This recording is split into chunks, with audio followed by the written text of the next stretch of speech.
So and you know you are our strength. Why not kufanga hasi? Lakini gani?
Tunaomba sote kuwasaidia walio dhaifu, tukikumbuka maneno ya Bwana Yesu mwenyewe, heri zaidi kutoa kuliko kupokea. Heri zaidi kutoa kuliko kupokea. Heri zaidi kutoa kuliko kupokea. Heri zaidi kutoa kuliko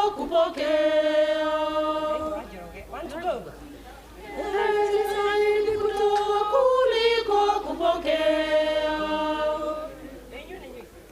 Heri zaidi kutoa kuliko kupokea. Heri zaidi kutoa Heri zaidi kutoa kuliko kupokea. Heri zaidi kutoa kuliko kupokea. Heri zaidi kutoa kuliko kupokea.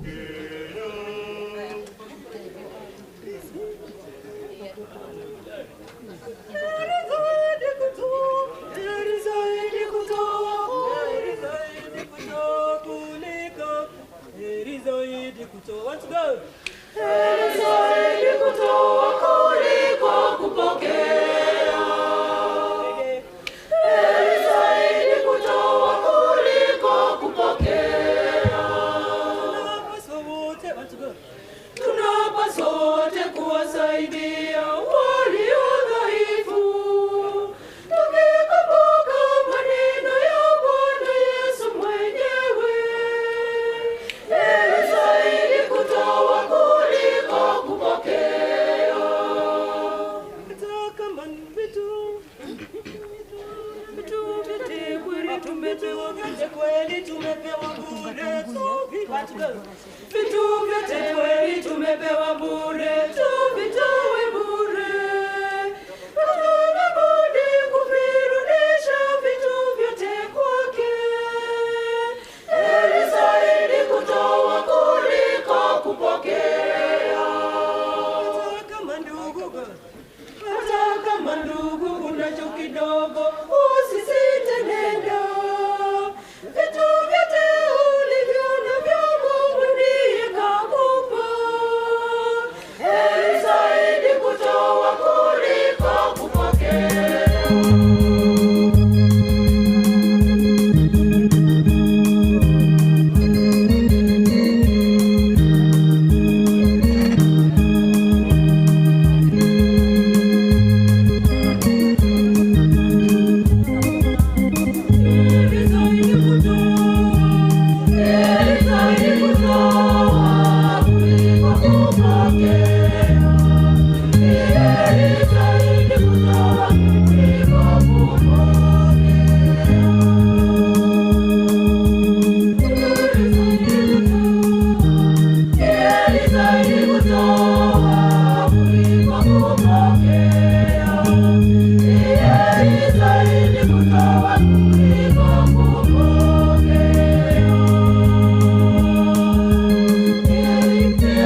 Asante kwaya.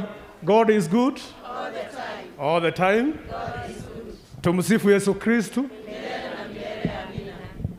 Tunaendelea kujiandaa ili tuanzishe ama tuanzie ibada yetu ya leo ya kumuaga mama yetu Jacinta, na tunaendelea kuwaomba Wakristo wote haswa wale wako nje, tafadhalini muweze kuingia katika hema.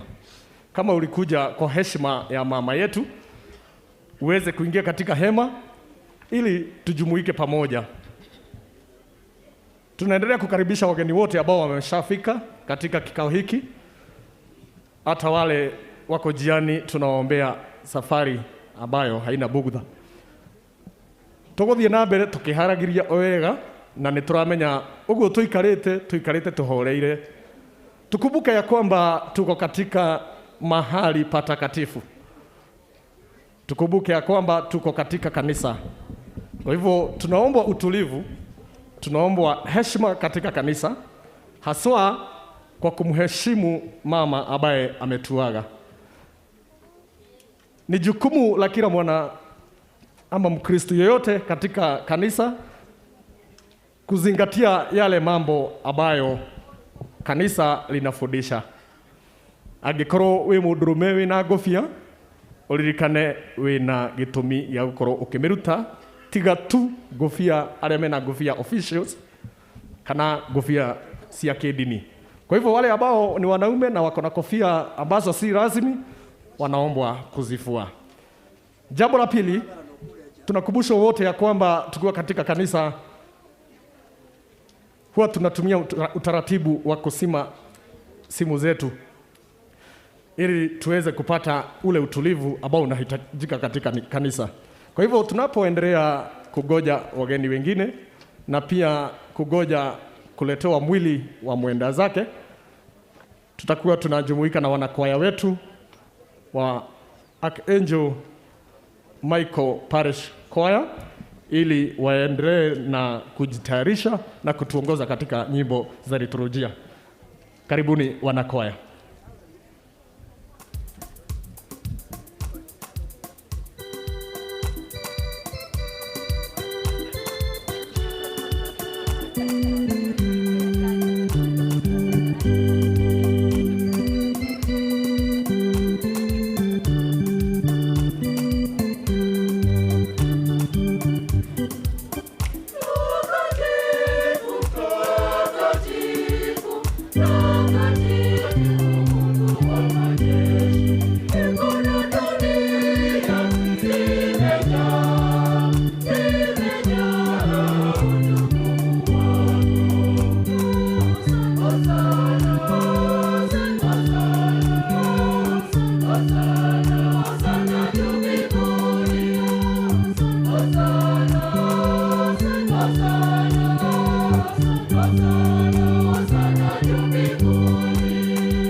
Hallelujah.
Asante, tunaendelea kujiandaa ili tuweze kuanzia ibada yetu ya siku ya leo, na tunaombwa kwa njia ya kipekee wakati mwili wa mwenda zake utakapokuwa ukiletwa katika kanisa, sisi wote tutakuwa tumesimama ili kupeana heshima kwa mwenda zake ama kwa mama yetu ambaye tumekuja kushirikisha siku ya leo.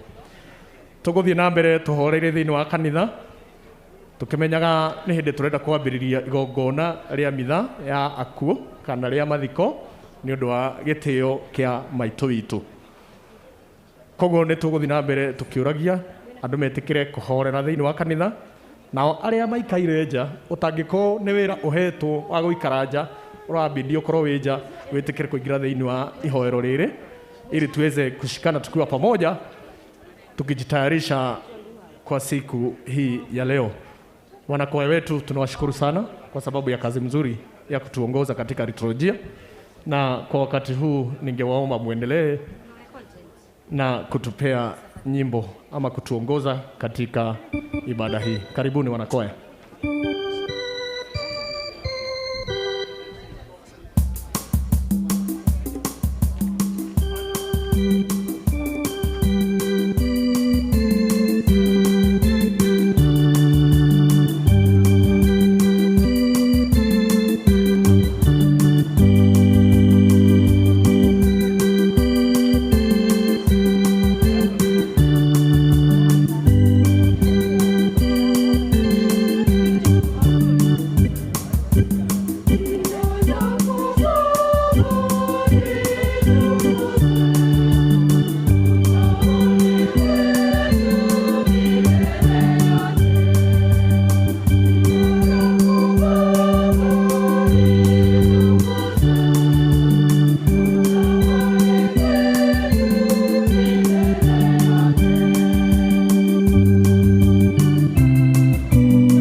Turekereria si tutie vishavishini tu ina chorus na kamera. You are asleep. Urete buku rodo ni dunga uga. What is wrong? Make it you. Unataka hizo kwa hiyo mkoerera na hiyo ina buku.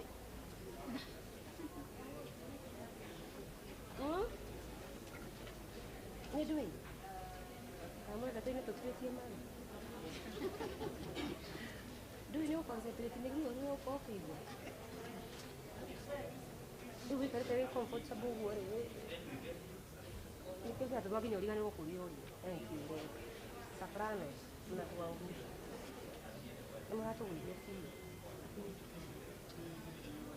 Unaona mimi nizame eti ginadari wa Kora si mbele. Na utana kina utukufu na nguvu. Ufalme na nguvu. Kora si mbele.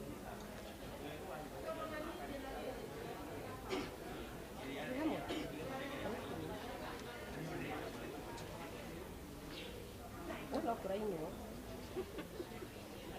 Poco herera.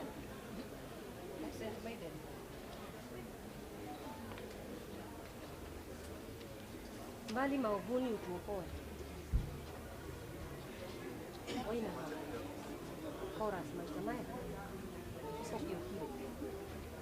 Petreza la hoe. Anaongea. Natwalikia vyote vya kwa baba hata milele, hakuna kurudi kwa kora. Behamo. Demo hero damo damo.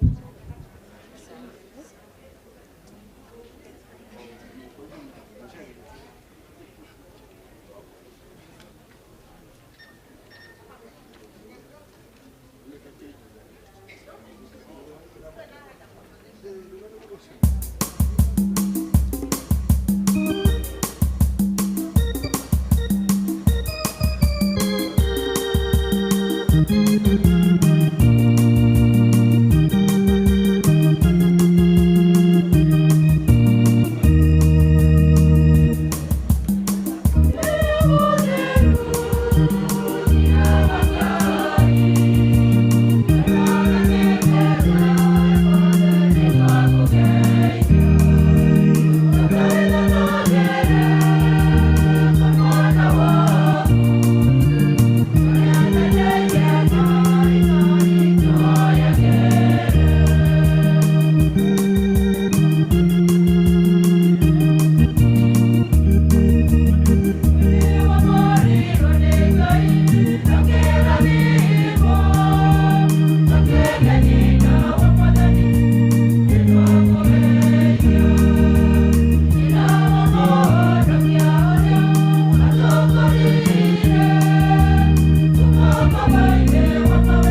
Asanteni sana wanakwaya wetu kwa kazi mzuri. Tunawakaribisha tena katika ibada hii yetu ya leo ya kumuaga mama yetu, na tungeomba wanafamilia waweze kufika mahali gari lile liko na mwili, ili waweze kutuongoza kuleta mwili wa mama yetu katika kanisa. Wakati huo tungeomba wanakwaya muweze kutuongoza na wimbo ambao unastahili. Kwa hivyo tutaendelea kuwa watulivu. Wakati mwili utakapokuwa ukiingia katika kanisa, tutasimama wote ili kupeana heshima zetu kwa mama yetu mwenda zake Jacinta.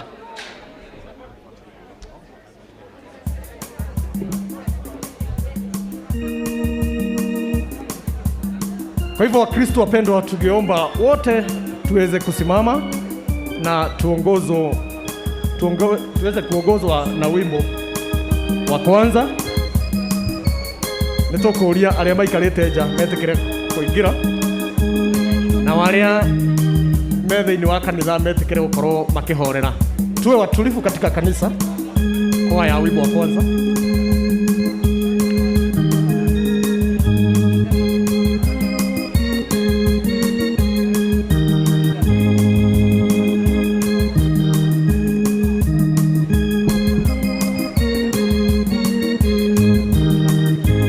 Tuweze kusimama wote ili tuanzie ibada yetu.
Asanteni sana wanakwaya wetu, tuweze kuketi wa Kristo wapendwa.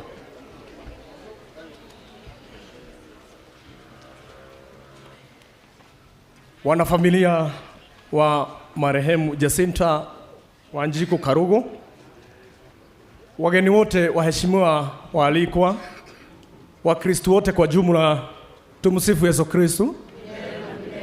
Mungu ni mwema kila wakati. Ngai ni mwega na hĩndĩ ciothe. Kwa heshima na taadhima kuu, ningependa tuanzie ratiba yetu ya siku hii ya leo, ambapo tutamuita Semashi John Paul aweze kutuongoza kwa maombi. Karibu Semashi.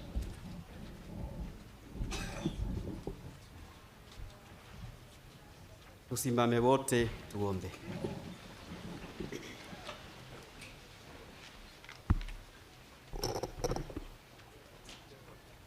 Kwa jina la Baba na la Mwana na la Roho Mtakatifu. Amina.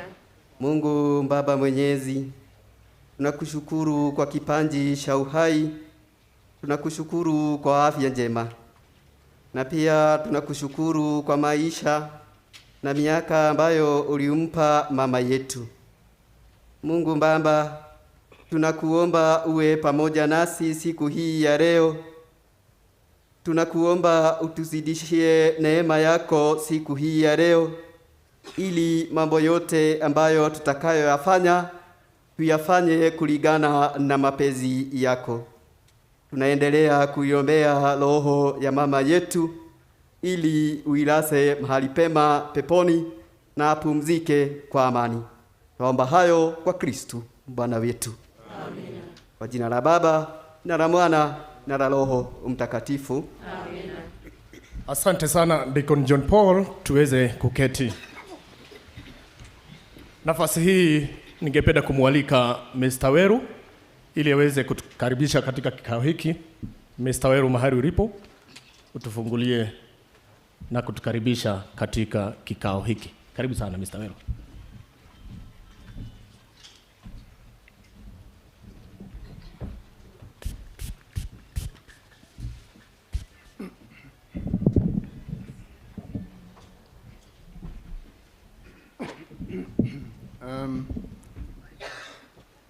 Thank you, Mr. MC.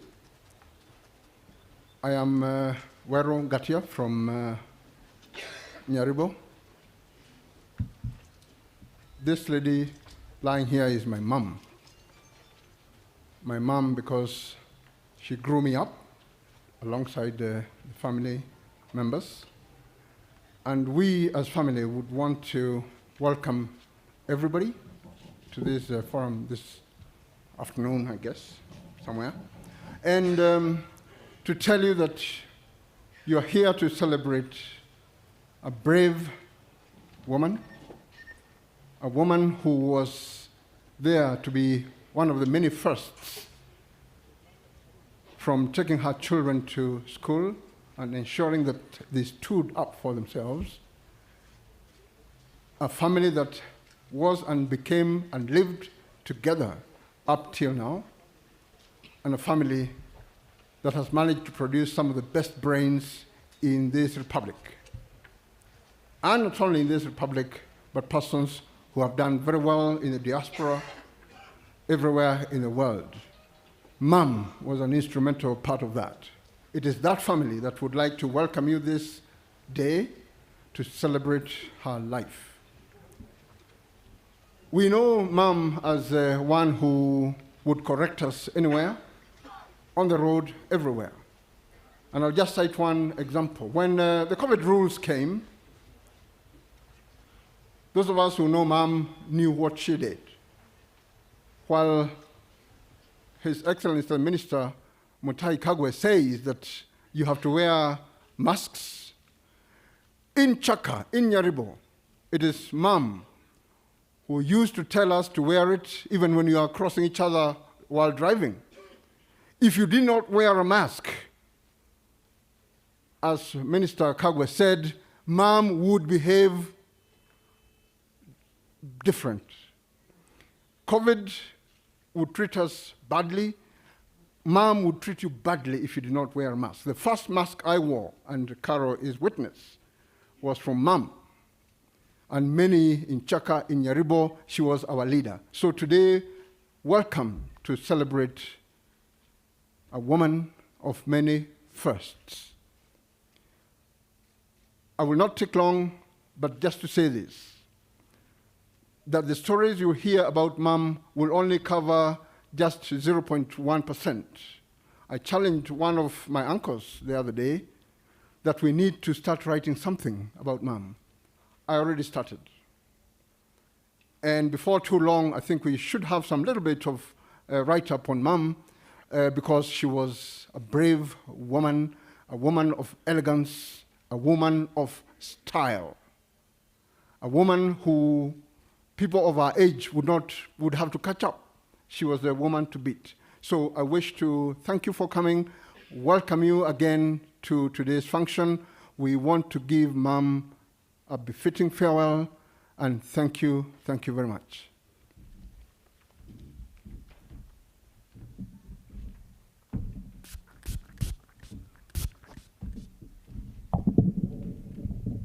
Asante sana Bwana Weru kwa kutupea huo mwongozo.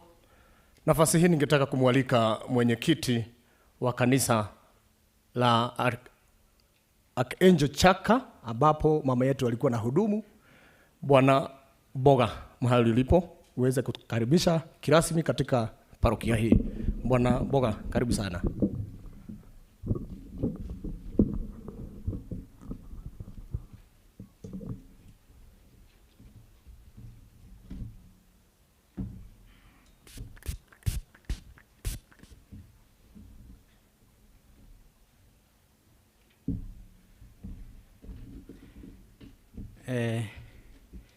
Fathers wetu mkiongozwa na Father in charge, Father Samuel, Deacon na watumishi wetu wa misa, familia ya mama yetu na all protocol observe na Wakristo wote na wasalimu katika jina la Yesu. Tumsifu Yesu Kristo.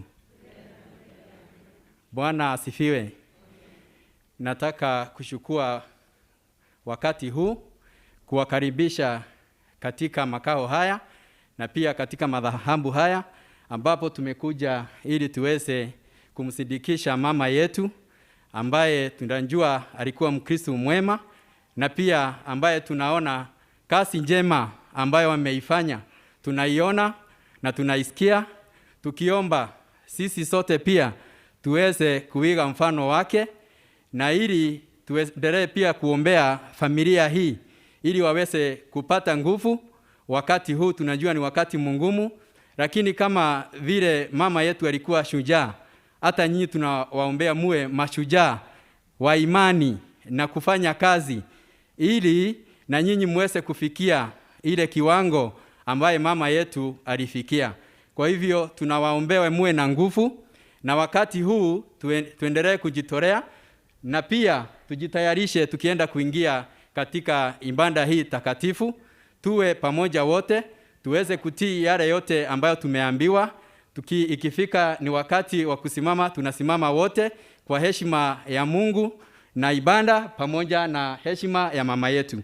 Kwa hivyo tunawakaribisha na mjisikie muko mahali inafaa. Tumsifu Yesu Kristo.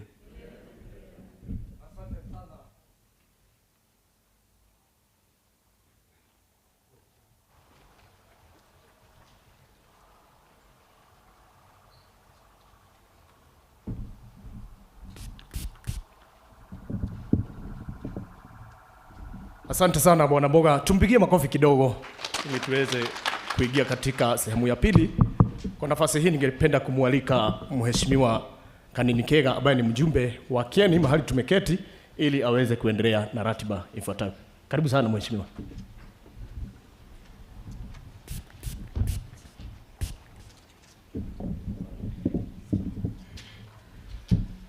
Familia ya mama wetu, wageni waalikwa, kanisa, God is good and all the time, and that is his nature. Nataka nichukue nafasi hii nikiwa mbunge wa area hii kuwakaribisha kirasmi hapa katika sehemu wakilishi bunge ya Kieni. Mujisikie muko nyumbani, mambo iko sawa sawa. Today we are here to lay to rest our dear mom. So today we are celebrating. Kwa hivyo sitaki kuona hizo nyuso zinakaa kama tadu malakalite. We are celebrating, and God has been gracious to give our mom over 70 years. Na mnajua miaka ya Biblia inasema miaka ya mtu kuishi katika dunia hii ni miaka 70, na mama alikuwa na 70 na kwenda juu. So I want to welcome you and feel at home. We will have a very short period where sasa nataka tumkaribishe Prime Minister Raila Amolo Odinga. Kwa makofi tusimame jameni. Na ukipenda unaweza muita the fifth.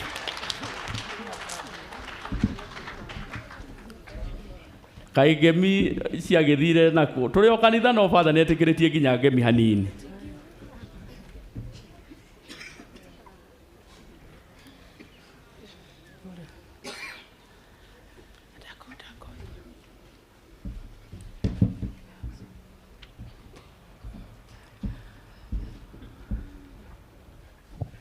Asanteni sana. The Prime Minister Raila Amolo Odinga, Your Excellency, karibu sana nyumbani, karibu hapa Kieni. Hata nimeona ile kiatu umevaa ni ile tu ulipatiwa hapa kwa soko hapa ya Chaka. Naona kiatu kweli umeweka ile kiatu ulipatiwa pale ndani. Your Excellency, we have just started the program and I want to take this opportunity to welcome all of you today as we condole with the Deputy Governor, Her Excellency Karugu, Dr. Caroline Karugu, following the demise of her mom. The lady who is lying here was not just a friend or a family person to them. She was a family person to all of us. Mimi nimempoteza rafiki yangu, tulikuwa tunaongea kila wakati, na I am happy that today we are here in Chaka. And I remember Dr. Caroline Karugu, when your mother was going out of the country for treatment, I had an opportunity to talk to her on phone.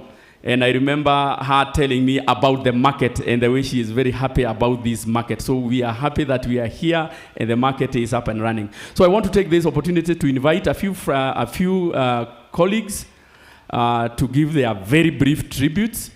Despite the fact that Mom gave birth to a politician, would really want to beseech all the speakers to try as much as possible not to do a lot of politicking. So I know we have leaders here, we don't have politicians, we have leaders. So I want to take this opportunity to invite the area MCA, Mr. Kamuhea. Mr. Kamuhea, I think he was somewhere here, maybe he is still settling. So I want to invite my colleague, Honorable Gishoke Mugambi, the MP for Othaya, to give his short tribute.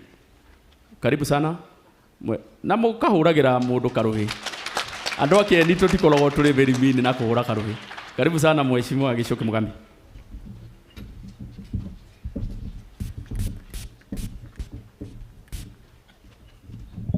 Asante sana ndugu yangu mheshimiwa Kanini Kega.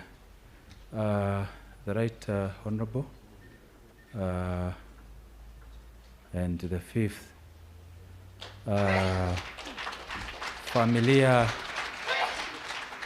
familia ya mama kiongozwa na Her Excellency the Deputy Governor, waziri wote, governors wote, my fellow MPs na kanisa, all protocols observed, na waombolezaji wote, hamjaboni. God is good and all the time. Yes, I think Honorable Kanini Kega is right when he says we should celebrate the life of Mom, because it's a life, she's lived a prosperous life. She's lived a prosperous life, and therefore we have a reason to celebrate. Allow me to bring my condolences, those of my family, and the great people of Othaya constituency. Mom came from Othaya to be to Nyarefu. So I still considered her as my constituent, even when she was here. I also happened to have been very lucky because I knew Mom in person and I've benefited from her generosity. I can say she was a generous mother, a very generous mom. In fact, whenever she used to come from Nyarefu to Nairobi, she used to carry several luggages. And me, I used to benefit from those luggages. She could send one ati hiyo upeleke kwa mheshimiwa akapikiwa na bibi yake. So nimeonja ukalimu wa mama. She was a very kind mother. I remember I had an accident when I was being elected, and she used to come to play for me. And one thing with mom, she had very infectious love. Mukikutana tu najua umepata mama. And for those of us who are orphaned, Caro, welcome to the orphans.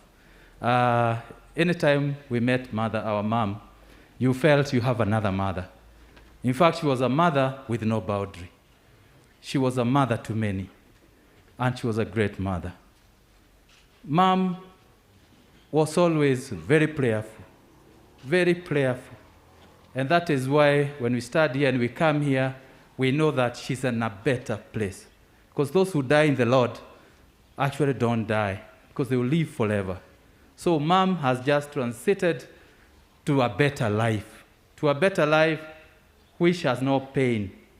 And we know this is the right time, I think, to have people like Mom in heaven. Because she was prayerful, she loved all of us, and when we have her in heaven, we know we have an angel. We have an angel who will intercede for us. And this is the time we need her prayers for this country to make sure we remain united, we remain focused as a country and move forward. So we've just sent a great messenger to heaven. And we have been left with great children, and that's a great legacy. And we know we'll work together with the governor, deputy governor, and I want to tell Caro and the family. In fact, now you have a greater mother, because once you're orphaned, God adopts you directly. So you have now God on your side, and I guess he's stronger even than the mother. So don't feel orphaned. And also in the Bible, when you read several verses, you'll see that orphans are very protected. Very protected. You have to have mercy on them, and you must care for them. So, Caro, welcome to the other orphans. In fact, wherever we go places, we are always looked at with mercy. So, karibu sana, hauko peke yako, tuko wengi. So, asanteni sana, and God bless you all. Asante sana Mheshimiwa Geshoke Mugambi, thank you so much. Na asante kwa sababu hata the third umechunga the third kabisa. Huyo ndiye alichukua kiti ya the third president. At this juncture, we have so many members of parliament, but I will just, I think, pick one. But in the meantime, on behalf of MCAs, Nyinawa Pius, the MCA for Gikodi, wakuchaguliwa, karibu. Pitia tu hapa. Pitia hapa. Mpigie makofi akikuja. You know, especially for a lady kuchaguliwa hapa kwetu, we really support them, and we are happy about them. Karibu, karibu.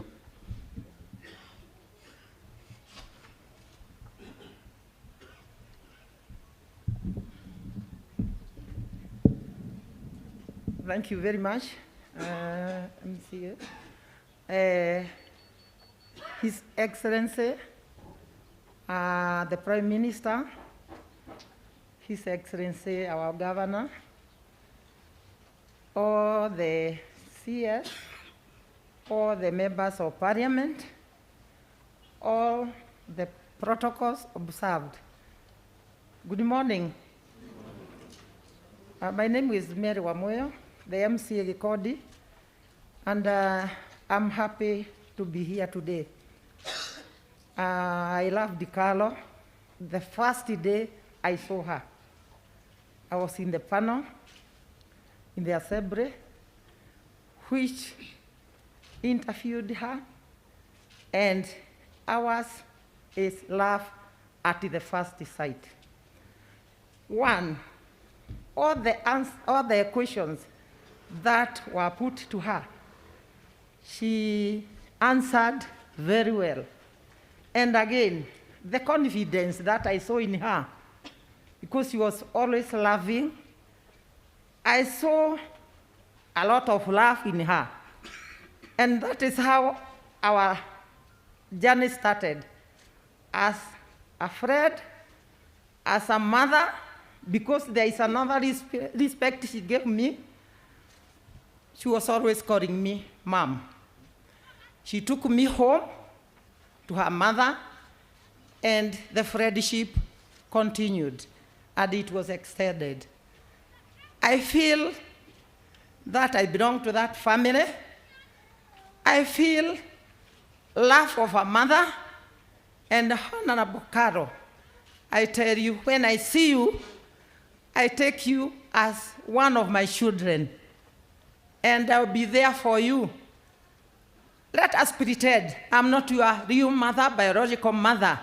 You are not my biological daughter, but let us pretend and continue living as a mother, as a daughter. I'm always there for you. For the friends who have assisted the Karugu's family, because I have been there several times, I salute you because you are wonderful friends.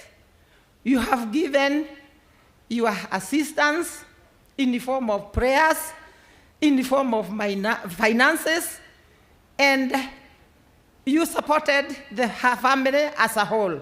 Thank you so much, and I ask you, even if you go home, continue supporting Karugu's family in any form, because they will continue mourning for a loved one. It is really painful when you lose a loved one, and especially a mother and a father. Don't worry, you are not an orphan. You are going to join the group, but we are there for you. When you need us, and when you need me, especially me, during the day, during the night, call me. I'm there for you, my daughter. Thank you very much. And I can see Keroga is there. If he doesn't have a chance, on behalf of the MCAs of Nyeri County, get the condolences from them, and also the governor is here. I know he's going to talk for us. Thank you very much, and God bless you. Thank you, Mromo Karuhi, wakia maitu. Kama sio hujatoka hapa lazima ujue guide za hapa. So yeye ni wakia maitu. Thank you so much. On behalf of the members of parliament, very briefly, the members who are here, I can see Senator IG, kindly stand up, kindly for just recognition. This is our newest Senator, IG Goge. Mpigieni makofi. We also have Mheshimiwa Aluoch, is here, the MP for Mathare. Thank you so much. We have a former MP for Meru, Kajuju. Honorable Kajuju is here. And on behalf of all of them, we invite Honorable Naisula, very briefly, on behalf of the members of parliament, the MP for Saburu. Mpigieni makofi. 2 minutes.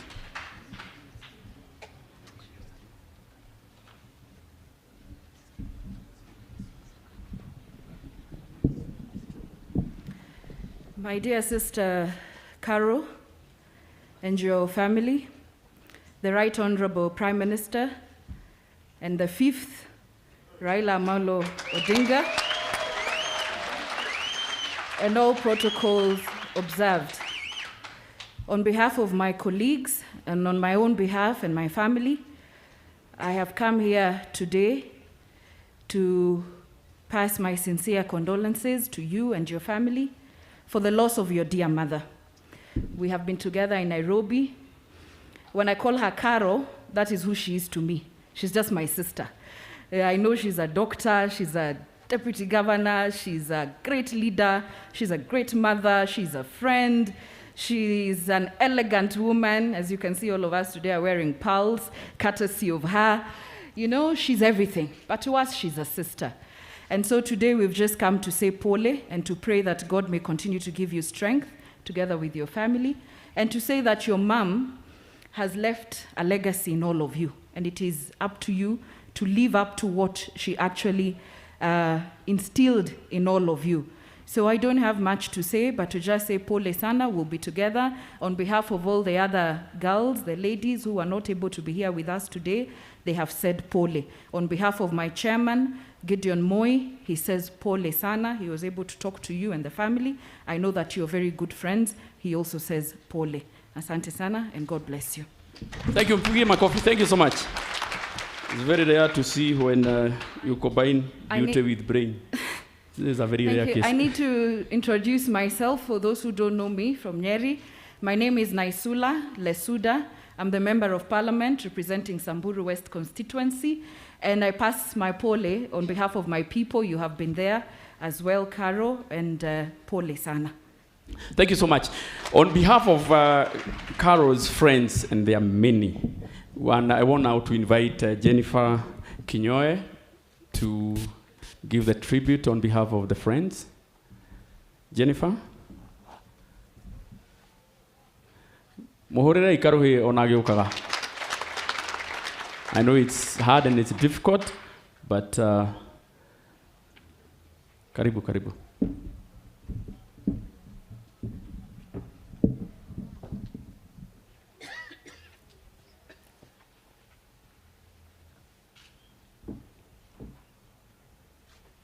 My sister Caroline, the Right Honorable Raila V, all invited guests and all protocols observed. Good morning. Is it morning? Yes.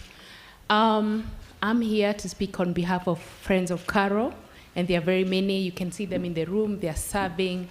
They are ushering people in. They've been at our home from the day that we learned that Mom passed away to today, and we are still going to continue to be there for our sister.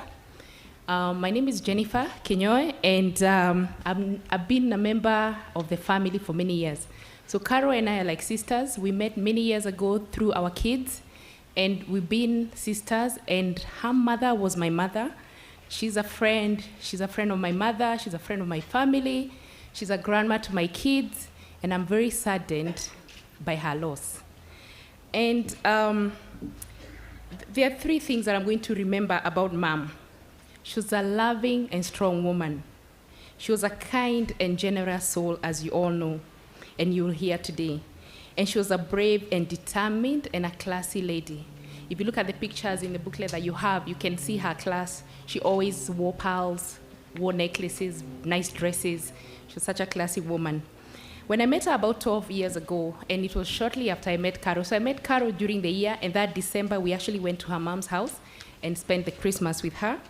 We had lots of conversations. We fell in love. I mean, like, she became my mother automatically. I became her daughter. We've done foreign trips together. We've been to very many places together. I visit her even when I'm not with Caro. We've made lots of memories together. And for me, these memories will stay with me for very many years. And she was also a grandma to my kids who've given her good times and, of course, terrible times when they were smaller, all in equal measure. I remember once we were on a trip in Dubai, and we left the kids, 3 of them. They're like triplets, Ceci and my twins, and they were about 7 years old. We left them with Mom and went shopping with Caro, and at that moment, they started fighting, and Mom had a very hard time controlling them, you remember. And she never forgot that instance because it was such a bad thing. She had to control them in a hotel, and they were disturbing other guests. And she never forgets, and she keeps reminding my son, who's now very, mature, he's a teenager and quiet, how hard times, they gave her when they were kids. So she's a grandma to my kids. They love her. We love her very much. And then on the kindness, Mom was very, very kind, and you'll hear from the tributes today. She was one of the kindest souls, and you've already heard it today. Her generosity was so good, it extended to friends and friends of friends. So every time you came to Caro's house, Mom would go to her storage, get everything out for us to take back to the city. She would actually sometimes go to the farm, try and get something, just to make sure that we all got something to take home. She would not leave me out when she brought goodies to Nairobi. About 2 weeks ago, when she came to the city to see a doctor, she came with bananas. They're still fresh on my counter, kitchen counter. Those are the bananas we're eating this week. She's such a kind person that I have no words to express the kind of kindness that I experienced with Mom. And then I remember her stories on how she's helped the community. If you see the market across here, she was very influential in getting it up and running. She can now, what she was telling Carol the last few days is that she can now go to the market without gumboots, because now there is a market that is cemented. She did so much for the community that I think she will live to be remembered. We'll live to remember her for very many years. And then she was also a very astute businesswoman, and she was a farmer. She did hay farming at some point, and she would tell me how instead of selling her hay today when the prices are down, she would keep it in storage and wait for prices to go up and make a better profit. So Mom was not just a kind, generous, loving mother. She was also very business-oriented, and she was very good in economics. Given her age and her, the fact that she lived in the village, her understanding of economics was at a very high level. So my mother, Jacinta, who is now in heaven, I believe she's in heaven. She was a stout Christian and a prayerful woman. I will miss you. You've been there as my mother. I'll always, keep those memories with me, and may you rest in peace. And Paula, to the family, and thank you so much to the friends of Carol who've come here to support her, and also the friends of the family. We thank you so much for coming. Thank you. Thank you. Tumpigie makofi. Thank you so much. Thank you. Thank you. On behalf of the relatives, Ninawa Kariga, on behalf of the relatives,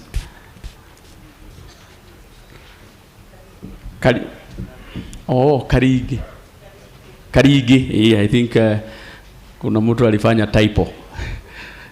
Ninawa Karigi. Na mama horire karuhi agiuka. Family, on behalf of the families of the relatives. Na Ninawa Munyua to be ready on behalf of Arata.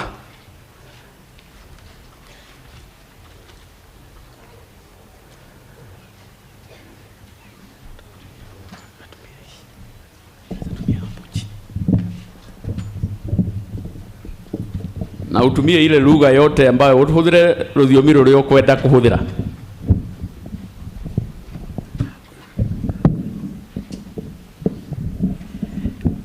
Mwathani arogocwo. Mareta makwa njĩtagwo Pauline Nyaguthie. Mũthuri etagwo David Ndũrũri. Ngũhũthĩra Gĩkũyũ tondũ nĩkĩo njũĩ gũthiĩ kũhĩtia. Na Jesũ nĩ mũhonokia ngoro yakwa nĩ ahonoketie. Kuma 1968 mweri wa gatandatũ kwarĩ mweri 30 na ndirikanaga mũthenya ũcio. Na nĩngwenda kuga ũhoro wa ma. Njuge atĩ nĩnguga njuge atĩ ũkomete haha nĩ mũiru wakwa. Nĩ mũkũrũ kũrĩ we. No nĩngwenda kũmwĩra atĩ nĩ ũkũrĩ mũndũ ũrĩa ũtakũmenya nĩ erwo tu na mũndũ mũkuhĩrĩirie ũrĩa ndĩrauga tondũ ndenda kuga. Na rĩrĩa niĩ ndahikire ngĩhika bamĩrĩ-inĩ ĩyo itũ ĩtagwo Abarakirie Thero. Na rĩrĩa ndahikire kũu rĩ nĩ ndaikarire na ngĩikara na wĩici wa gũkatimia ingĩ. Thutha ũcio hauka na atumia erĩ kana atatũ. No arĩ wa kana wa Karugu akĩhikio nĩ Karugu. Arĩ mũirĩtu na hikie Nairobi. Na rĩrĩa meciririe atĩ Karugu eciririe tondũ nĩwe eciririe. Tũtuĩrie na Wanjiku niĩ. Tũtuĩrie na Wanjiku niĩ. Nĩ twaina Karugu nĩ ũndũ nĩwe warĩ mũrũ wa. Nĩ ũndũ mũthuri wakwa na Karugu marĩ ithe ũmwe na nĩmo marĩ akũrũ. Amũrehire gwitũ nĩ Ngai-inĩ. Na ũrĩa niĩ ndaikaraga o ta atumia a gĩcagi. Gwitũ gũtiarĩ bara. Na rĩu nĩ moka na ngari. Ũndũ ũrĩa warĩ mũnene mũno ngũmwĩra ũhoro wa ma nĩ atĩ ngari yarehirwo kinya hakwa nja. Na ngĩkĩrwo nĩ Karugu maĩ na nyina na mũtumia wake narĩ mũhiki. Nĩ ũndũ mũthenya wa ũhiki andũ matikĩonanaga wega rĩ, nĩ acokire kũrehwo mũciĩ. Na rĩrĩa arehirwo rĩ, tũtũire twendaine mĩaka ta 60 kana 50 kĩndũ. Na ngwenda kũmwĩra atĩ gĩkuũ nĩ kĩnanu tondũ nĩ gĩatũtigithania. Nĩ kĩnanu na nĩ gĩtũrĩku na gĩkuũ nĩ mũici. No ngwenda kũmwĩra atĩrĩrĩ, kũrĩ ruo rũiguagwo mbere nĩ ciakwa nĩ ithiĩte ona mũthuri wakwa nĩ athiĩte ta mĩaka 3. no mũthenya ũcio akuire mweri 18 rĩrĩa mũthuri wakwa akuite nake no mahĩtanirie wa nĩ tondũ akuite 18 no nĩngwenda kũmwĩra atĩrĩrĩ andũ aitũ ũhoro wa wendo nĩ kĩndũ kĩnene mũno na tondũ tũrĩ kũmwĩtĩkie atĩ mũndũ wothe onarĩ mũnyika mũkũrũtani nĩ akwenda kũhoya ngoro njarie ĩngĩiganĩra bamĩrĩ ngoro njarie ĩngĩiganĩra andũ othe gwenda kuga nĩ ndamũgeithia inyuothe mũrĩ gũkũ tondũ nĩ ndiganĩirwo nyambe ndĩmũgeithie andũ arĩa anene na arĩa anini ndamũgeithia mũno tondũ kũndũ gũkũ tũkĩte na tũkarehwo nĩ Ngai na niĩ ndirawaĩ mũthenya ono nginyie ho no rĩrĩa kĩroko gũkĩire ndĩho ndamenya niĩ nĩ ngũkinya na nĩ ngwaria njuge atĩrĩrĩ Ngai nĩ wendo na andũ arĩa matendenaga matiũĩ Ngai ndĩmwĩre ũhoro wa ma gũtirĩ gũthũrĩire iruka tondũ andũ arĩa maikaraga ũkũrũ-inĩ wothe tũrĩa Ngai na mũndũ nĩ wagwe harĩa na ta rĩu niĩ ndĩmũkũrũ ndũkĩmenya nĩ wakuoya ndũkĩmenya nĩ mũkũrũ wakuoya gwenda kuga mũndũ arũgame harĩa arĩ na ndakenyenyeke na Ngai nĩ wendo no njuge atĩrĩrĩ nĩ athiĩ nyina Susan nĩguo tũmwĩtaga nyina Susan nĩ athiĩ na niĩ nĩ andiga na niĩ andigĩra bamĩrĩ yake na ndĩna bamĩrĩ yakwa ndĩna bamĩrĩ ĩngĩ ndige na ndĩnengi no Ngai ahe ngoro njarie matukũ marĩa ngũmina gũkũ thĩinĩ wa thĩ atĩ ciana ici mũtikae gwathĩnĩka mũngĩgakorwo mũkĩenda ũndũ niĩ nĩ njũrio atĩrĩrĩ ndĩmwĩre ũhoro wa ma ararĩ mũrata wa hakuhĩ ararĩ mũiru wakwa no nĩ kũrĩ mũiru na mũrata wa hakuhĩ niĩ ndĩrĩa kĩanda-inĩ gĩake ũguo na mũngĩtũrora kũrĩ handũ mũngĩtuona tũikaire ũguo arokaga karĩra kĩanda-inĩ gĩakwa mathĩna make mothe A to Z ndĩmoĩ make mothe A to Z makwa nĩ oĩ na make nĩ ndĩmoĩ nĩ ũndũ tũrarĩa iru na tũrarĩa arata ngwenda kũmwĩra atĩrĩrĩ mũthenya ũyũ nĩ mũnene na nĩ ngũhoya Ngai andeithie kana nĩ gũkinyia hwaĩ-inĩ ndingĩkinyia hwaĩ-inĩ na ngakinyia rũciũ nĩ ngwĩra Ngai arogocwo nĩ ũndũ wa njũĩ no ndaigua na ndũiguanagĩrwo wa ngoro ndũiguanagĩrwo na niĩ nĩ ndĩrauga atĩ mũrĩ atige na mũtikamake tũrĩ hamwe na inyuĩ no ũrĩa mũkwenda kũnjĩra mwenda kũnjĩra na thimũ kana mwenda kũnjĩra mũngĩrĩte tondũ ndingĩhota gũthiĩ mũkangĩraga na nĩ ngwĩtĩkĩra mũndũ o wothe wa mbarĩ itũ nĩ njĩtĩkĩrĩte na ndahoya ngoro njarie ndikwaria maũndũ maingĩ no nĩ ngũmwĩra atĩrĩrĩ ndakũgeithia mheshimiwa ndakũgeithia we nĩ ndĩrageithia arageithia the fifth anasalimia the fifth na nyende kuga atĩrĩrĩ tũikare na wendo na Ngai nĩ mwega na nĩ mwega hĩndĩ ciothe ona ta rĩu kũrĩ na thĩna ũguo Ngai no mwe ona rũciũ gakwarĩ okay na twĩrute kwa gũthũrana na twĩrute kwa gũteana na mũmenyage ũũ thayũ heanagwo nĩ Ngai no ndũheanagwo nĩ indo thayũ heanagwo nĩ Ngai na ndũngĩheanwo nĩ ũkũrũ nĩ ũndũ kwa ndarĩ ndĩmũhe thayũ ndingĩmũhara ndĩ mũkũrũ haha ti atimia ingĩ rika rĩakwa no ndĩmwĩre nama niĩ ndamakaite kĩndũ no ndĩramwĩra nama atĩ thayũ heanagwo no nĩ Ngai na mũikare mwendaine mũtagũcinwo na andũ matakuganĩria na rĩu tondũ mwaka nĩ mũritũ rĩ Ngai amũteithie ona niĩ ho thank you that's very good na maitũ nĩ ũgũikara biũ na you are waria on behalf of all of us ndĩreciria maitũ nĩ capture all the things maũndũ maingĩ mũno no kĩrĩa kĩangenia atũrora ũguo othe mũndũ ona no baba ndoka ũngĩmenya nĩ hau nyina wa mũnyua very briefly na tondũ nĩ twaheo ndeto nĩ maitũ haha so very briefly nyina wa mũnyua nyina wa mũnyua na yoka ndagĩka ĩmwe na nĩ ndĩreciria nake maitũ harĩa nĩ atũhe ndeto njega biũ hau we no gũtiriha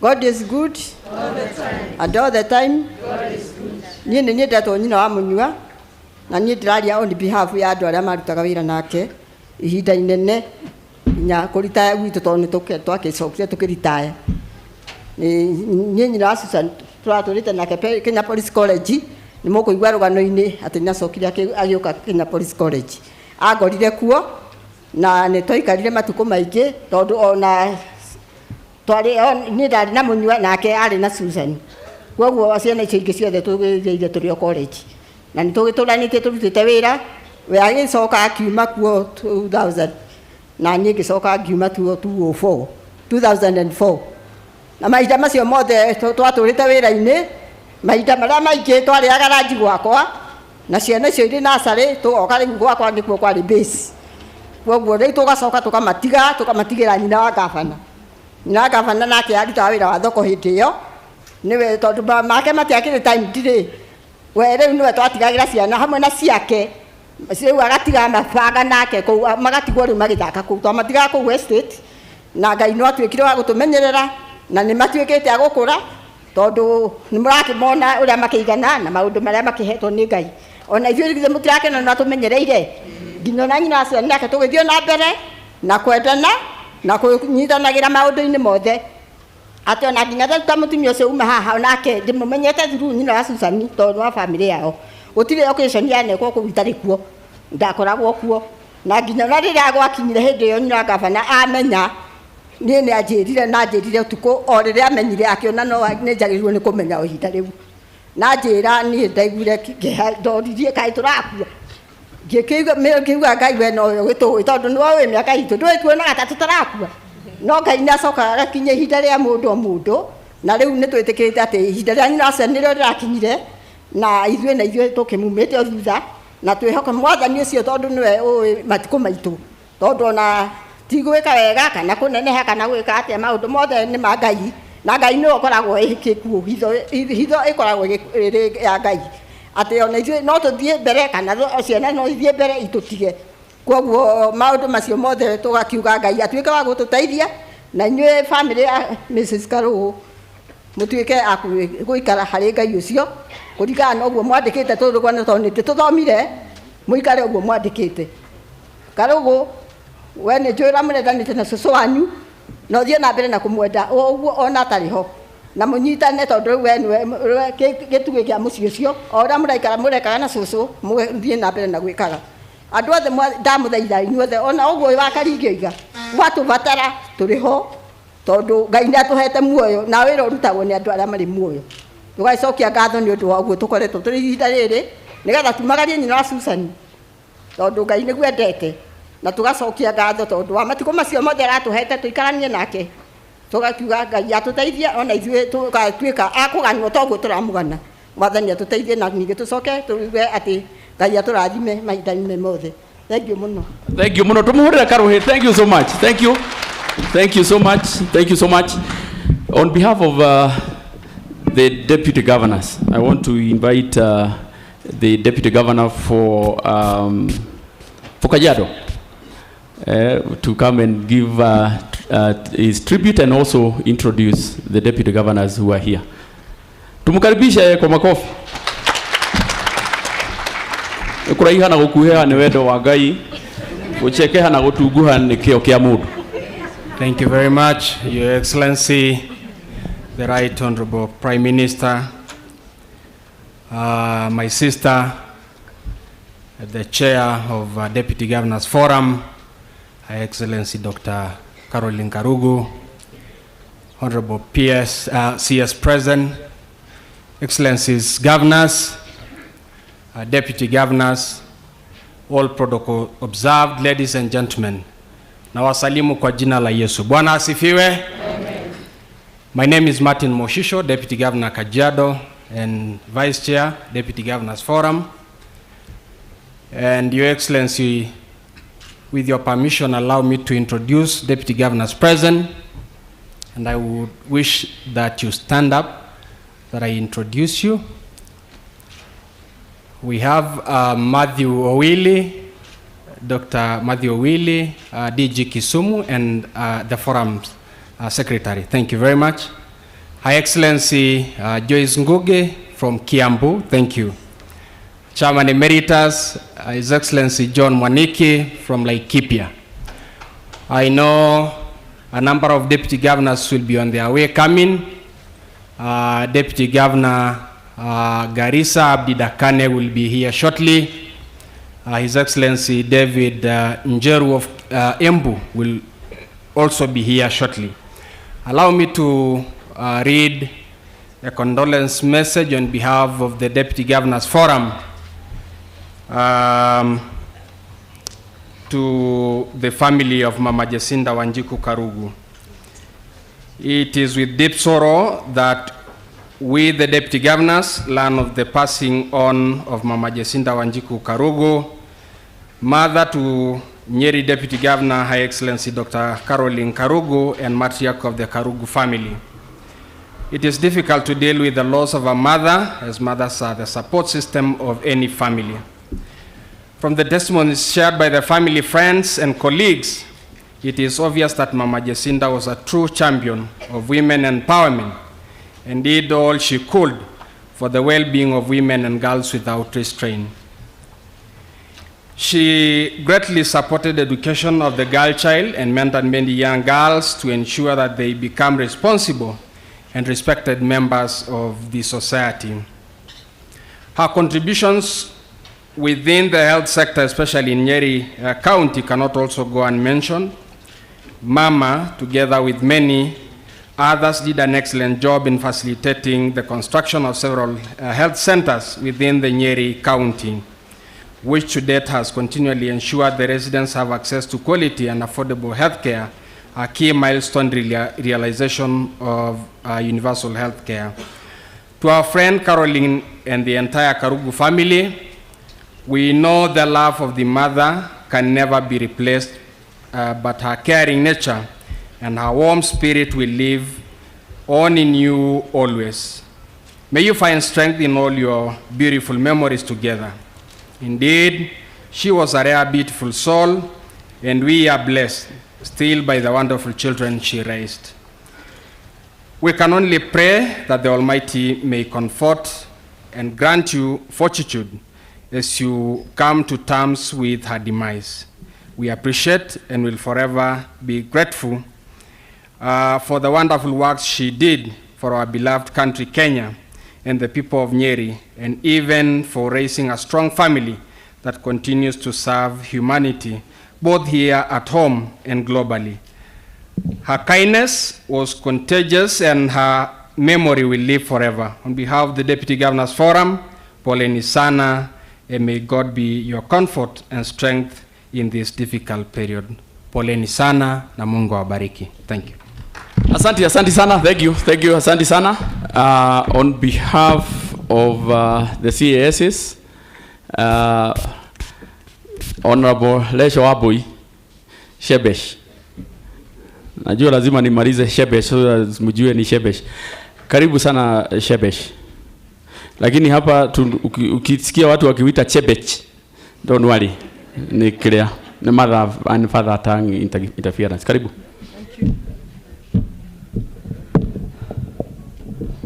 Your Excellency Baba the Fifth, Your Excellency Governors, Governor of Nyeri and all other governors who are here, the Cabinet Secretaries who are present, Chief Administrative Secretaries, PSs, and the family. Bwana asifiwe. Bwana asifiwe tena.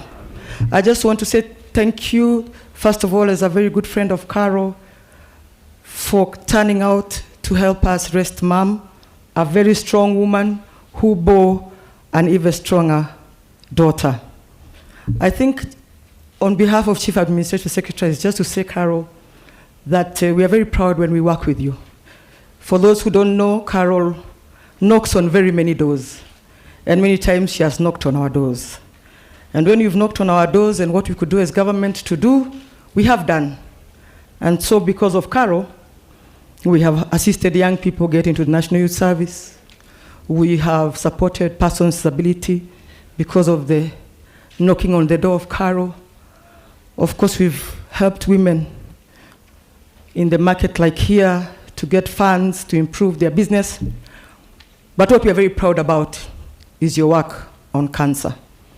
And that we will continue to support you because I think it will be your legacy.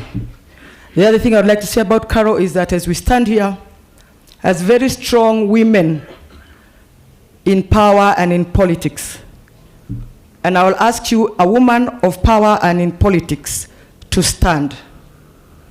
If you think you are a woman of power and in politics, please stand. Thank you. I like those who are confident. Mnaamka haraka haraka. Kuna wale wanajiuliza maswali. Very good. Just to tell the people of Nyeri, and the family of Karo, that Karo is one of our pillars that keeps this group together. Asanteni sana. Karo also mentors very many young girls. In fact, I thought I was a mentor until I met Karo's mentees during this period. If you call yourself a mentee of Carol, please stand up. Those young girls who are aspiring to go into politics, who are vying, who are looking for positions, those are Carol's mentees. She takes time to mentor them. Thank you, Carol. Any woman who is not mentoring is really not doing justice to the women's movement. So thank you, Carol. So as I conclude, let me say this, that as the politics goes on, and because we are not doing too much politics here, but it's good to have clarity, that Carol and many of us who are here, Governor Nairobi, I can see Mama Maitoa County wa Murang'a, Naisula, I'm talking about the politicians who have decided to climb the mountain with Baba. We have a reason. And let me just say it for clarity, that climbing a mountain, Baba, will be surmounted by the women. It will be the women's movement in Azimio that will change the mountain. And I say this because when we sit together as women in the market, we ask each other questions. And like maybe our competitors, we fear no question. Ask us who Baba is and why. Ask us why Uhuru's handshake, we have the answer. Ask us why we think that we are safe in Baba's hands, we will answer. But what we shall not do as the women's movement in Azimio is abuse anybody, belittle anybody, and trade insults with anybody. Because what Azimio actually means is bringing Kenya together. And in the leadership of Azimio, of the women, Karo being one of the pillars, we assure you we are going to bring this country together. Mungu awabariki sana. Makofi zaidi ya. Last, sorry. Just have to say that Karo is an amazing mother to a special girl called Ceci. And because she's an amazing, bright mother, but not very good in the kitchen and doesn't really spoil, therefore I am Ceci's second mother. Just to say to you, Karo, with Ceci, you've done an amazing job. You've done an amazing job. Your mom will be proud of you forever. Mungu awabariki. Very well. Thank you so much, Shebesh. Thank you so much. Thank you so much. On behalf of the PSs, I want to invite PS Hinga, and it's actually for this special reason, that market where our mom, who is resting here, was so passionate about, and she was happy with this market. So PS, thank you so much, na hata hizo salamu ufikishie rais na mwambie soko sasa iko tayari kufunguliwa. Asante. Karibu. Thank you very much, Program Director, Your Excellency the Prime Minister, CS and a good friend, Karo, and the family. First of all, on behalf of the PSs, I'd like to bring our sincere condolences for the loss of your mother. And I know there are many questions that will remain unanswered. I know there are so many tears that will continue rolling even in the silence alone. But what we want to assure you is that we are with you, we are praying for you, for God to give you strength. And I know today you feel like the family tree has been broken, the chain has been broken, but as the Savior calls us one by one, that chain will be reunited. We know that Mama is resting with angels. Karo, I think just speaking the cue from Honorable Shebesh is to say that I've had the privilege of knowing one of the nicest human beings. And if there are people whose heart is in the right place, it is you. This is, I've worked with you, I think I've been to Nyeri County even more than my county because this market behind here had contributed to the number of gray hairs that we had. And I remember coming here, we walked with you, and you were encouraging because it was very difficult. There were many issues around the traders on the road and so on and so forth. And of course, the infamous Karatina market. So we've really walked and we've had a lot of interesting stories. But on Wednesday evening, I came to condole with you. And that day, I found a group of many young people. And it was not planned. And we sat down until about 3 in the morning. That's the time we were leaving your place, until 3 in the morning. And I was wondering, why were these young people, first of all, why were they there, and why did we have the conversation that we had? And so I believe that even in death, there's some wonderful things that happen. And so the only word that I want to leave with all of you, especially the young people here today, is that we all know the season that we are in. We're in the silly political season. As a matter of fact, I saw the other day there's somebody running for presidency and is agitating for legalization of bangi. There are others with economic models that some don't make sense. But young people, I just want to tell you that there is a window, but that window is shutting down very fast. In today's hyper-connected world, you need to understand the meaning of power. And power in today's world is about participatory. It's for you to participate. But when you participate and you go for these rallies and you go for these meetings, it is very important that you have a very specific agenda. And we all know where our agenda is, and we know where this country is going to be safe.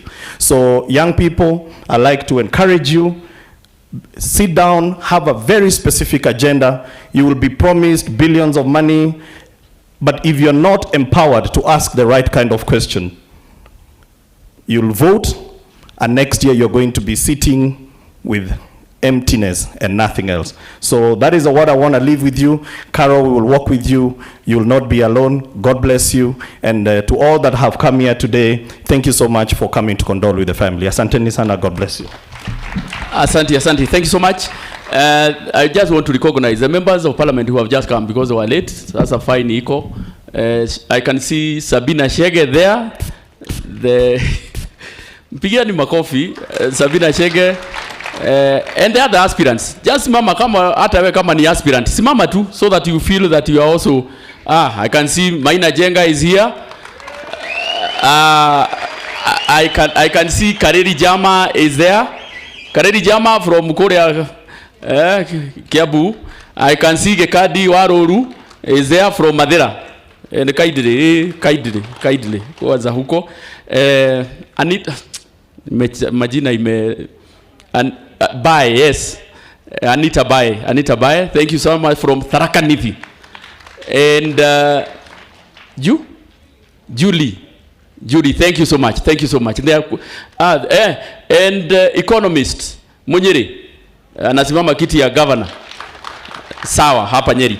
So thank you so much. I want now to take this opportunity to invite CS Betty Maina on behalf of the CSs.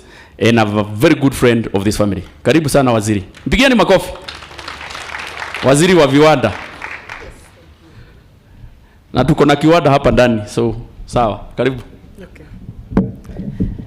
The family of Mom, Mrs. Karugu, and the children, the grandchildren, the Prime Minister, my fellow colleague, CS Joe Musheru, governors, deputy governors, members of parliament, and the rest of us mourners. Good morning. God is good, and all the time, and that's his nature. We just came to condole with you, my friend, Carol. Burying a mother, burying a parent is one of the hardest things, but it's also a privilege. It means that they preceded us, and that is often the order of things. So also consider it that you have a privilege to bury mom, because one of the most painful moments, I am sure, for her was not just burying her husband, but burying her child. And it is really one of the most painful things, and we feel with parents who have to bury children, but we thank God when we have the opportunity to bury parents at a moment such as this. But it's also an opportunity to recognize that the cover that they provided before is gone. And now we are the adults in the room. So for you, for Jimmy, for Susan, and for the rest of your siblings, you are the cover in your family. And we pray that God will continue to give you strength. We have seen the transformation this week from the first day to today when God has been strengthening you. And I'm sure as you get used to this life, Mheshimiwa Mugambi was saying, welcoming you to the land of senior orphans. At least you're not so young, you are able to take care of things. We appreciate. Carol is a friend, a person that I met about 4 or 5 years ago during a wedding of one of my nieces. And it is through her that I also got to know Mom and got to know and meet Jimmy and Betty before. It has been said that Mom was very generous. And one of the things that she did is that she embraced Carol's friends as her own children. I too have been a beneficiary of a full car of vegetables and food upon visiting her.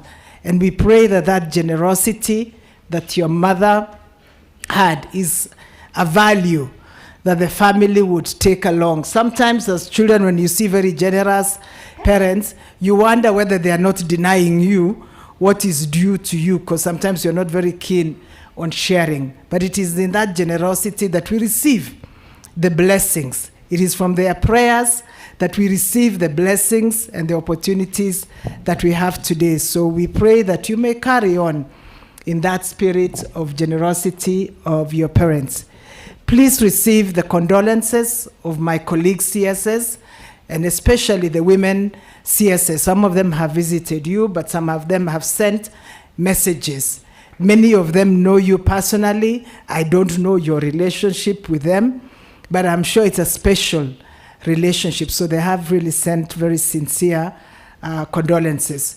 We wish you well. We wish you well with your ambitions and your plans for this county. I have shared with you some of that. We have visited CIDCs here in Nyeri with you. The market as well. We have planted trees together. We've done many things together, and that desire to serve community. I didn't really support the journey that you took towards this position. Well, at least it wasn't something that I thought you would do, but you have done it very well, and we believe that God will continue to give you another opportunity to serve in this position, in higher positions, and even the highest of the positions in this country. So you are cut for that, and we believe that you will be able to realize that in future. I thank you very much.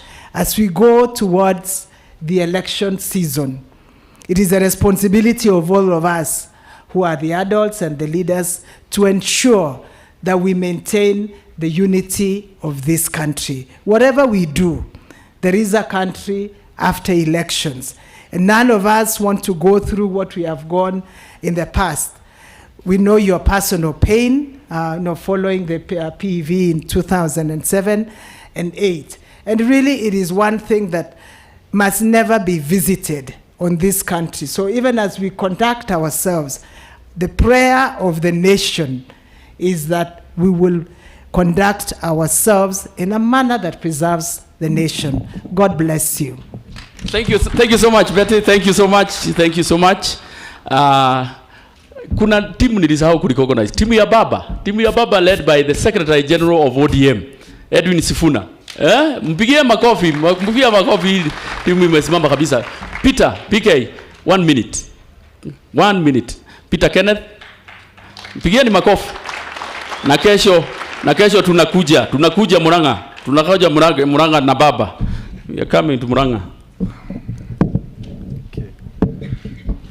Familia ya Mama Susan, Mheshimiwa Raila Amolo Odinga, the 5th President of our Republic, waheshimiwa mawaziri, waheshimiwa magavana, madeputy governors, wabunge, MCAs, Mheshimiwa Kanini Kega mwenyeji, na wale wote marafiki ambao wamekuja siku ya leo. Mimi nimekuja kufariji na familia ya Mama Susan, akiwemo rafiki wetu Deputy Governor Karo. Na tumekaa na Karo siku mingi, hata wakati mwingine mama ameugua tukiwa na yeye. Na mimi najua yale mapenzi ambaye alikuwa naye kwa mama. At in this life, we must recognize 2 gifts. Gift of life that we are celebrating today, and gift of friendship that is displayed here by all of you. That you have come together to give your warmth to the family of Mama Susan. Kwenda kwaria maige, one gugo wandu akieni. Emotiona ni tushereirwo ni mugeni. Ndogo ni makinya tukinyere hau. Ni wega muno. Thank you Peter. Na mundu muge ndari mihere yake. Ohoro haha niho tuli. Sasa kwa kifupi sasa, because I can see a whole host of governors here. I want to invite the governor wa area. Na hii nitasema kwa Kikuyu. Governor, umenye deputy governor huyu ni wadigwa ona mushara dali. Asante sana Mheshimiwa Kanini. Dale na mushara ta mieri mwaka na kindu kaiti umenya ni wadigwa. Asante. Wewe menya mabunge tiga ma county.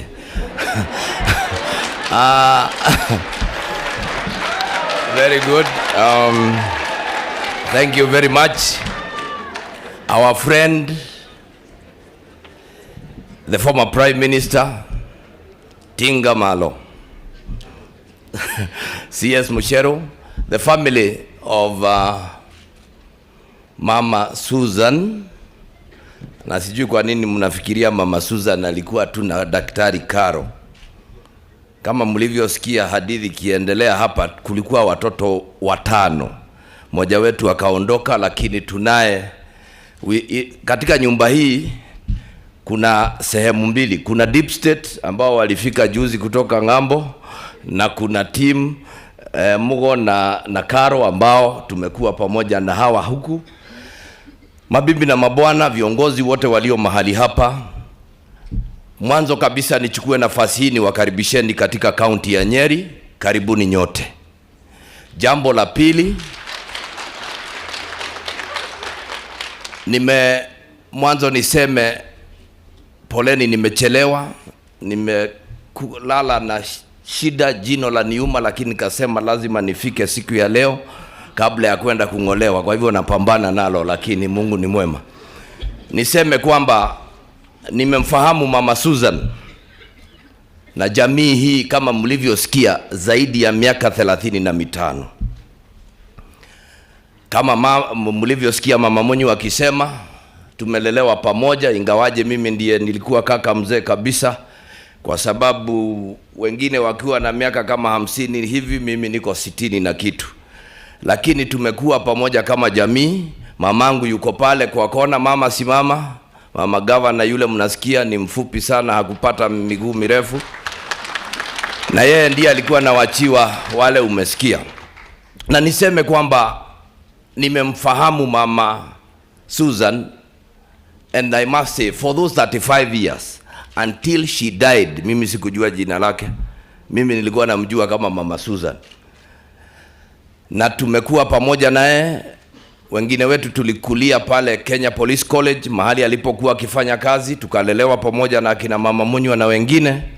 Na kwa yote jambo hili si jambo rahisi. Tunafahamu zaidi ya yote, niwaambie msiofahamu ni kwamba ni mama aliyekuwa na nguvu sana, kwa sababu mzee aliondoka zaidi ya miaka 30 na kitu iliyopita, akawaacha hawa wakiwa watoto wadogo. Mama kajikaza mpaka siku ya leo, unaona jamii jinsi ilivyo.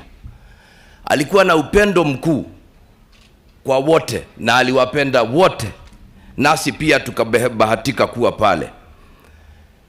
Juzi nilisikia mamangu akiniambia walikuwa wanaambiana ukienda usiniache, na nikamuonya nikamwambia sasa usimfuate.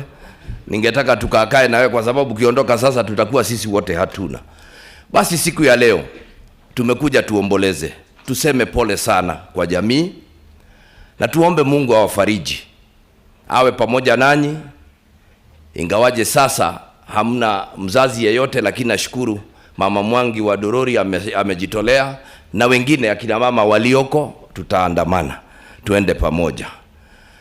Leo ninaona nina magavana wa nguvu, kwa sababu kuna magavana ambao ni wale wenye cities, ukiangalia Nakuru City, Flamingo City, ama namna gani, Kisumu City, Kisumu ya baba. Alafu tuna mwenyewe, si mnamjua governor wa Nairobi, Mheshimiwa Ann Kananu. Huyo ndiye mwenye city ile kubwa, yuko hapa, ndiye huyo. Na pia tunaye mmoja ambaye kazi yake ni kufukuzana na wanyama huko, anaitwa Mheshimiwa Moses Lenokulal, ambaye ndiye governor wa Samburu, yuko hapa pamoja nasi. Na kwa wote nataka niwashukuru, niwaambie ni karibu sana. Na kwa sababu sisi kama county tuna misiba mara mbili. Kuna msiba huu wa mama, na pia kuna director wetu ambaye yuko hospitalini sasa. Walipata ajali wakiwa pamoja na bwanake, bwana akaaga. Leo pia tutakuwa na maombi mengine kule Cathedral, na huenda tukaachana na tukakimbia kule. Pia Mheshimiwa Karo, ningetaka nikuletee rambi za Archbishop wetu, Archbishop Anthony Muheria. Ameniambia nikija nikuambie pole, alikuwa na mkutano ambao hangeuacha. Wa pili kunituma ni gavana wa Kirinyaga, Ann Waiguru, ambaye leo wanamzika kule kwao mwanzilishi wa benki ya cooperative ambaye anaitwa Bwana Gathanga. Niseme hivi, Karo, wagomba nao ndio wapata nao, na ni vizuri tuseme hivi, wa heshima ya mama na jinsi tulivyo, na unaelewa, sharti tuzike haya mambo katika kaburi la sahaulika, na tuweze kuendelea mbele, kwa sababu sisi ni ndugu na dada, ama namna gani? Basi mkono wangu uko wazi, sisi tuendelee na mambo hayo, tuyazike katika kaburi la sahau, ili tuweze kuendeleza Nyeri pamoja. Baada ya kusema hayo yote, mtaniruhusu tu kwa niaba ya magavana hao wengine, na tuna mmoja ambaye pia ni dada na ni wa Nairobi City, badala ya nifungie kutoenda huko, ni heri nimpatie nafasi azungumze kwa niaba ya wengine. Kwa heshima, tafadhalini ndugu zanguni, tumkaribishe gavana wa Nairobi, Ann Kananu.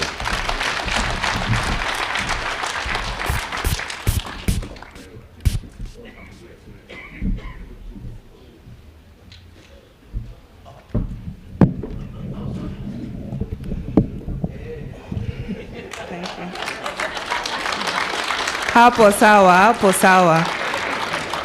God is good, and all the time. I was sad when I was coming in, but now I can afford a smile as a woman. Governor Wanyeri, thank you so much for that honor. Yesterday we had a conversation, and we met at the COG. And he told me mama ya Karo na mama yangu, they were working together. So I asked him one question. Kama mama yako na mama ya Karo walifanya kazi pamoja, kwa nini nyinyi msifanye kazi pamoja? I want to thank you so much for what you have done today. We as women of Kenya, we are proud. Adwanyere murega? Murega? Mbona mko baridi hivi kiasi? Murega?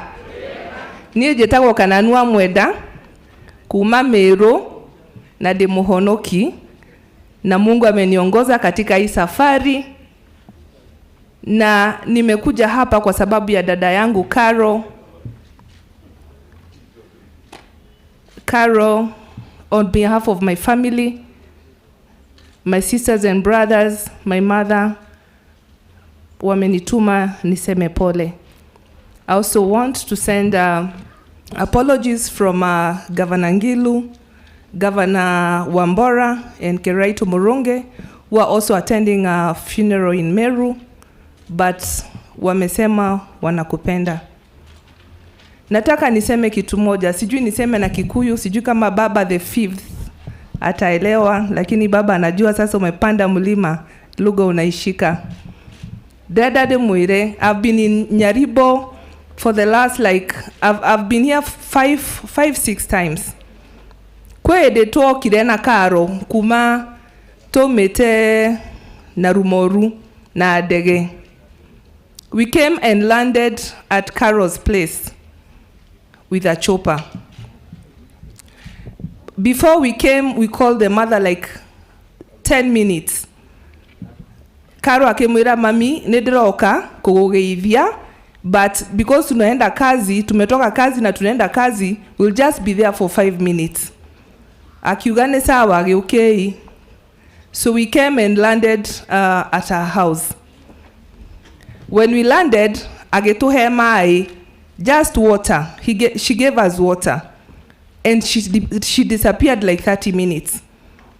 When Mama Carol came back, she came with ndoma and gwache. And after doing all that work in 30 minutes, she asked us with Carol, "Dege ne kuwaga doma kweli?" You know, now she has done so much, but she's not sure if a chopper can carry doma. Tokemera terere onagono ekue. Yeah? She was such a generous woman. And I don't know what to say. Today I'm not speaking as a governor, but I'm speaking as Carol's sister. Mom was my mom. When all those things you sing on social media should call me from the US just to encourage me and tell me, Anne, have the courage. Take it up. Don't accept any crap from anyone. Be the woman that we know. And I said, I am the woman that I know.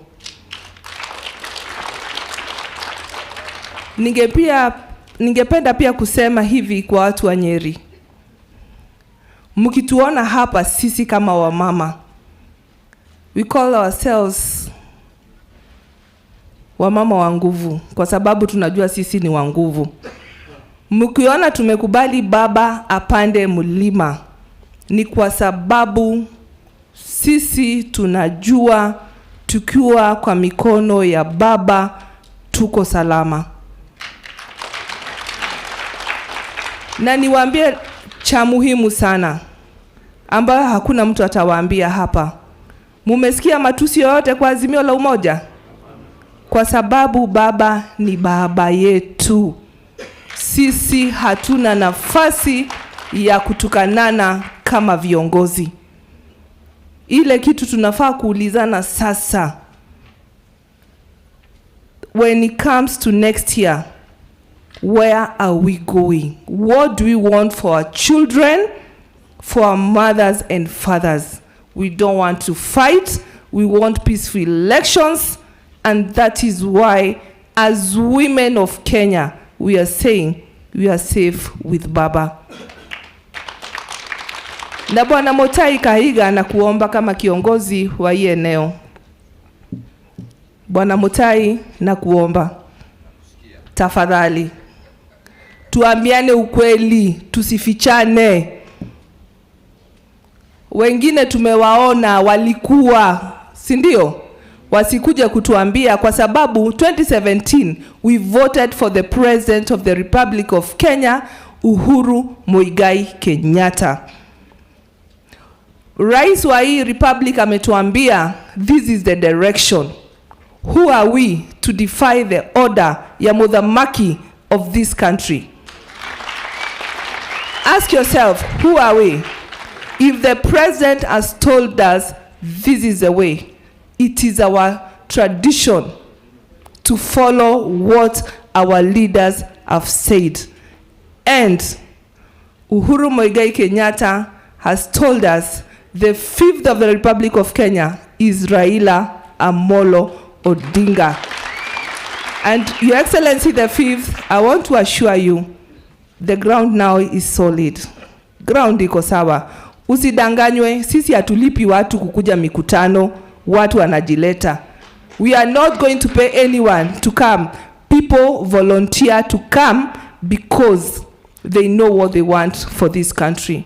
And I'm praying for a very peaceful election in this country and peaceful transition to the 5th of this country.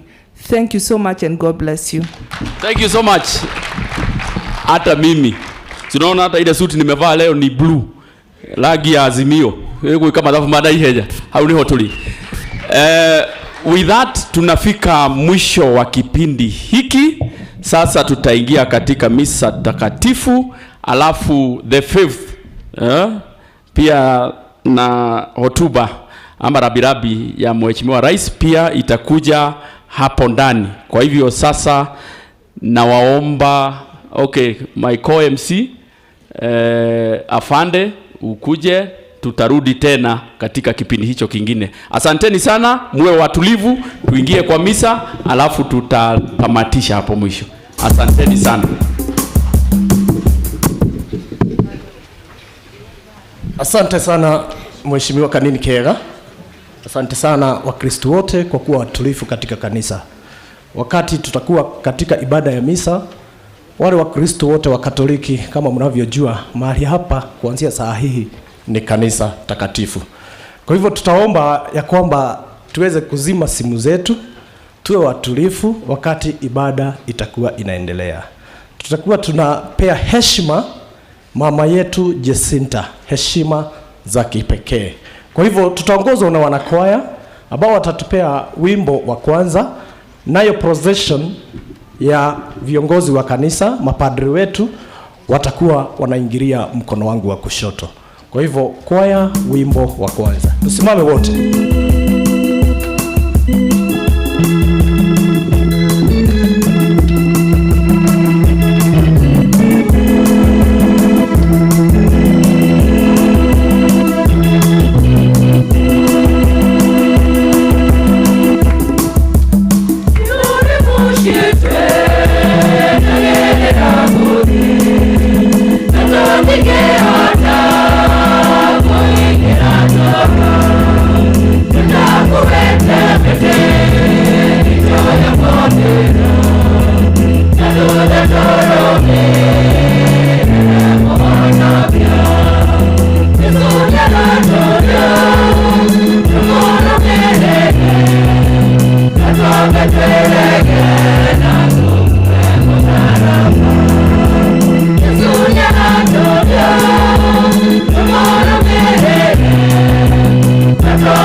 Kwa jina la Baba na la Mwana na Roho Mtakatifu.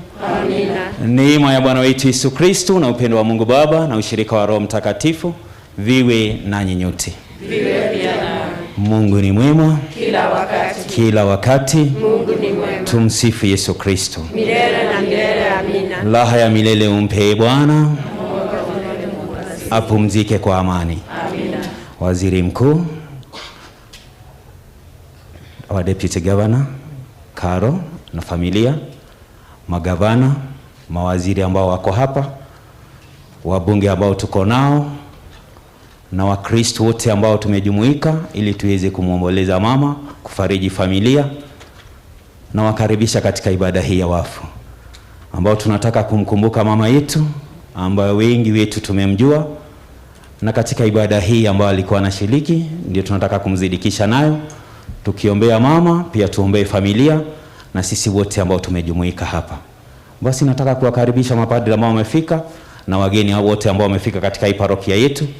Kwa nia moja tujute dhambi zetu ili tuweze kujiweka tayari kutoa hii sadaka takatifu.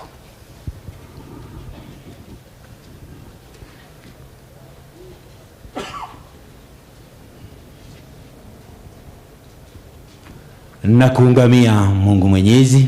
Nanyi ndugu zangu, kwani nimekosa mno kwa mawazo, kwa maneno, kwa vitendo na kwa kutimiza wajibu. Nimekosa mimi, nimekosa sana. Ndiyo maana na kuomba Maria mwenye heri, Bikira daima, malaika na watakatifu wote, nanyi ndugu zangu, niombeeni kwa Bwana Mungu wetu. Mungu Mwenyezi atuhurumie, atusamehe dhambi zetu na atufikishe kwenye uzima wa milele. Amina.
Ee Mungu, wewe ndiye utukufu wa waumini na uzima wa wenye haki.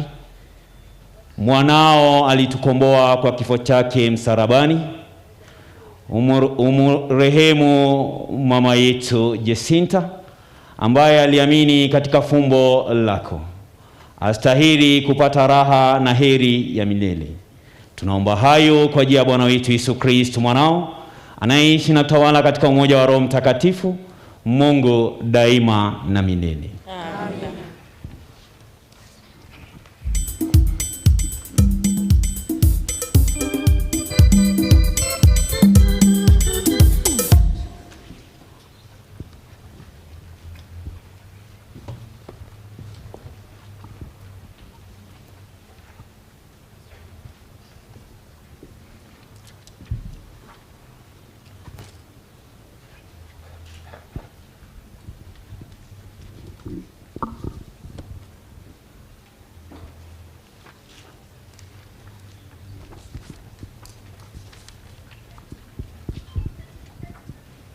ndugu na jamaa mlio hapa,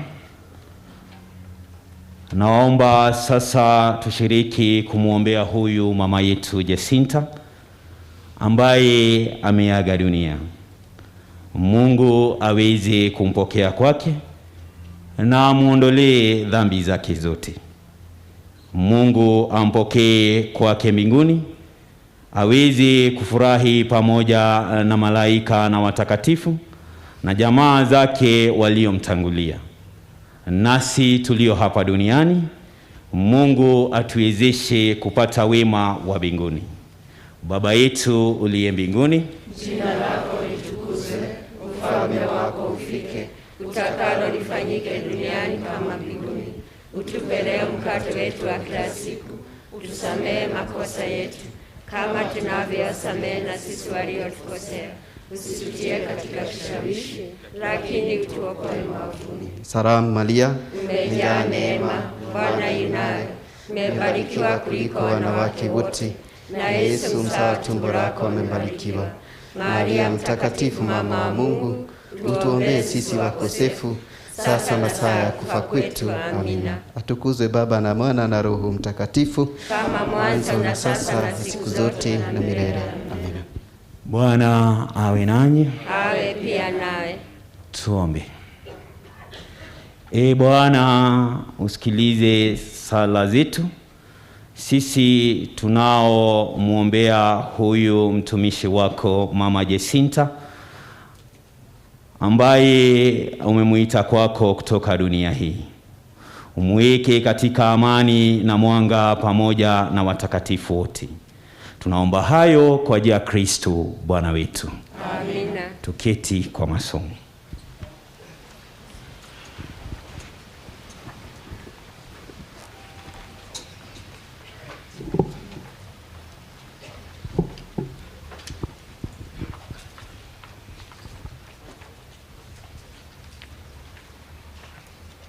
Somo la kwanza.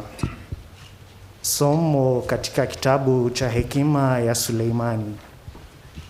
Lakini roho za wenye haki zi mikononi mwa Mungu, wala mateso yoyote hayatawagusa. Machoni pa wapumbavu walionekana kama wamekufa, na kutoka kwao kulihesabiwa kuwa msiba, na kuondoka kwao toka kwetu kuwa uharibifu. Lakini wao wako katika amani. Na hata kama kwa mtazamo wa watu wanaonekana kuadhibiwa, tumaini lao limejaa kutokufa. Kwa kuadhibiwa kidogo, watafanyiwa mema makubwa. Kwani Mungu aliwajaribu, akawakuta kwamba wanamstahili yeye.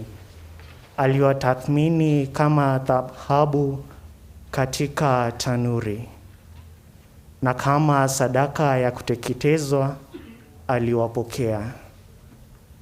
Na wakati wa kujiliwa kwao watang'aa, na wataruka huku na huko kama cheche kwenye nyasi. Watawahukumu mataifa na kuwatawala watu, naye Bwana atakuwa mfalme wao hata milele. Wenye kumtumaini Mungu watafahamu ukweli, nao waaminio katika upendo watakaa naye. Kwani neema na rehema ni kwa watakatifu wake, na ulinzi kwa wateule wake. Neno la Bwana.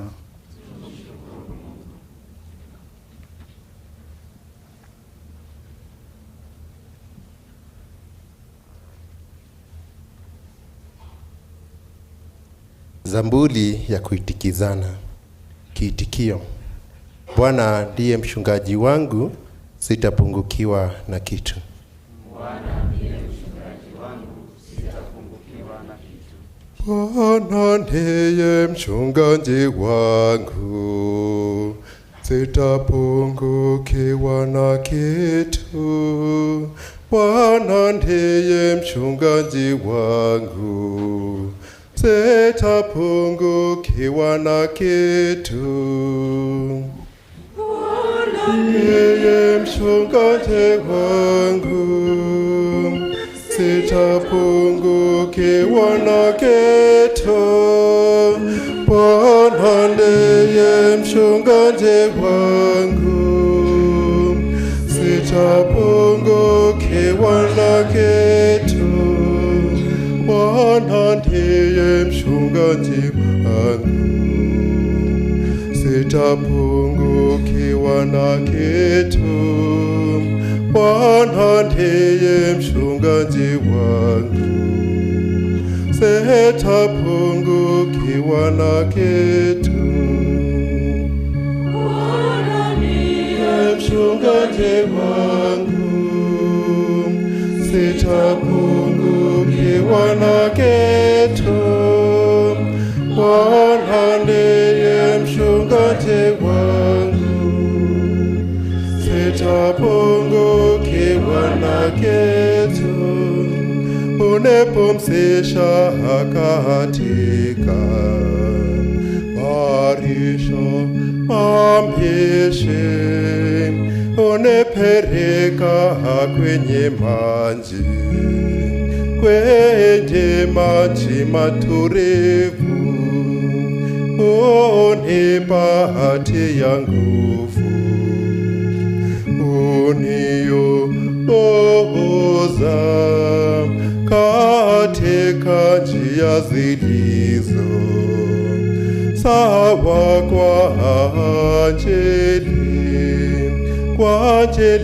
ya jina lake, kwa ajili ya jina lake, katika njia zilizo sawa kwa ajili ya jina lake.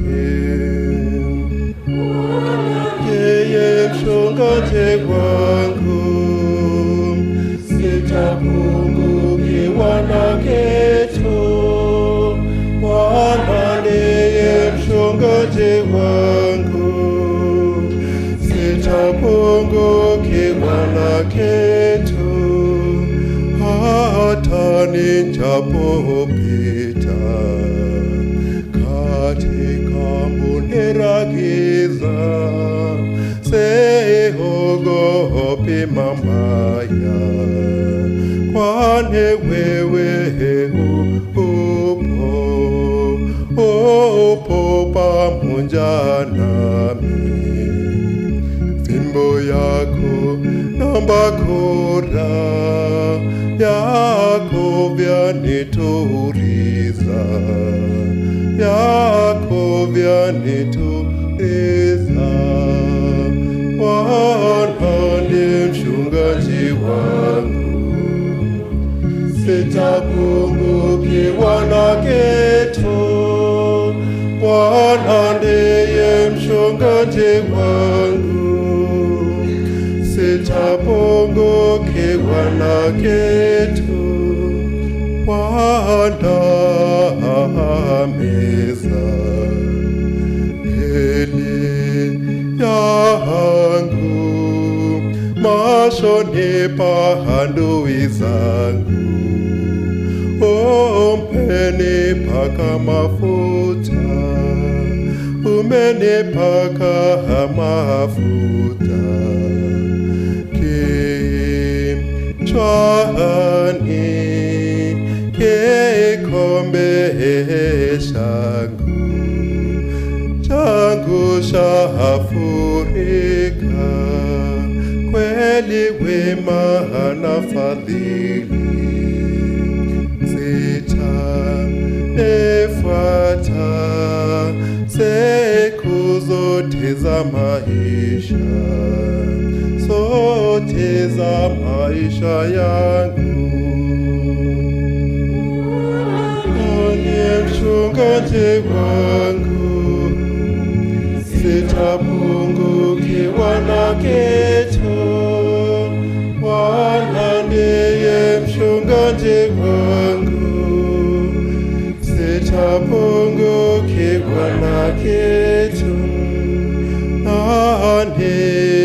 Nitakaa nyumbani mwa Bwana kwa miaka mingi, kwa miaka mingi njayo twembe.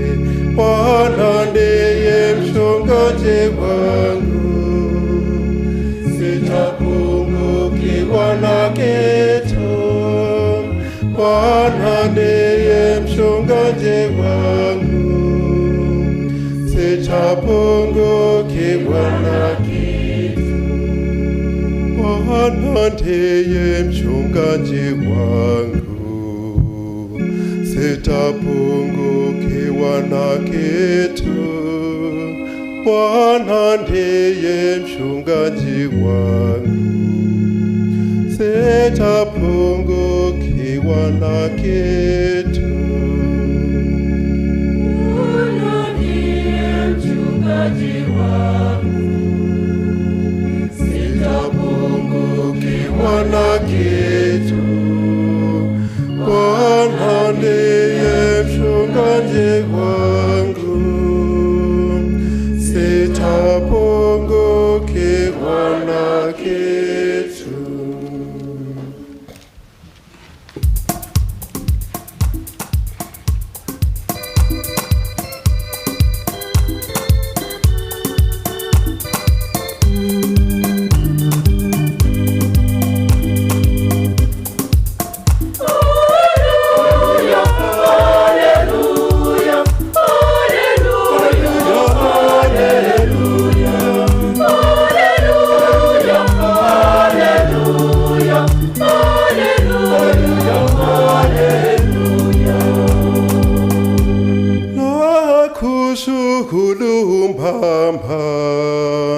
Bwana wa mbingu na nchi, kwa kuwa mambo haya uliwafisha wenye kema akili, ukawafunulia watoto wachanga, watoto wachanga.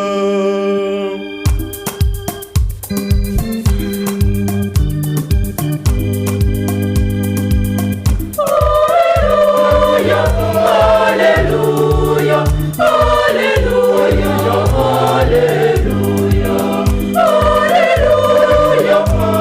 hallelujah, hallelujah, hallelujah.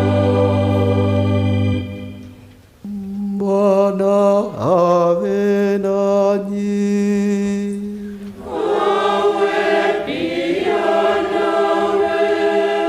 Somo katika Injili ilivyoandikwa na Luka.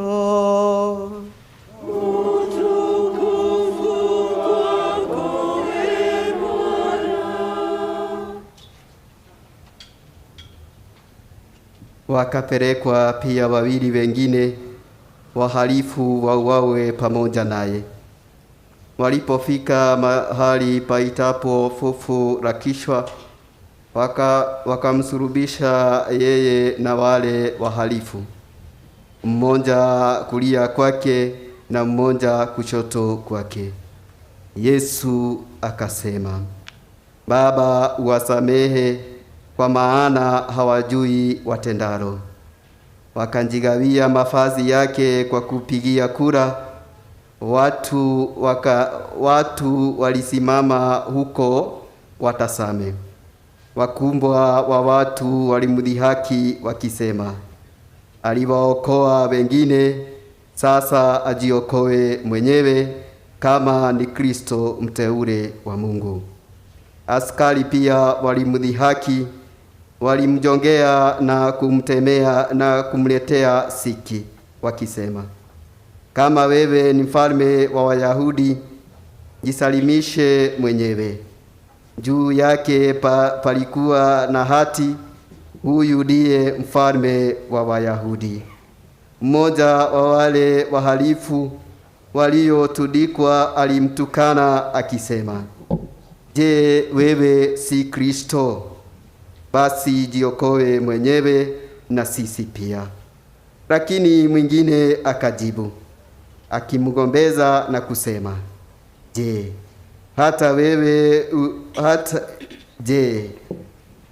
hata wewe uliyehukumiwa sawa na yeye humjali Mungu? Sisi kwa haki tunapokea tunayo yastahili kwa makosa yetu. Lakini hakutenda baya. Akasema, Yesu, unikumbuke mimi unapofika katika ufalme wako. Yeye akamjibu, amin nakuambia, leo utakuwa pamoja nami paradisini. Injili takatifu ya Bwana. Sifa kwako, Ee Kristo.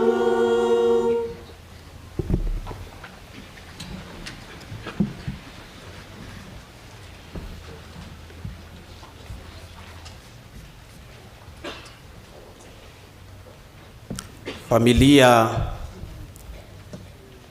ya Mama Jacinta tukiongozwa na naibu na gavana wetu hapa Nyeri, Mheshimiwa Caroline, viongozi wa kidini ambao mko hapa tukiongozwa na baba paroko Father Samuel, Right Honorable Raila Odinga, viongozi wa serikali ya kitaifa tukiongozwa na CS Mushero, viongozi wa serikali ya kaunti tukiongozwa na gavana wetu hapa Mutahi Kahiga, Mheshimiwa Mutahi Kahiga, milki ya watu wa Mungu.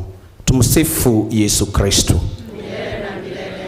Mungu ni mwema kila wakati. Tuinuliane mikono. Mungu ni mwema kila wakati. Na kila wakati. Mungu ni mwema. Hata wakati huu ambapo tunahuzunika, bado tuendelea kusema ya kwamba Mungu ni mwema.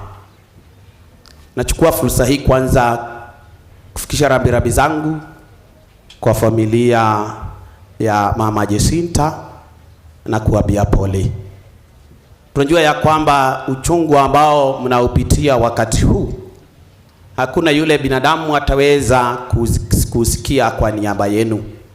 Na kwa sababu hiyo tunapowaambia pole, tunaombea Mwenyezi Mungu aweze kuwafariji na aweze kuwapatia matumaini. Na hakuna maneno mengine ambayo tunaweza tumia kuwafariji kando na yale ambayo yametumika katika somo letu la kwanza ambalo tumelitoa katika kitabu cha hekima. Mwandishi atuambia ya kwamba nyoyo za wale ambao ni wenye haki zi mikononi mwa Mungu. Japokuwa katika macho yetu tunaona ya kwamba ni kama kwamba wameangamia, lakini wametulia katika mikono ya Mwenyezi Mungu.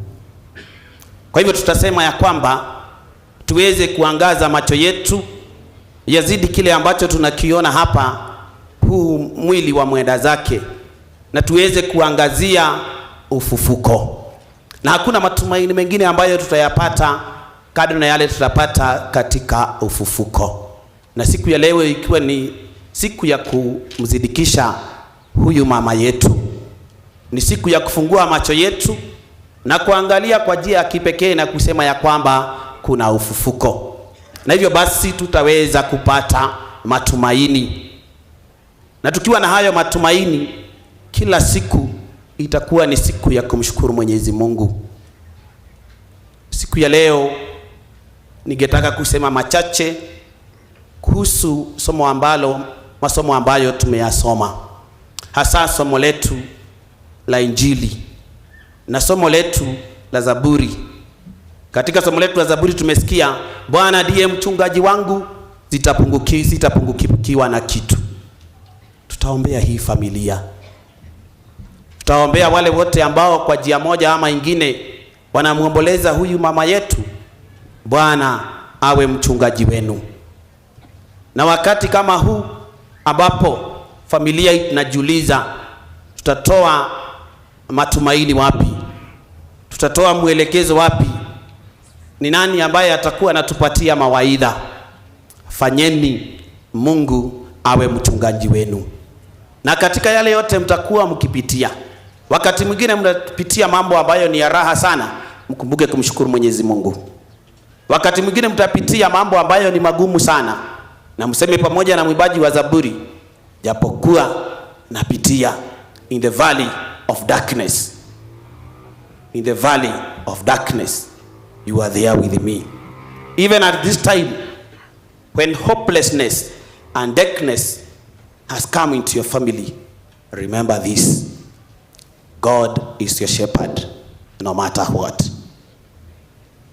Natoa mfano wa watu ambao walipata nafasi katika maisha, kwa sababu Mwenyezi Mungu kila wakati anatupatia nafasi kila mmoja wetu.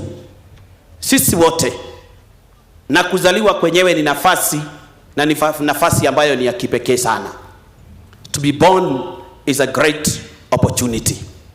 And we who are here today, we must appreciate the gift of life, because we have seen what death can do. Wakati kifo kinakuja kwetu, kinatunyang'anya nafasi ya maisha. Sio tu nafasi ya maisha ambayo Mungu ametujalia, bali kila siku Mungu anatuelekeza katika nafasi tofauti tofauti. Sometimes we make use of this opportunity, and other times we fail to do that. As a Christian, and indeed as a human being, how many opportunities have been presented before you by our God? At times you have made use of them, and at times you have just overlooked this opportunity. To live is a great opportunity, my dear brothers and sisters. Huyu mama alikabidhiwa nafasi, mimi na wewe tumekabidhiwa nafasi. Mtu mmoja aliniambia ya kwamba the word poor means people overlooking opportunities repeatedly. Umaskini ni mtu ambaye amepewa nafasi, na sio kila wakati, lakini hakuitumia vilivyo. Na kwa kukosa kutumia ile nafasi ambayo Mungu alikuwa amemjalia, ndio maana wakati mwingine tunaishi yale maisha ambayo tunaishi. Mimi sijui kati yenu na wale ambao tuko hapa ni nafasi zipi ambazo Mungu ameweza kukuwekea katika maisha yako. Sijui, lakini how many opportunities have you lost in your life? Tunatoa mfano wa watu ambao waliweza kupewa nafasi lakini hawakuzitumia vizuri. Lakini tutaona mmoja ambaye aliweza kutumia hiyo nafasi. Na nitamtumia mfano wa mzee mmoja ambaye alinitembelea kwa ofisi yangu. Tatumia mfano wa wezi ambao tumewasoma katika injili yetu ya siku ya leo. Na tutatoa mfano wa huyu mama ambaye siku hii ya leo tunamzidikisha. Kando na kuwa padre, nimepewa pia nafasi ya muhimu sana katika vikosi vyetu vya utawala, na hudumu kama chaplain. Kwa hivyo mimi ni askari na pia ni father. Na nakumbuka siku moja nikiwa kwa hiyo ofisi, kuna huyu mzee ambaye alinitembelea. Kimuona ni mzee ambaye amekomaa kidogo, amezeeka kidogo. Na nikampokea vizuri kwa hiyo ofisi. Kaniambia, father, nimekuja na kuna kitu nataka kukuomba. Kamuuliza kipi? Akaniambia, mimi naomba kwa sababu nafikiria kwamba unaweza nisaidia siku moja niwe polisi. Kamwangalia hivi nikashindwa, ni mimi sioni vizuri ama ni yeye yuko na shida. Kamuuliza, uko na miaka ngapi? Kaniambia, nimeendaenda lakini sio sana. Mtaweza kunisaidia aje? Kamwangalia nikashindwa nimwambie aje. Nikamwambia, nafasi bado iko, lakini we utagojea. Wakati kutatangazwa ya kwamba kuna recruitment, we jitoze pale uwajani, maofisa wale utawapata pale, labda watakusaidia. Lakini vile najua wale ambao tunawachukua ni vijana chini ya umri wa miaka 28. Kwa hivyo mimi sijui vizuri itakuaje, lakini wewe jaribu. Akaniambia asante. Huwezi kunisaidia? Hapana. Lakini nikamwambia nitakuombea. Tuko wazuri sana kwa kupeana maombi, lakini nilijua kwa hakika huyu sitamuombea kwa ukweli. Nijua huyu hiyo maombi hapana, hata Mungu hatasikia. Lakini alipotoka nikajiuliza, ni nini baya na huyu mzee? What's the problem? Nikamuita nikamwambia, hebu rudi. Wewe naona ni kama huna nafasi, lakini ambia kijana yako ajaribu sana. Ni kama hiyo nafasi imekuepuka. My dear people, I reflected about that. And I came to a conclusion that binadamu akizaliwa, akiwa mtoto mchanga, Mungu humjalia nafasi kubwa sana. I want to tell you, as you age, the opportunities are reducing on daily basis. God is good. Ambia mwenzako hapo, nafasi zinapungua. As siku sikiendelea, mtoto ambaye amezaliwa anakuwa na nafasi kubwa sana, lakini kila siku mlango mmoja unafungika, mwingine unafungika. Kila siku. I don't want to think that there is somebody who is in their 90s, men or women, 90s, let's talk about women, who could still be thinking that they'll get married and get good families. That is an opportunity that has already gone. True or not true, ladies and gentlemen? I want to think it is true. It's an opportunity that has gone. And you, my dear people, I also want to think God has also given you many chances, some of which they no longer exist. They are long closed. Ni kama huyu baba ambaye nilimwangalia nikasema, hiyo nafasi yako ya kuwa askari naona ni kama kwamba imefungwa. Na nyinyi na mimi tujiulize, ni nafasi gani ambazo tumezipoteza, na siku hii ya leo tunaomba, I wish I knew and God had given you that opportunity. Tusiseme I wish I knew na Mungu alikuwa ametupatia nafasi. Lakini kila siku unaweza poteza nafasi zote za hapa duniani, lakini kuna nafasi moja tu ambayo ni ya muhimu sana, na nitawaomba nyinyi wote tusipoteze hiyo nafasi. Mlango wa mwisho ambao utafungwa hapa duniani ni mlango wa kupata ufalme wa Mungu. Huo ndio utafungwa mwisho kabisa. Ya masomo inaweza kuwa ilifungwa, ya kuwa sijui nani inaweza kuwa ilifungwa, ya kuwa fulani imefungwa, lakini mlango wa mwisho ambao unafungwa na mwenye kufunga huo mlango ni kifo, ni mlango wa kupata ufalme wa Mungu. Kwa hivyo kila wakati ukiamka na unajipata ya kwamba unaweza kupumua, ukumbuke ya kwamba Mungu amekujalia nafasi. Nafikiria kunao ambao tumeketi hapa na tunapumua. Kuna yeye anapumua hapa kweli? Kama unapumua, Mungu amekujalia nini? Remind your neighbor, if at all you are breathing, God has given you an opportunity to become a better person. Abia mwenzako, become a better person. Ukumbuke hilo jambo kila wakati. Every time that you feel that you are breathing in and out is an opportunity that God is giving you, that God is giving me to become a better person. Kwa sababu huo mlango punde tu unapofungwa, Wakristo wapenzi, watu wa Mungu, hatuna nafasi tena, unakuwa umefungwa.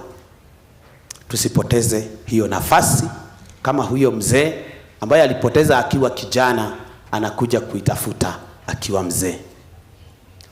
Pia siku ya leo tumeshuhudia watu wawili ambao waliweza kumkaribia Kristo sana, na wanaitwa wanyang'anyi. Kama tukisoma katika Injili ya Mtakatifu Marko tungesikia kwamba walikuwa wezi. Wakamkaribia Kristo kabisa. In fact, wakawa na nafasi ya kuwa na yeye siku zake za mwisho, ama wakati wake wa mwisho wa kuokoa dunia. Mmoja aliweza kupata nafasi na mwingine hakupata nafasi. Mtu mmoja aliniuliza, Father, na ni kwa nini Yesu alisulubiwa kati ya wezi? Esa fane wane ati hakusulubiwa kati ya watu ambao ni wadanganyifu, watu ambao ni waongo, washerati na kitu kama hiyo, bali alisulubiwa kati ya wezi. Hata mimi nikafikiria, nikashindwa. Lakini baadaye nikapata mtu mmoja ambaye alinipatia jibu, akaniambia, Father, unajua ni kwa nini? Kwa sababu hiyo ndio dhambi ambayo kila mtu amewahi ifanya. Did you hear that? Ni dhambi ambayo kila mtu amewahi. Hebu angalia mwenzako, labda hakai kama amewahi fanya, lakini jua hiyo ndio dhambi ambayo kila mtu amefanya nini? Na mtu ambaye amewahi fanya hiyo dhambi. Kuna watu wengi sana ambao hawajafanya dhambi nyingi, lakini hiyo ya wizi tunaanza tukiwa watoto. Hakuna mtu hapo hajaiba sukari ya mama. Kweli si kweli? Kwa hivyo naongea nawe. Sikuwa niseme hivyo, lakini wanakwaya wamesema. Sisi wote hawa ambao ni wawili ambao wamesulubiwa pale, wanawakilisha watu wengi ambao ni wenye dhambi, ambao kila wakati wajipata na nafasi ya kuokoka, lakini hiyo nafasi wakati mwingine tunashindwa kuitumia. Ni mara ngapi tumekaribia Kristo sana? Wakati nilikuwa nafanya research kidogo, nilisoma nikaelewa kwamba kwa watu wale wote ambao walimkaribia Kristo sana na wakakosa nafasi ya kuingia mbinguni ni wawili ama watatu. Ama wale ambao walishindwa kutumia hiyo nafasi vizuri, ambao wamenakiliwa katika Biblia ni wawili. Mmoja ni kijana mmoja ambaye alijulikana kuwa tajiri, anajulikana the young rich man. Huyu jamaa alienda mbele za Kristo, akapiga hata magoti, akaambiwa yale ambayo anastahili kuyafanya ili aweze kuurithi ufalme wa Mungu, but he went away sad. Akaenda akiwa amehuzunika, akaenda akiwa amekuja uso. Imagine, umepata nafasi ya kumkaribia Kristo, so close to Christ, but instead of you gaining from that closeness, you end up going home sad. What a loss. How do we lose such an opportunity, my dear Christians? Siku ya leo tunaombwa, huyu kijana alipiga magoti, akaenda nyumbani amekuja uso. Usipige magoti mbele ya Mwenyezi Mungu. Usikuje kama siku ya leo umemkaribia Kristo sana. Tunapoendelea kulisoma neno la Mungu na tutakapomuita Kristo katika Ekaristi takatifu hapa, utakuwa umemkaribia sana. Abia mwenzako umekaribia Kristo. Lakini what do you go back home with even after such a great encounter? Nini ambayo unaenda nayo nyumbani? Mkristo. Huyu mwizi, huyu mnyang'anyi alimkaribia Kristo, lakini to his arrogance, to his ignorance, to his pride, kama wengine alimfokea Kristo na kumwambia, wewe unajifanya mwana wa Mungu, si ujifanye, si ujiokoe wewe na utuokoe sisi. Yule adui ambayo ni mkubwa sana wa binadamu hapa duniani ni kitu inaitwa ego. Semeni ego. E-G-O.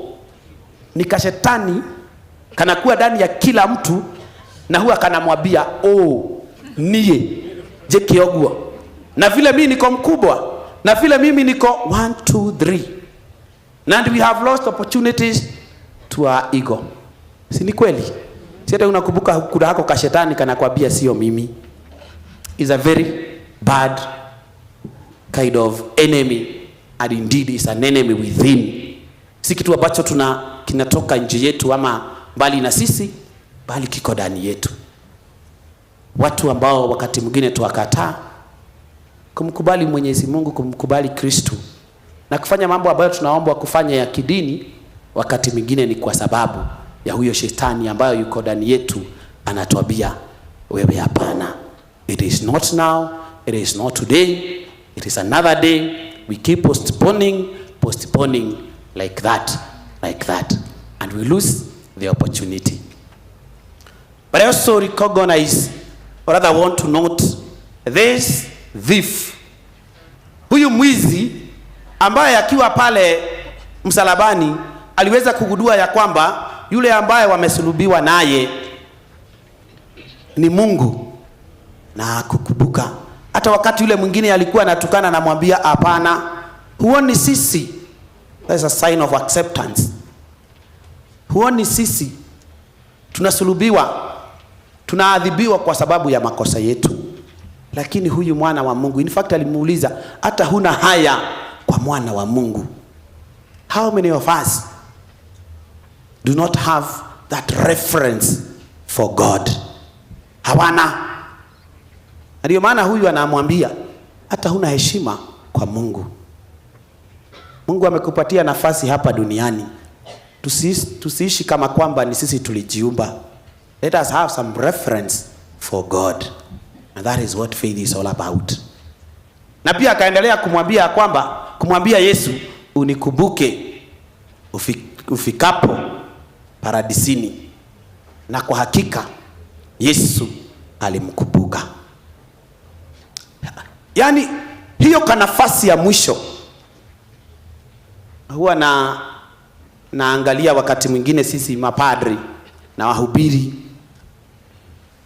wakati tunazika mtu, unakuja kwa ofisi zetu, maswali ambayo tutawauliza, anakuja kanisa, anashiriki katika jumuiya, amebatizwa, wakati mwingine anatoa fungu la 10. Kwa najiuliza, kama ningekuwa padre siku hiyo, niletewe huyo mwizi, mimi nikiwa padre na niko kwa ofisi, niambiwe kuna mtu mmoja ambaye alikuwa amesulubiwa na ameletwa kwako ili umzike. Unaona kama ningemzika? Ningesema amebatizwa? Hapana. Anaenda kanisa? Hapana. Hakufanya hayo yote. Yale ambayo wakati mwingine tunafanya, yeye hakufanya. Kwa hivyo hakuokolewa na hivyo vitendo ambavyo tunazifanya siku hii ya leo, bali aliokolewa kwa sababu ya kutambua uwepo wa Kristo pale na uwezo wa Kristo. My dear people, this is an opportunity. Like our mother had that opportunity to become a better person. Me and you, we are invited and we are reminded there is an opportunity that God has given you. Become a better person. Tulikubaliana sisi wote ni wezi, lakini kuna mwizi ambaye hata siku ya leo tunamuita muishuri ya mwega na kwe muishimuru. God is good. Where do you fall? Sisi wote ni wenye dhambi, sisi wote ni wadhaifu, sisi wote ni wezi in quotes. Lakini kuna yule ataitwa mzuri japokuwa ni mwizi, kwa sababu ni mwenye dhambi, kwa sababu aliutambua uwepo wa Kristo na kupitia huo uwepo akapata ufalme. Where do you belong? Are you on the right side or on the left side of Christ? Wewe ni wale ama mimi ni wale ambao hawana nafasi na Mungu? Tujiulize. Twafurahia siku hii ya leo tukimzidikisha mama yetu, na nitabue nafasi mbili ambazo aliweza kuziona katika maisha yake akazitumia, na kwa sababu hiyo tuamini na tusadiki ya kuwa siku ya leo yeye amekaa pamoja na malaika wa Mungu akifurahia. The first, she was given an opportunity to be a mother. She was given an opportunity to be a mother. And I was listening to every other speaker who was coming here, and I can attest, this woman lived to the fullest her call as a mother. Tupige makofi kwa hiyo. She lived to the fullest her call as a mother. And we have that evidence that she was able to bring up the deputy governor, who is not only a county leader, but we see her also as a national leader. And somebody noted that this mother was able to bring the best brains, some of the best brains that we have in the country. I think that is something great. Akawaelimisha, akawalea, akawafunza kuwa sio watoto wake, bali ni watoto wa taifa hili letu tukufu. Jambo la maana sana. Kuna watu hapa ambao wako na watoto, lakini ni watoto wao na wa familia zao. Umezaa mtoto, akiwa mtoto mdogo, ukienda kumpatia kwa mtu, anakataa hawa watu. Anaanza kulia, nasema kajokerie gakagatie ndete andu. Kau gatiga tuika mwana wa bururi. Ubataire okaneane bururi-ini gathiga gatungate bururi. Na ungikona gakiregera moko-ini maku, ujite tukahoere. There is a problem there. We want to really appreciate this our mom who is lying here for that calling that she embraced with a lot of love and dedication. And today, that is where we have so many leaders coming to witness the motherhood of this our dear mother. That is great, and we appreciate her, and we pray that the Lord may see her commitment in that calling, and then grant her eternal peace in heaven. She also noticed another opportunity that she didn't lose, to become a Christian. To become a Christian. Alijua ya kwamba hawezi ishi haya maisha kwa uwezo wake na bidii yake peke yake. Na hivyo basi akajiunga na kikundi cha Wakristo, akawa Mkristo, akabatizwa na akafa akiwa amevalia kofia ya Mkristo. So we are also burying a hero in faith. That is an opportunity that she never lost. And we want to appreciate her and thank God that she was given such an opportunity. And to my dear people, God has given you many opportunities. How are you making use of these opportunities?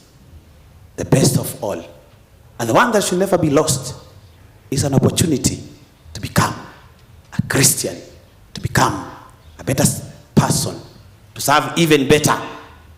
Particularly our leaders who are here, is an opportunity.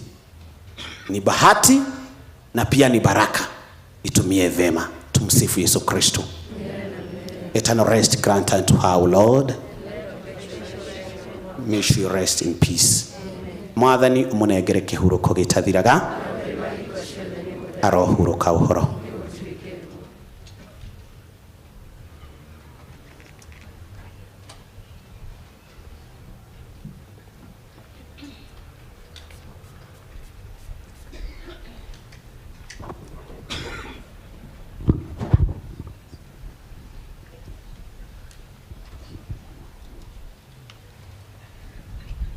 Tusimame kwa sala za waumini.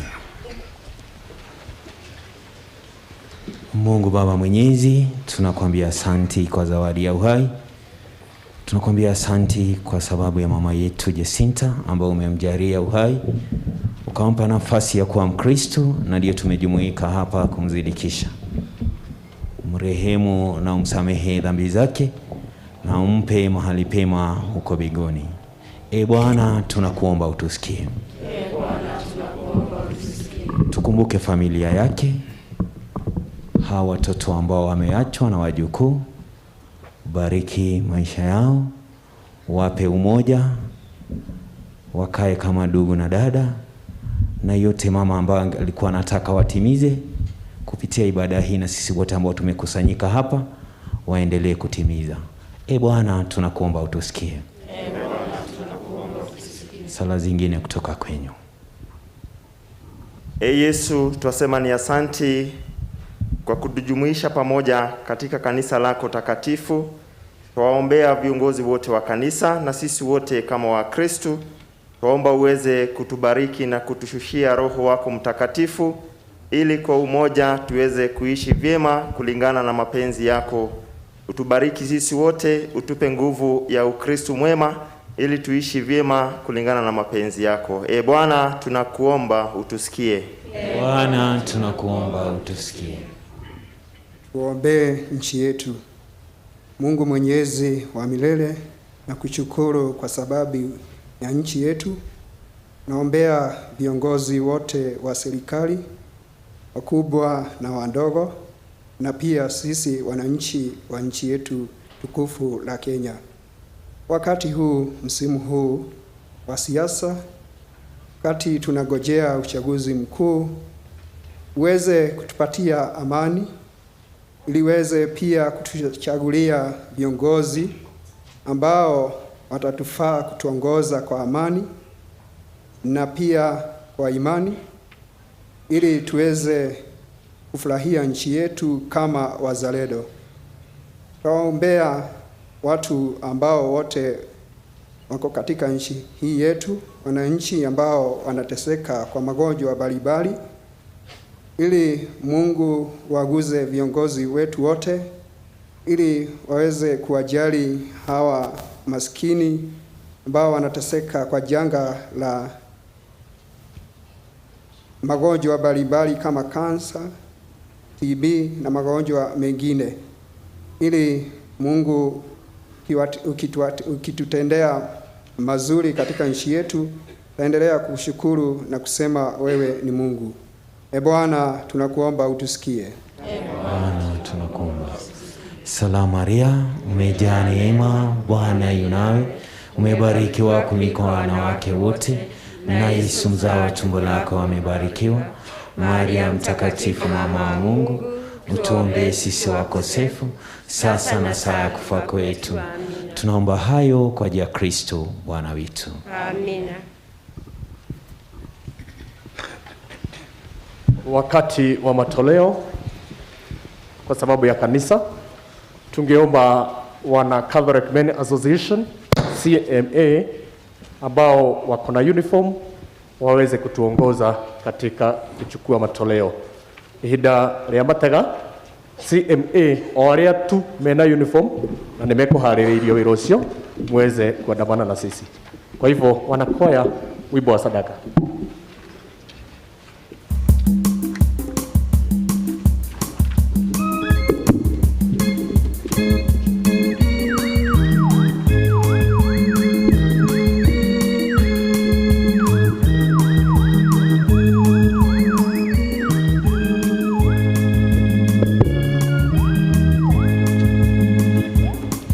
Tazama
tuweze kusimama wote ili tulete matoleo. Turugame iduothe mundu hariari.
Swarini ndugu na dada zangu, ili sadaka yangu na yenyu ikubaliwe na Mungu Baba Mwenyezi.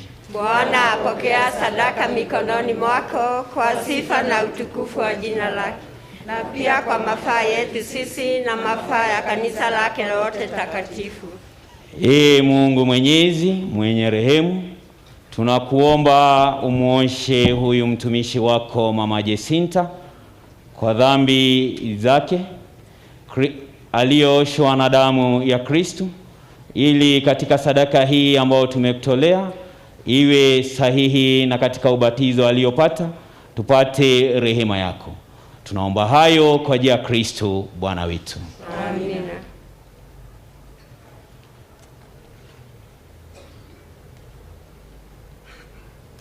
Bwana awe nanyi. Awe pia naye. Inueni mioyo. Tumeinua kwa Bwana. Tumshukuru Bwana Mungu wetu. Ni vyema na haki. Kweli ni vyema na haki tukushukuru daima na popote, Bwana Baba mwema, Mungu mwenyezi wa milele. Kwa maana ingawa tulistahili kufa kwa ajili ya makosa yetu, wewe ulitoa hukumu na kutujalia neema. Nasi tuliokuwa tumeangamizwa na mauti kwa ajili ya dhambi, tulikombolewa na Kristo shahidi takatifu pamoja naye. Kwa hivyo sisi pamoja na majeshi yote ya malaika wa mbinguni tunawimba wimbo wa utukufu wako tukisema bila mwisho.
Bwana kweli mtakatifu, na kila kiumbe kilichoumbwa nawe kinakusifu kwa haki.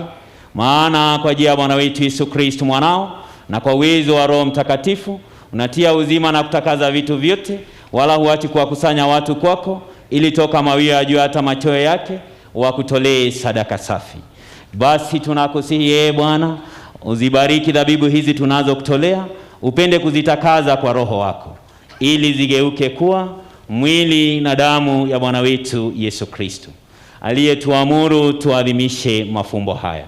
Usiku ule alipotolewa, yeye mwenyewe alitoa mkate, akakushukuru, akaumega, akawapa wafuasi wake akisema, twaeni mle wote, huo ndio mwili wangu utakaotolewa kwa ajili yenu.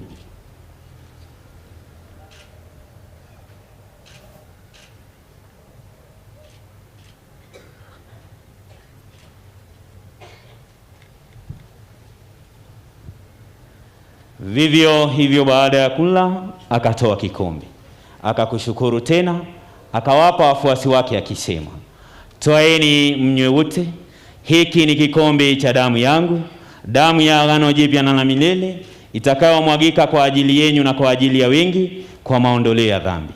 Fanyeni hivi kwa kunikumbuka mimi.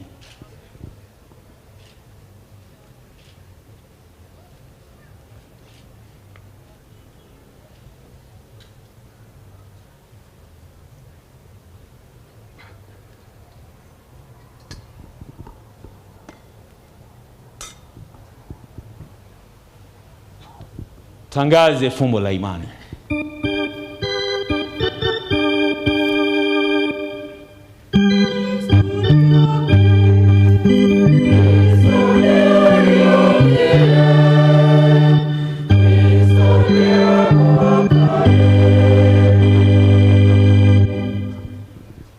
Kwa hivyo, Bwana, tunapokumbuka mateso ya huyo mwanao na kufuka na kupaa kwake mbinguni, tunapogojea na kuja kwake mara ya pili, tunakutolea kwa shukrani sadaka hii yenye uzima na utakatifu.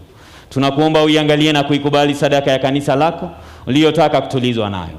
Tujalie sisi tunaolishwa mwili na damu ya mwanao, tujazwe na Roho Mtakatifu ili tuwe mwili moja na roho moja katika Kristo.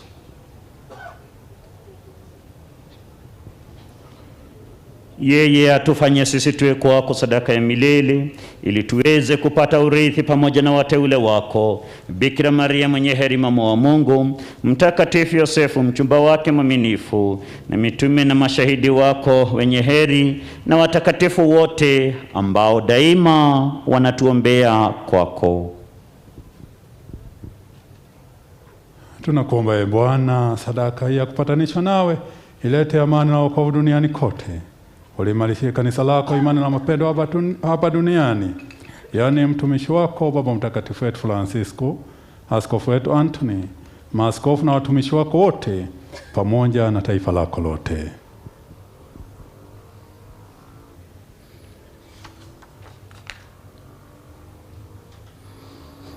Umkumbuke mtumishi wako mama yetu Jacinta Wanjiku Karugu,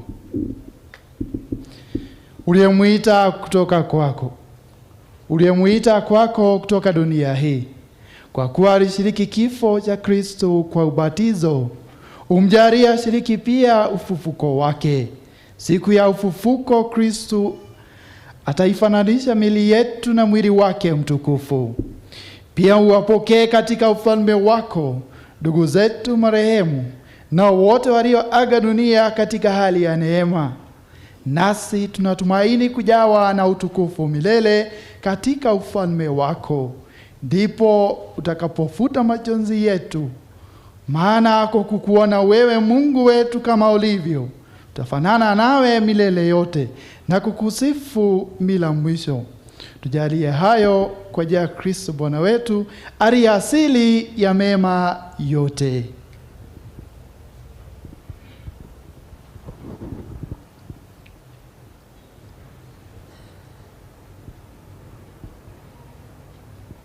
Kwa njia yake, pamoja naye na ndani yake, wewe Mungu Baba Mwenyezi, katika umoja wa Roho Mtakatifu, unapata heshima na utukufu daima na milele.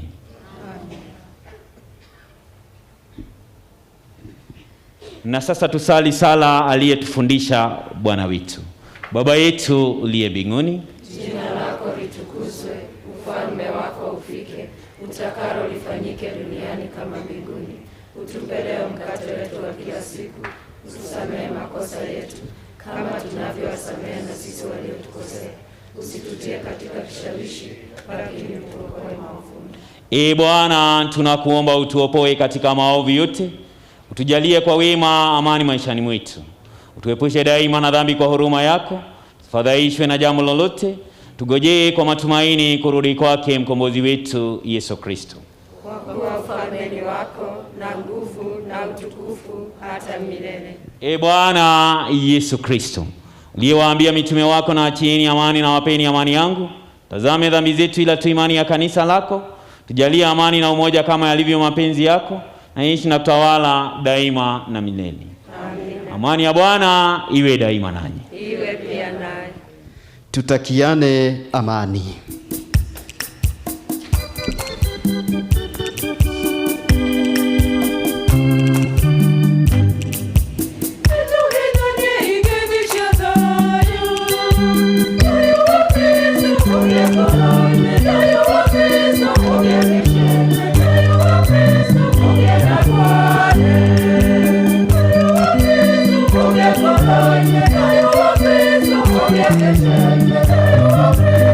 Okay.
Wakristo wapenzi, huyu ndiye mwana kondoo wa Mungu aondoaye dhambi za dunia. Hili sisi tulialikwa kwenye karamu ya Bwana.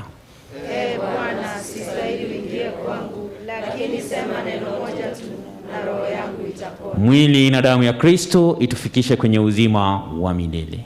Amina. Ni wale wa Katoliki ambao wamekubaliwa kupokea, wataweza kupokea katika Ekaristi Takatifu.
Unishirishe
Tuombe. Bwana, tunakushukuru tumekwisha pokea sakramenti ya mwanao aliyejitoa sadaka kwa ajili yetu, akafa katika mauti. Tunakuomba sana huyu mtumishi wako mama yetu Jacinta, ambaye ameweza kushirikishwa katika fumbo la Pasaka, apate ufufuko wa kweli. Naomba hayo kwa ajili ya Kristo Bwana wetu. Amina. Bwana awe nanyi. Awe pia nawe. Mungu Baba Mwenyezi awabariki, Baba na Mwana na Roho Mtakatifu. Amina. Wimbo wa shukrani.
Mungu ni mwema kila wakati. Raha ya milele umpe Bwana, apumzike kwa amani. Tumeweza kutamatisha kipindi cha pili ambao tumeweza kuwa na ibada ya misa. Tutamwalika Michael Karugu kuja tuongoze katika eulogia. Kutoka hapo nitampatia Kanini Kega, mheshimiwa wetu hapa, aweze kutuongoza katika hiyo ratiba ambayo ni fupi sana ya tribute. Karibu Michael.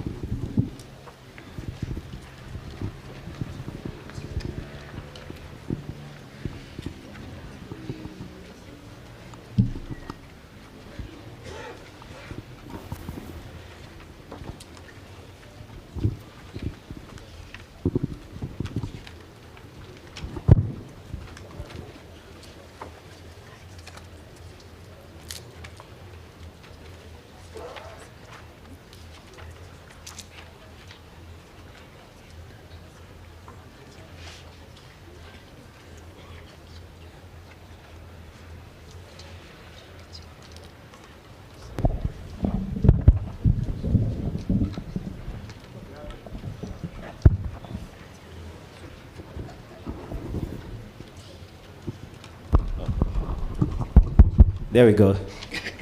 Good afternoon, everybody. My name is Michael Karugu. I'm the first grandchild of Shosho, and I'll be taking you through her eulogy. A woman so strong. Life and times of the late Jacinta Wanjiku Karugu, also fondly known as Mama Susan, Kana Nina Susani. Today, as we congregate here to lay to rest Jacinta Wanjiku Karugu, Mama Susan, as she was fondly called, our gathering is tinged with sadness and joy in equal measure. Sadness, because we have lost a loving and caring mother, and joyous because on this momentous moment, it is only befitting that we celebrate the wonderful, remarkable, and marvelous journey this woman who stood tall, a tower of strength. For many of us, family, friends, neighbors, the church family, and others, we consider ourselves very privileged to have crossed paths with Mama Susan. Such a powerful personality with a compassionate soul.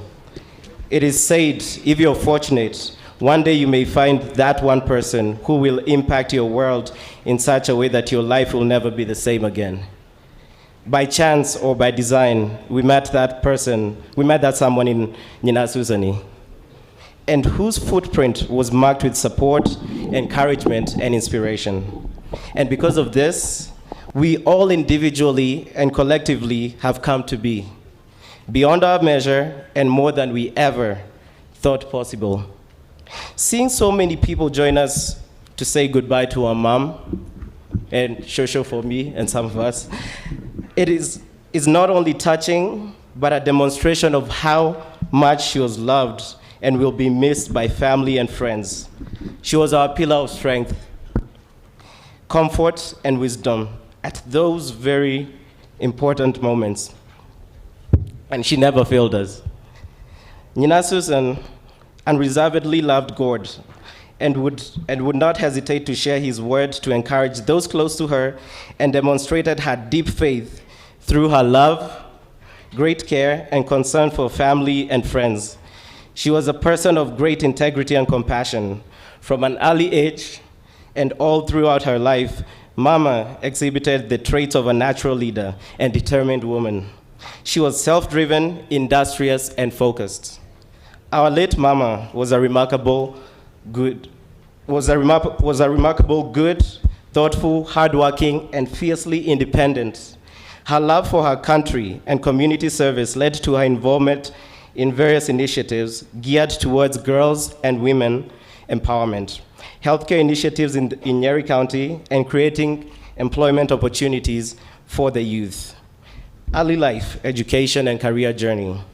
Born on 1st July 1947 in Kiamoiro, Kariko Village, Shinga location in Nyeri County, Cecilia Wanjiru Wamegwe developed labor pains, and what followed were 4 ululations, signifying the birth of a baby girl.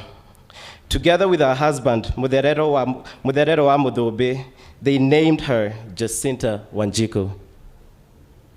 Jacinta was not born alone in the family. Her other siblings were the late Veronica Nyakonyo Masharia, Mary Nyakeiru Moshai, and Andrew Lucas Mudobe. At an early age, Jacinta relocated to Nairobi from upcountry, where she joined her eldest sister and commenced her schooling. Mama Susan started early schooling at St. Anne's School, Nairobi. Later, she continued with her studies at the Church Army Africa, or Carlisle College School of Business and Technical Studies for her secretarial studies. In addition to going to school, she engaged herself in various businesses, including hospitality, supply of construction materials, crops farming, cattle, rearing, and poultry farming.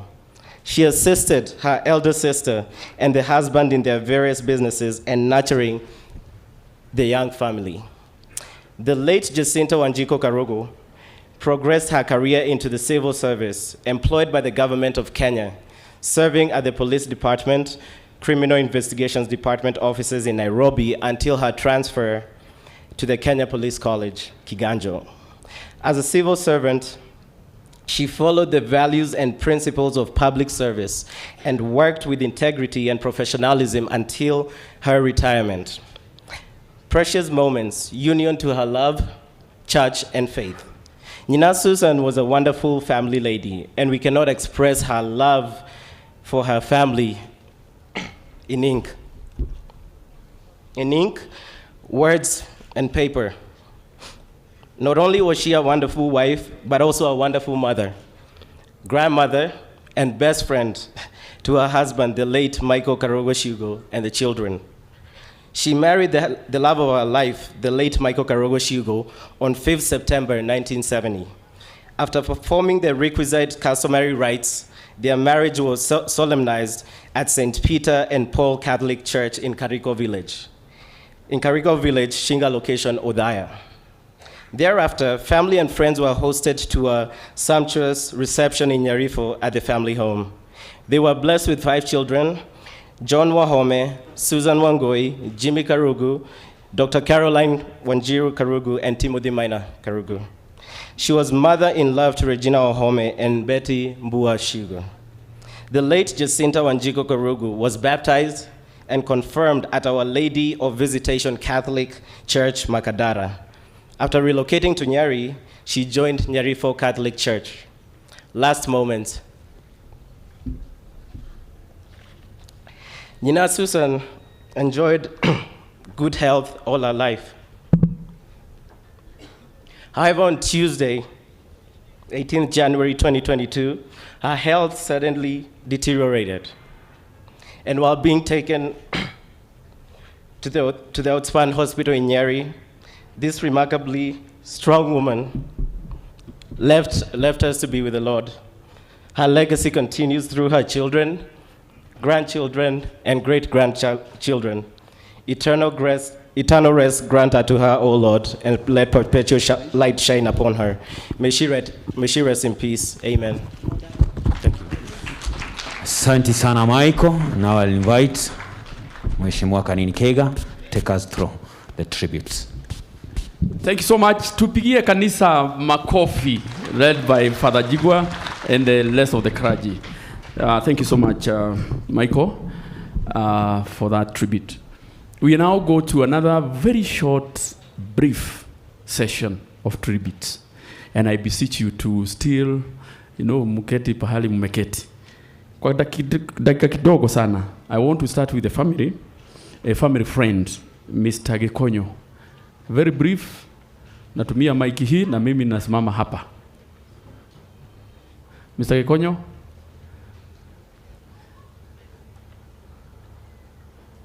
The family friend, very briefly. Tumia hii hapa juu. The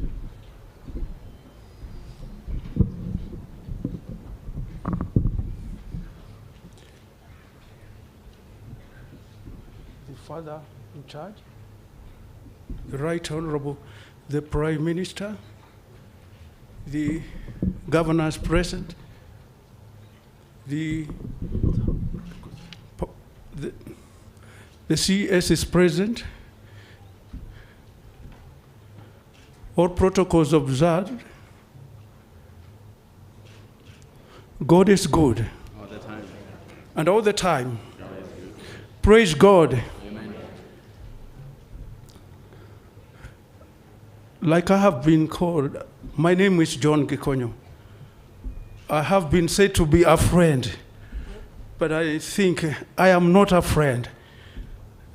If I say that I am a son of this strong lady that we are escorting today, I would be right. Because all that has been said this day concerning Auntie Jacinta, because she is my aunt. She's the youngest in my mother's family. And all that has been said about her, I am testimony to that as I stand here before you. And why do I say I'm testimony to that? It's because this strong lady, this heavy man that you see here, she carried him when he was born. When I was born and I was a small child, she used to carry me. In fact, she used to tell me that because those days I was rather heavy. I wasn't as slim as I am today. She used to tell me that, hey, once in a while, I would pinch you so that you cry a bit. And I would always tell her, hey, you know the career I went into, it requires a lot of talking. And by crying a bit, my lungs were expanded. And therefore, thank you, Auntie. Well, I have a lot I can say about Auntie, but I think our program today is congested, and therefore I would want to say only one thing, because I keep on repeating it and I have to say it again. And that is, when you stand up and talk about your aunt, it can never be full unless you actually talk about that nice time that your aunt gave you. For me, I always remember the one day that my aunt made me taste what the children love most, and that is chips and the very, very good thing called a sausage. She is the one who bought it for me the first time, and I've never forgotten. If you ask me the best taste of chips or of a sausage, I will tell you it was the sausage that was bought for me by Mama Susan, by my aunt Wanjiku. Well, not only did she carry me when I was young, but we have gone through the journey of life together. Because like you have heard in the eulogy, soon after my mother relocated to Nairobi, when she arrived there, she remembered that her younger sister, Jacinta, was up country, and therefore she invited him to come to Nairobi. And therefore, in Nairobi, we grew up together until we were separated as we went our various ways in respect of our professions. Ladies and gentlemen, our aunt here was a lady of compassion. Our aunt here was a self-made lady. And I always remember when we were supposed to come back up country after staying some bit in Nairobi, and we were supposed to travel to our native village, as we were preparing for the journey, Mama Susan was there preparing for the journey. And what else but to bring back to our native village the nice things, the delicacies that she had encountered in Nairobi. And one of the delicacies was the ice cream. So on the day we were to travel back, my dad went to look for a vehicle so that we can all go in one vehicle. But in the meantime, Mama Susan went to the nearby shops, bought some sweets, including the nice ice cream. And she prepared, because she thought that we are traveling and we are going to arrive back home that same day. When Dad came back, Dad said, unfortunately, Garia Mwangiwagako de Nooneka. That was the name of the vehicle that would be hired to bring us home. Unfortunately, I don't think she knew, neither would I have known. For me, I would have wanted to enjoy the ice cream there and then. But for her, she kept the ice cream, the sweets, and everything for the next day. And I tell you, ladies and gentlemen, this thing, what you learn from it is the moral of it. Because this is a young lady who left Karugu village, went to Nairobi, and on the day she is told, we are going to travel back up country, what does she do? It's not just to come back and tell the stories in the village about the nice things in Nairobi. She decides to do it practically. She decides to carry those things that you can never get in the village. So ladies and gentlemen, that was Mama Susan. When I started beginning to run, when I was taken to school, before I could pride myself as an educated person, I began my learning through her. You know, when she is teaching me, Mwangi, those days they called me Mwangi because I couldn't be called my real name because my grandfather was still alive. So she would tell me, hey, Mwangi, bring so many cups. That is the beginning of my studying calculus. So if I ever know mathematics today, that is where it all started. So, Mheshimiwa, I'm sorry, I've taken a bit more time, but I will end there and say, we as a family, we are very, very grateful. Today we feel humbled. We feel humbled because of you joining us, Lily, to give this send-off, this remarkable send-off to our mother, to our aunt, to our grandmother, and to our friend, and to our friend. And we say, thank you very much. May God bless you. And for our dear aunt, may her soul rest in peace. And may perpetual light shine upon her. Amen. Thank you. Thank you so much. Thank you so much, Mr. Konyo. Thank you so much. Michael Karugu again. You have now to come with the glad children. Whatever our grandchildren, vizuri tuwaone, and then come with the grandchildren as you do the tribute for the grandchildren.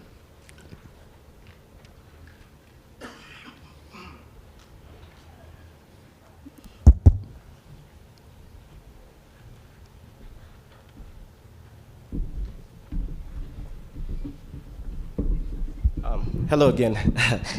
So I'll let each one of them read their tribute, and then I'll give mine at the end.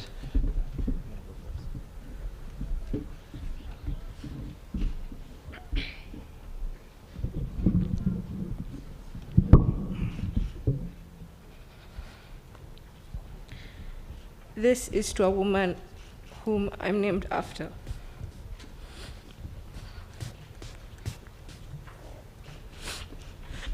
A woman whose grace and guidance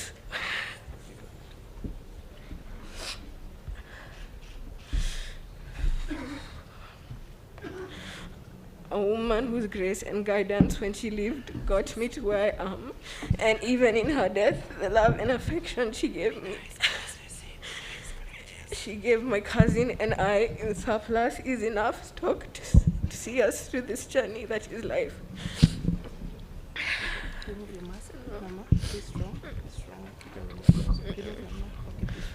My grandmother Jacinta Wanjiku Karugu was the hallmark of all the good deeds that define humanity. For us, her grandchildren, she was the best friend, kind and caring, gentle yet tough. She was a sweet friend. I haven't lived for so many years myself, but in the period that I've been around, never have I seen a woman with such profound love for her home, because for her, it is the children, the grandchildren, the neighbors, and the community that made up her home. She loved them all indiscriminately. Shosho had her finger at the pulse of everything that was happening, always in control, ensuring that despite the physical distance between herself and us, she followed up on what we did at school, how we performed, and she always encouraged us. This is a woman whose other names should have been strength and resilience. She lost her husband at the early stages of her marriage. She has also seen the burial of a son, yet with such blow to her. She held her family tight like the special glue that she was. But if you thought her smiles and hearty laughter were all that you would get from my Shosho, then you haven't heard from my cousin Michael and I on what we saw when we accidentally killed her rabbits several years ago. And yes, my grandmother learned of it, and what followed is best left unsaid. We talk about politics despite I not being of the voting age, and every time I came close to convincing her that Baba was the best option in 2013, she of course would beat my argument by saying, "Ceci, you don't have a vote. Shosho, through our eyes you have rested, but in our hearts you remain. We will carry the values that you taught us with pride. We will emulate the kind heart that you had, even if we may never really get to where you were in terms of having a godly heart. You set the bar too high. Rest in peace, my grandmother."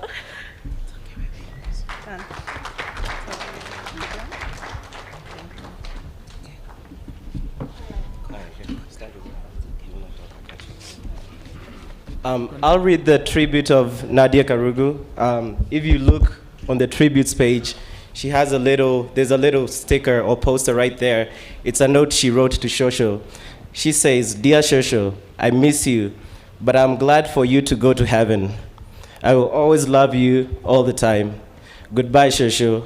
Love you from Nadia." And she did a little picture. She wants to be a fashion designer, so. You want to say hi? Say hi. Hi. All right. So I'll finish up with mine. I had written up a bunch of stories, but I think I'll only give one or two stories in the interest of time. Shosho, to me, was more than a grandmother. She was a grandmother by blood, but she's actually the woman who raised me since I was like 2 years old. So what you see, or who you see standing before you is more or highly influenced by Shosho. She was a mother to me, a confidant, and my best friend. In terms of a father figure, Shosho was the first person, and I just talked to her when she had come to the US the other day, and she couldn't remember. She's the first person who taught me how to tie a tie. I think I was in standard 3, and I remember that memory like it was yesterday. So she was definitely more than a grandmother to me. She also taught me how to cook, because most times it used to be just me and just me and her in the house. Because when she lost Mzee in 1992, I was born in 1993, so I like to feel like I was some sort of consolation from above for her. So during cooking, she used to say, Karugu, you go and kata onions, rege nyanya, and toruga. So she taught me how to cook. So the best part, and being me and her back then, we had everything. I think we used to eat chips like 4 days a week. There are times I used to katakata yo kitungu. Asema, Karugu, leo nyama le. Kamwira turege. Then we need to cook ugali. Shosho says, let me just pick some warus. We pick a chapo. We pick chips. So she definitely taught me to cook. I make some of the best fried eggs you've ever had. So welcome. The other thing that Shosho made well was porridge, fermented porridge. Shosho's fermented porridge, huwezi kunywa na viatu, because you want to dance your toes. It was so good, and unfortunately, I didn't grasp the recipe because she did everything. The unga, she did it by herself, like from scratch. She used to, alikuwa anachukua whatever ingredients, hata nilizisahau, anaanika kwa jua, alafu anapeleka kwa kisiagi, and then she mixes it. So that's one of the things that are actually the only thing I regret not getting from her, the recipe of the sour porridge. The other story is of our funny moments. There's this one day Shosho sent me to the shop to buy 50 shillings worth of credit and 10 shillings worth of sukuma wiki. So I was a boy back then, and the shop is like maybe a kilometer away. So I was going, doing some, boys will always be boys, so I was doing some random things on the way. So I said, in order for me not to forget what I need to buy, let me compose a song. So I was like, dokumashia ikomi, credit here 50. So I was singing 50 shillings credit, 10 shillings kuma. Somewhere between home and the shop, the lyrics changed. So it was skumaza 50, credit ikomi, skumaza 50. I got to the shopkeeper, they looked at me, are you sure? Any, Jeriro, okay, dokumashia 50, credit iko, yeah. I went back. Shosho said, that skuma is too much. What's happening? I told her, Edo Jeride. So she told me, she knew how to catch you. She just used to entrap you somehow. So she said, tell me exactly what you went to tell the shopkeeper. So I said, Daddy Damwira today, dokumashia 50, credit iko me. Shosho burst into laughter. And then she said, so we ate that skuma for like 2 weeks. It was a lot. The other part, and this hits closely to me, when Shosho was abroad with us, I had to undergo knee surgery. My surgery was supposed to be on 17th December 2021. Shosho got admitted to hospital for the first time in and around October 15th. So around October 17th, hospitali wakanipigia simu wakaniambia kuna nafasi yako kufanya surgery. It was on a Tuesday. Kuna nafasi yako kufanya surgery hii Friday. Sasa hiyo tumekaa tuna Shosho kwa kitanda, namwambia nikamwambia wacheni niwapigie because niko na mgonjwa. So we brainstormed with Shosho. She was my best friend, as I told you guys. So I told her, I'm not feeling comfortable, nikuache alafu niende sasa tukue wagonjwa wawili. Sasa nani atasaidia mwingine? But Shosho told me, do this, todu kaida nikone kare, go get the surgery done. And it was painful for me because I was in the hospital with her during that moment. But I went and got surgery done about 2 weeks after Shosho got discharged. And then Uncle Jimmy, thank you so much, you hosted us. So Uncle Jimmy was calling his house the Karugu recovery room because Shosho was sitting on like one area of the couch. na mimi nakaa ngambo ingine. Sasa and because I had a cast, singetembea, nilikuwa na crutches pia. So Shosho and together with Uncle Jimmy's family, asante sana. You were there for me during my time of need. Shosho alikuwa ananipikia and even Nadia can know too. You remember Shosho's donuts and pancakes? Right, they were real nice. So she used to cook for me during my time of need, and I thank God that she was there during that moment and stood by me. The other part for me, before second to the last, is this moment for me and to everybody else around who knows Shosho should be a Damascus moment. A Damascus moment, kama mnakumbuka historia ya Biblia, Saul alikuwa anaenda kupersecute Christians. Alikuwa ametumwa kutoka Jerusalem akapersecute Christians huko Damascus. But in between, the Lord appeared to Saul. And you know, the story is, so he blinded him, maneno, nafikiria nyinyi ni watu wa Mungu, so mnajua sitawapea yote. So from that moment, Saul was converted to Paul. During that moment. So for me, there are a lot of things we are talking with Shosho, and I know a lot of things ameongea na watu kadha wa kadha. So I want to encourage us that mambo, we should take it as a Damascus moment to change what we need to change, to follow through what we have to follow through. You know, sink or swim, you know, make a decision, even though it's a wrong decision, you'll find out, but that's how you learn. And, you know, one quote that Shosho left me with, you know, she told me in Gikuyu, and I'll translate, augire doge haisha mote kumana igoro, mote haisha go kumana them. In English, meaning you can't climb a tree from the top, you can only do so from the bottom.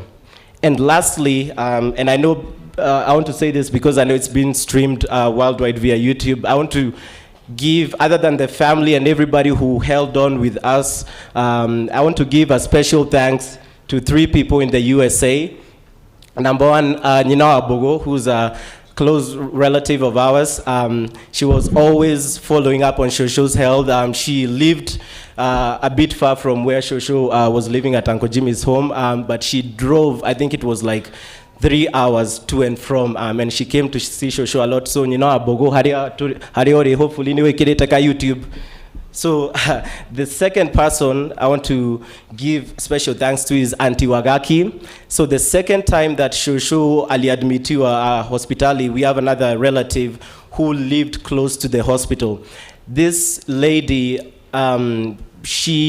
and I'm doing this actually on behalf of Shosho because the last time we talked, she mentioned these 3 people. Auntie Wagaki was always there. Anaenda, she goes and orders breakfast, lunch, and dinner for Shosho. Anaenda huko anaongea na madaktari, to brief on what the results are. Shosho was like, niye dimuitaga Dr. Wagaki. She's not a doctor, but she was there. She's like, I want to know the result. You know, show me this scan. Nataka kuona afu nataka kujua hii scan inamaanisha nini. So Auntie Wagaki, asante sana na familia yako. The last person, and this was somebody sent from heaven to Shosho, Nurse Phoebe. Nurse Phoebe, during the first time when Shosho was admitted to Johns Hopkins University, tulipatana na nurse ambaye ni Mkenya huko, out of the blue, and she stood firmly with Shosho. She did, and the best thing, coincidentally, Nurse Phoebe during that day hakuwa assigned kwa hiyo floor Shosho alikuwa. And going through the time that Shosho was admitted, by chance or by faith, Nurse Phoebe always ended up being assigned the floor that Shosho was, because they do a lot of rotations, but she always got assigned.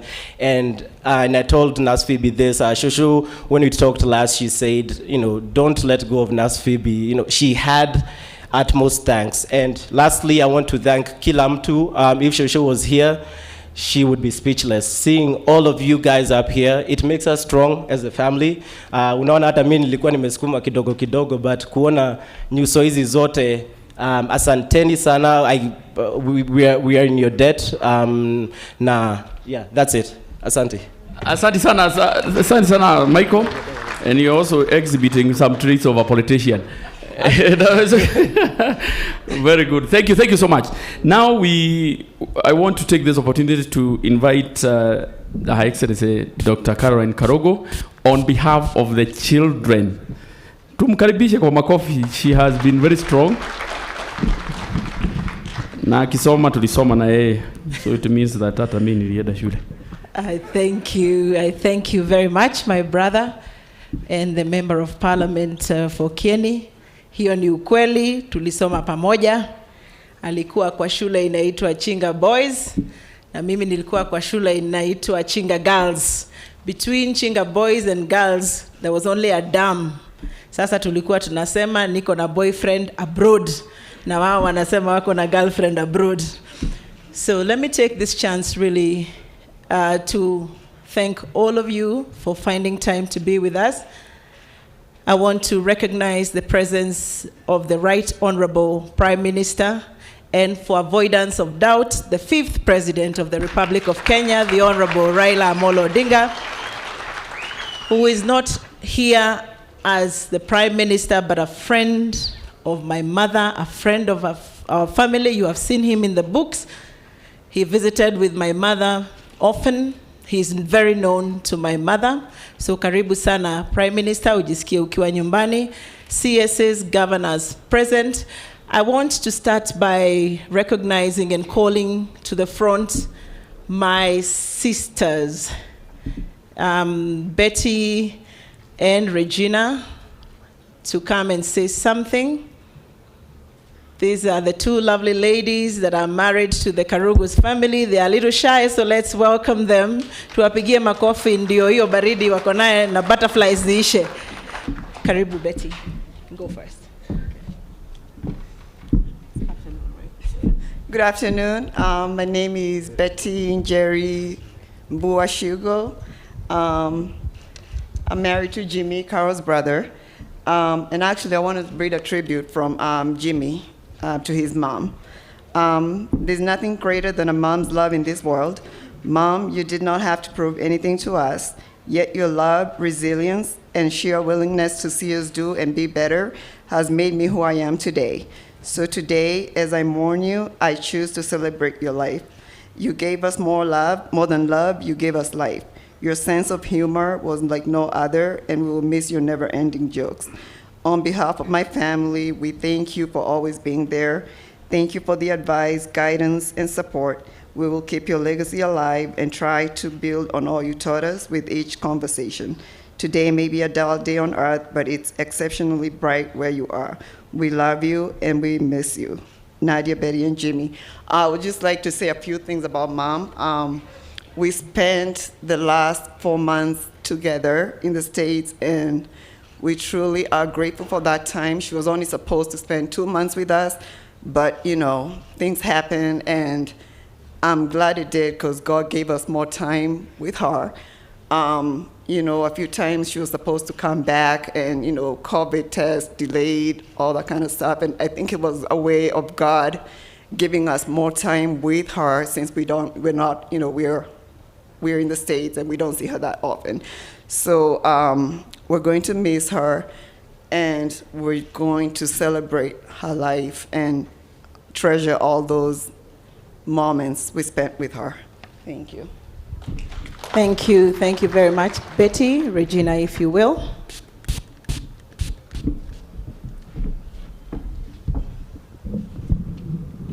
Mungu ni mwema na kila wakati. Regina Wahome. Yangu wote ni kushukuru venye mmetukuja kutuomboleza na sisi. Nikiongea juu ya mama, I just want to say thank you. Venye alinikaribisha katika boma lake na kanifanya mmoja wa familia. Hana ubaguzi. I just thank you. I was not ready for tribute, but nasema tu asante. Venye alitukaribisha, akanikaribisha mimi binafsi na watoto wangu, na amekuwa amekinibeba kama mtoto wake. Asante. Thank you. Thank you very much. Timothy, if you can walk forward. Ikinikioke hi gada kiama ito. Nikihurirwo ruhe. Jimmy, if you can also come forward. Just say something.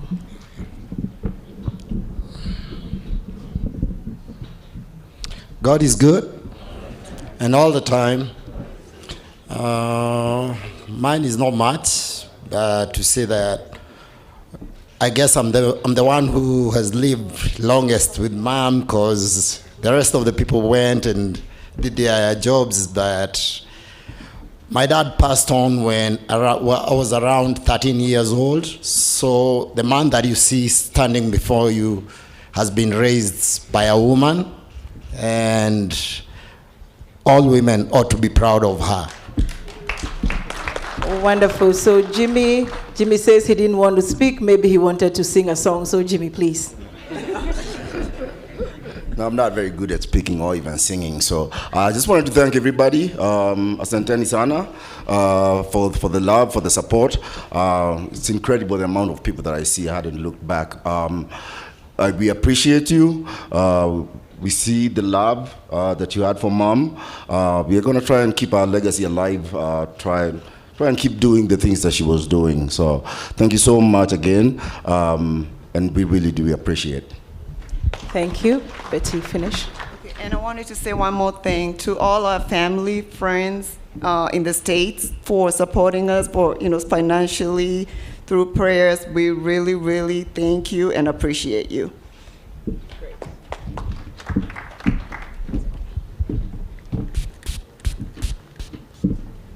All right, so I will finish the tributes. They are there in your booklets, and I think we printed enough booklets for you to read even when you go home. So I will not bore you by reading what you can read at home. I just want to speak about what my mother taught me as a woman. Our father died 30 years ago. We were very little children, and therefore we were molded by our mother. Anything good, any virtue that you see in myself or my siblings has come from our mother, Mama Susan. Any vice you see, any madhogodhanio you see amongst us, iyo tumejitafutia huku, it is not our mother. So we are very well brought up. We are brought up by a gracious woman. I feel so privileged to call her my mother. And I do not think there are enough words that can state who and what she meant to me. There are 5 things she taught me. One is generosity. As you have been streaming into our homes, both in Nairobi and in Nyarivo, I've had beautiful stories of how you came and you went with Duma and Guashes. My mother was a generous woman. She used to say, "Ugeruga irio ithire, umenye wi mukare." Na cia mukare ciiragwo iriagirwo ku mambura-ini. Augaga ciake itikarirwo mambura-ini.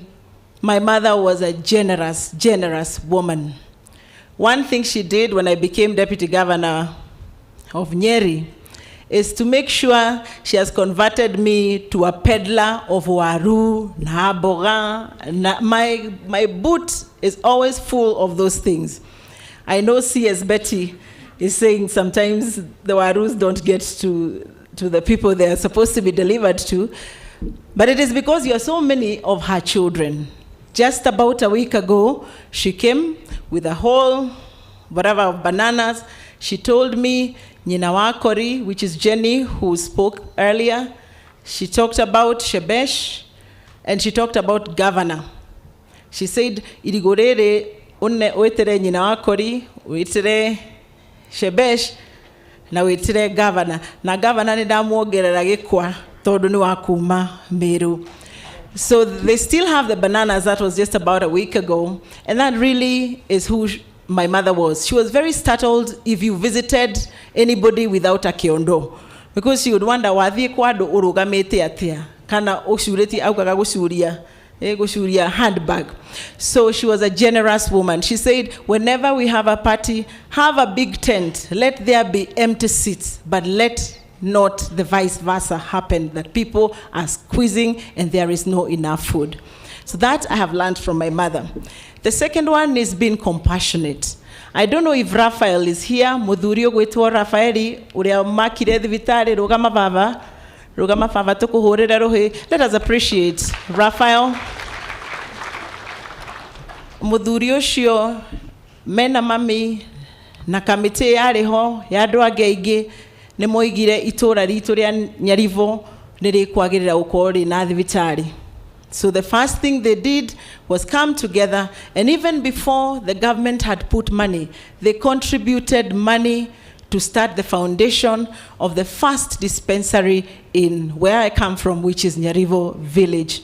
They entrusted my mother as the treasurer, and today that dispensary is serving the larger Nyarivo, Kimejo, Naiti area, and we have been able to transform the lives and the health of the people of Nyeri County. People sometimes ask me, why are you so passionate about cancer? Why are you so passionate about healthcare? And I am a believer that healthcare is the most important thing that is all the time overlooked by politicians. And I think it is because healthcare does not give political mileage. It's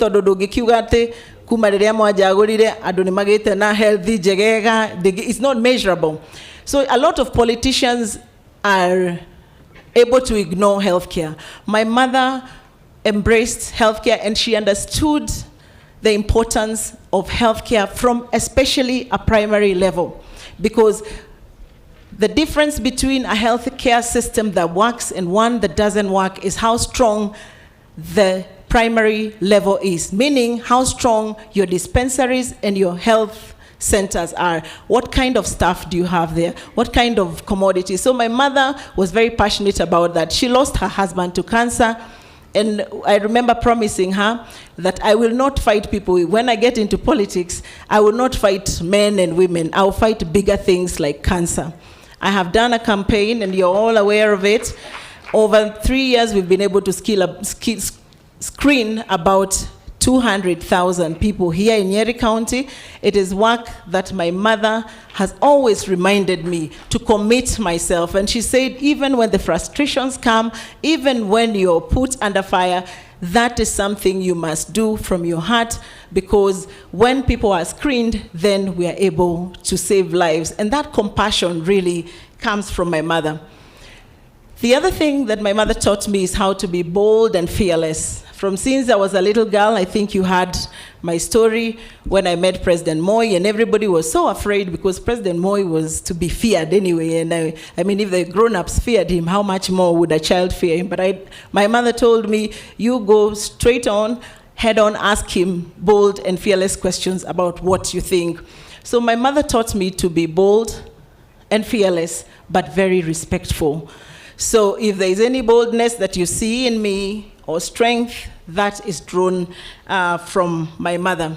She taught me never to carry my pain on the face. My mother was first diagnosed with a heart condition 20 years ago. If you met my mother last week before she was called home by God, you would think she's the healthiest person. Kanati wadwaitu. Adwaria maro nyina asusani, wonaria manaririe nake last week. Marona mutumia mwikeneri, mutumia utari na maundu maingi, na mutumia ucio akoragwo aturite murwaru murimu wa ngoro miaka gukinya 20. So she taught me not to carry my pain on my face. She used to say, mundu ni akoragwo akuite maundu maingi, no ndamakuaga na uthiu, amakuaga na igoto marito hamuno ugakatia akamarekia. Kwoguo I have been taught that. So sometimes when you hear that I'm going through tribulations in the county government and you still see me having a smiling face, it is because my mother has taught me never to carry my pain on my face. The last thing she has taught me is to be focused. Be focused in what you want to do. There are people who float around life hata kwa political stand hawana, mara leo wako huku, kesho wako huku kwingine. She said you must be focused in life. You must know what you want. First for yourself, second for the community that has raised you. You must be a focused person. And once you're focused, in fact, those of you who have my number, you will see a statement that's always on my WhatsApp is keep purpose constant. Why are you deputy governor? When you are gone as deputy governor, what will the people of Nyeri say you did? Kana ni deputy governor wa gwita go magogona okay ahore smile na ahoro bisha. So she used to tell me, do something, be focused on a certain agenda. So deputy governor, there will be a legacy of what you actually did. If you have my tribute, you will see she talked about focus on education a lot to me. She used to tell me in Kikuyu, Wanjiru ndukanahenio ati wi muthaka ndugathome utire mundu thakaraga gaciurio buceri akararia andu. For those that don't understand that French, my mother said to me about my schooling and my education, do not be lied to that you're too beautiful to be in school. Nobody is too beautiful that they hang in a butchery and everybody comes for a piece of them. Beauty does not count. And I remember very well, I was very excited. I was very young, I think 21 years old, when I was crowned Miss Nairobi, Miss Tourism Nairobi. And I was very excited. And I remember calling my mother and telling her, I'm being crowned Miss Nairobi. So I happened to be there when she was calling her friends, and she said, so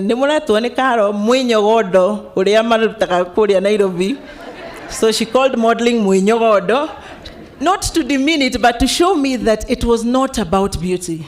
That there's got to be more about you that defines you than the things that are aesthetics. The other thing, and perhaps the last thing, she taught me to know and decipher the word and the will of God. To know when it is my time to speak, when it is my time to be silent, when it is my time to appear, when it is my time to disappear. That wisdom and emotional intelligence is taught to me by my mother. I remember recently she said to me, "Niukuona gavana waku kahigana no tamuru wa nyukwa nimukurugukira ndugatwike atiriria campaign iria njiriria niugo campaign umuvinge muhe kahinda gake a campaign arekie athurwo kana age guthurwo tondu nawe munini miaka yaku niriuka nawe urugame." So, and I thought that was the end of the lecture.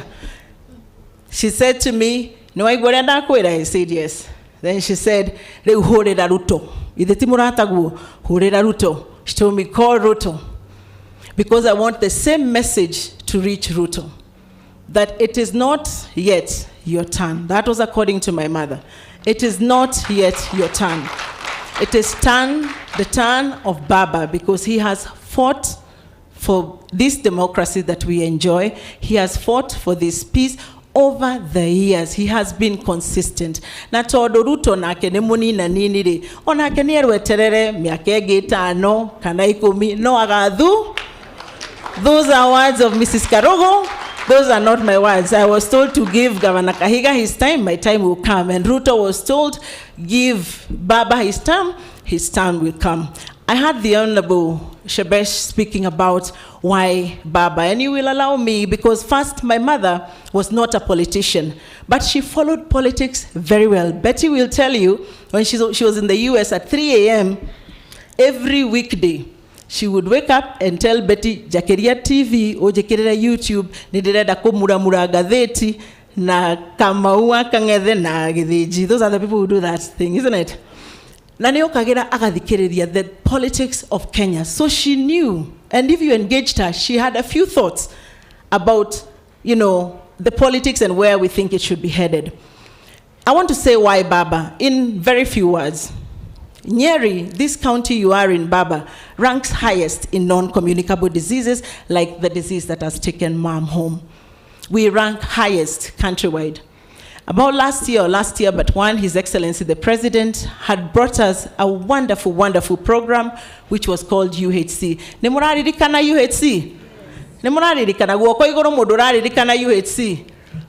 Haya, guoko iguru mundu ateithikire ni muvango ucio na mutaratara ucio wetagwo UHC. Guoko iguru. Wonderful. Wale muvango mwega? Ni wa mugunire? No mwende oshoke? I will tell you why Baba, and why personally I am very passionate about Baba. Because in Baba's government, we will make sure that UHC is back and applicable to all the 47 counties. And I want to tell you, it's not a hard arithmetic. When we did UHC in Nyeri County, we added 946, Governor, you can correct me, 946 million to the already 2.7 billion kitty that we have in healthcare in Nyeri County. with an additional 900 million, Nyeri County, everybody can have free medicine, can have free hospital, only with an additional 946 million a year. This is a country where a lot of money is being stolen every day. Are you telling me that we cannot get 47 billion shillings to all the, that is 1 billion shillings to all the 47 counties and make healthcare free, affordable, and quality and accessible to everybody in this country? I support Baba because of the Baba Care program. And I want to thank you, Right Honorable, for inviting me and appointing me in your secretariat and in your think tank. And I pledge today before my people that I will ensure that if nothing else works in your government, that we deliver universal health coverage to Kenyans across the country. I want to finish by saying, for us as women of this country, then my mother spoke a lot about it. She used to say, "Idwe turedo thayo." Kanati gotuga gatumia.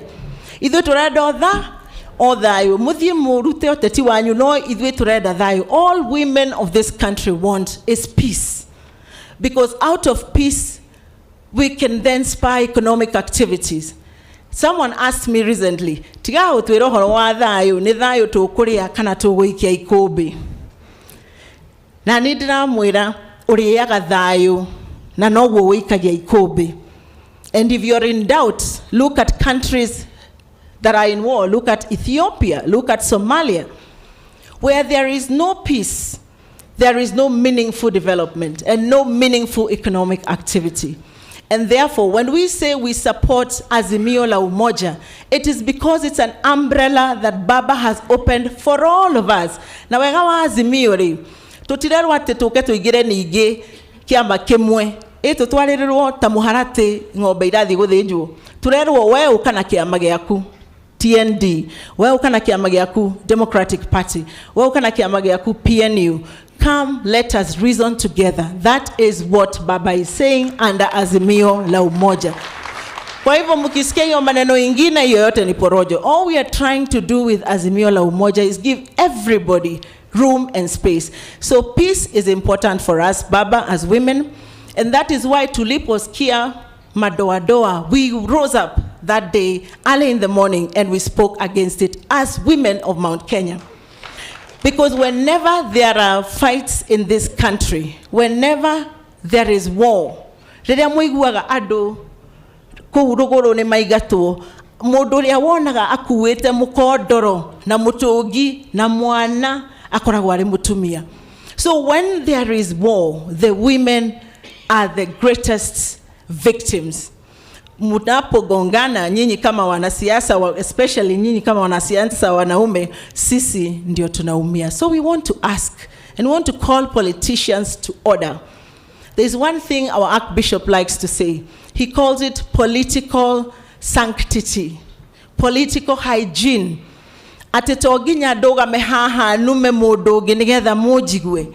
What I hope that Kenya will do, and my mother used to speak about it, she used to ask, no ginya morumane nigetha modo ahote kwe diasera shiake. Kamutagi hana Peter Kenneth, and I don't even know if Peter Kenneth knows this. I haven't shared that with you. My mother was very fond of you and the MP for Daragwa, MP Kioni. He said, Shira itado agima. Mudu aguthikiriria kaigwa kuri kaundu auma nako ti hai na wewe na siasa cia rumena. So where we are headed, we're headed towards a political season. Utire mudu goka gwaku na mushiga akwire no nginya uigire kiama giki kana kiria kingi. Wewe utachagua usikize everybody with their agenda, na tondu ithui turi andu sisi watu wa Nyeri especially, I know that we will make the right decision.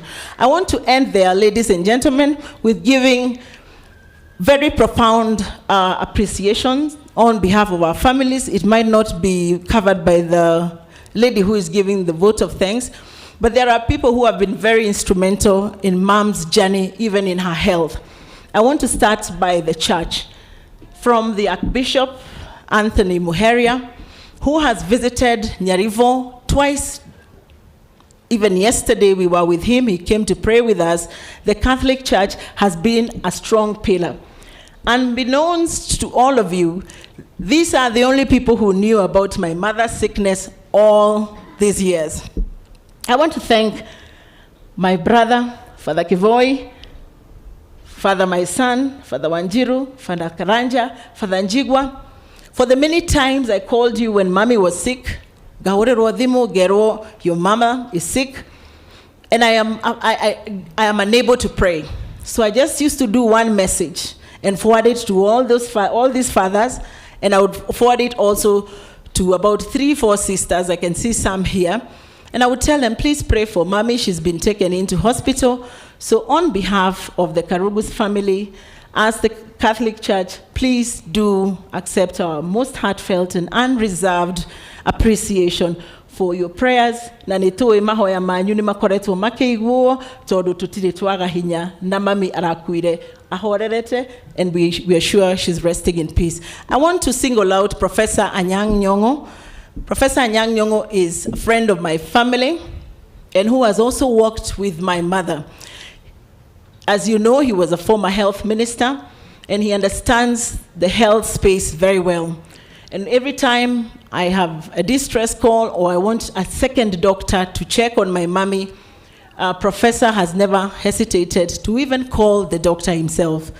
As recently as about 2 weeks ago, I called him and I said, the doctors from US said, Mama Kirudi, the first thing she sees is her cardiologist so that she can frequently be monitored. And he referred me to a wonderful doctor who sits in Aga Khan called Dr. Haron Otieno. And we want to thank him most profoundly because he's been instrumental in my mother's health journey. So Professor, kwa niaba ya familia yangu, please accept our most heartfelt appreciation. Governor Ann Kananu, I want to single you out as a sister, as a friend. Everything you see around happening has happened between her and the chair of the funeral committee, who will come to speak later here, called Kathleen. I have just been watching things happening like magic. I was in my house, I had people pitching tents outside, and I was told, no, we are going to have tents here, and that has facilitated us to have mass every day in Nyarifo, mass every day in Nairobi. I want to thank you, my darling sister. I love you very much, and you know my mommy loved you too. P.S. Hinga, I want to thank you most profoundly. When we decided we were going to have this funeral service here, this field was a mess. I met some young people who play soccer here, and they told me, umenya DG ithuĩ nĩ twatiganĩirio. And I told him, nĩkĩo ndĩrenda kũrehe igongona rĩu gũkũ tũtige twamũthondekera kĩwanja kũrĩa mũrĩũkaga kũhũra mũbira, because we also want our young men away from alcohol and drugs. So P.S. Hinga, I remember it was just one phone call, and I came here and there was about 10 graders, work was going on. This is now a field where our young men after this can enjoy, play soccer, and I think that is their reward from Mama Jacinta Karugu. So I thank you very much. And I also thank you because the young men waliniambia kwa hii kiwanja wanataka fence. They want a fence because they play soccer. A lot of people come and watch their soccer, alafu wanaenda hivyo na vijana wanarudi nyumbani wakiwa na njaa. So I spoke to P.S. Hinga and we have agreed hii kiwanja tutajenga fence all around it so that the young men can play soccer.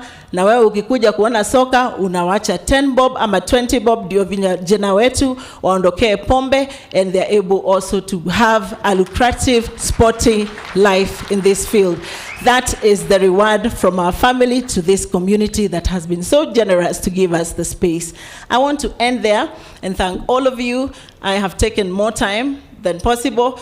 As many as you as can join us at home as we rest Mommy are all welcome. Come, let us rest Mommy in the way that she would have wanted to be rested. I thank you very much. Tumpigie makofi. Thank you so much. Ubende mudu wa kuhoyo horo. Story yako na mingi. Now, we are now in the final stretch. And Baba has been so magnanimous that he has decided to cede some of his time to a few friends here, the governors here, just and I want to start by, if you agree, I'll give you 1 minute. The governor for Samburu, Kasain, kindly 1 minute, 1 minute, it will be 1 minute, 1 minute. So you will be eating on Baba's time. So, Karibu, 1 minute. Your Excellency, my sister, Dr. Caro, Your Excellency, our Prime Minister, Raila Odinga, my colleague governors, all protocol observed. It's difficult to manage 1 minute, and especially it is Baba's time. So I'll try 45 seconds. We came here to mourn with you. You know, Caro is our neighbor, not so much distance neighbor. Samburu, Laikipia, I know we have quite a number of relatives here, so equally you are not quite a distant relative. I call you my sister, the same way I call Peterson Maina my brother from another mother. So that's why we are here to mourn our mother. Tumesema pole sana na Mungu awapatie faraja. Tutasimama pamoja na nyinyi kwa maombi. I know we are all headed here. She's really blessed. Being 75 years old now is a blessing. Is a blessing. Kwa hivyo kwa niaba ya watu wetu, najua mheshimiwa wangu na Isula aliongea, tunasema pole kwa niaba ya Samburu na tunashukuru Mungu pia wewe kuwa hapo. Tunangojea baba Samburu, tutampigia debe huko. Kanini kega, tunazia kanini kega. Atakuwa hata yeye daktari baada ya kurudi ng'ambo. Na kwa sababu alituambia hapa siasa ni limited, tunakaribisha baba Samburu. Kwa hayo mengi, Mungu apaye faraja. Asante, amesema huko hata huko Samburu ni baba. Hujasalimia baba. I want to invite the governor for this big city of Kisumu City, Professor Anyang' Nyong'o. Mkaribishe kwa makofi. Professor, thank you so much.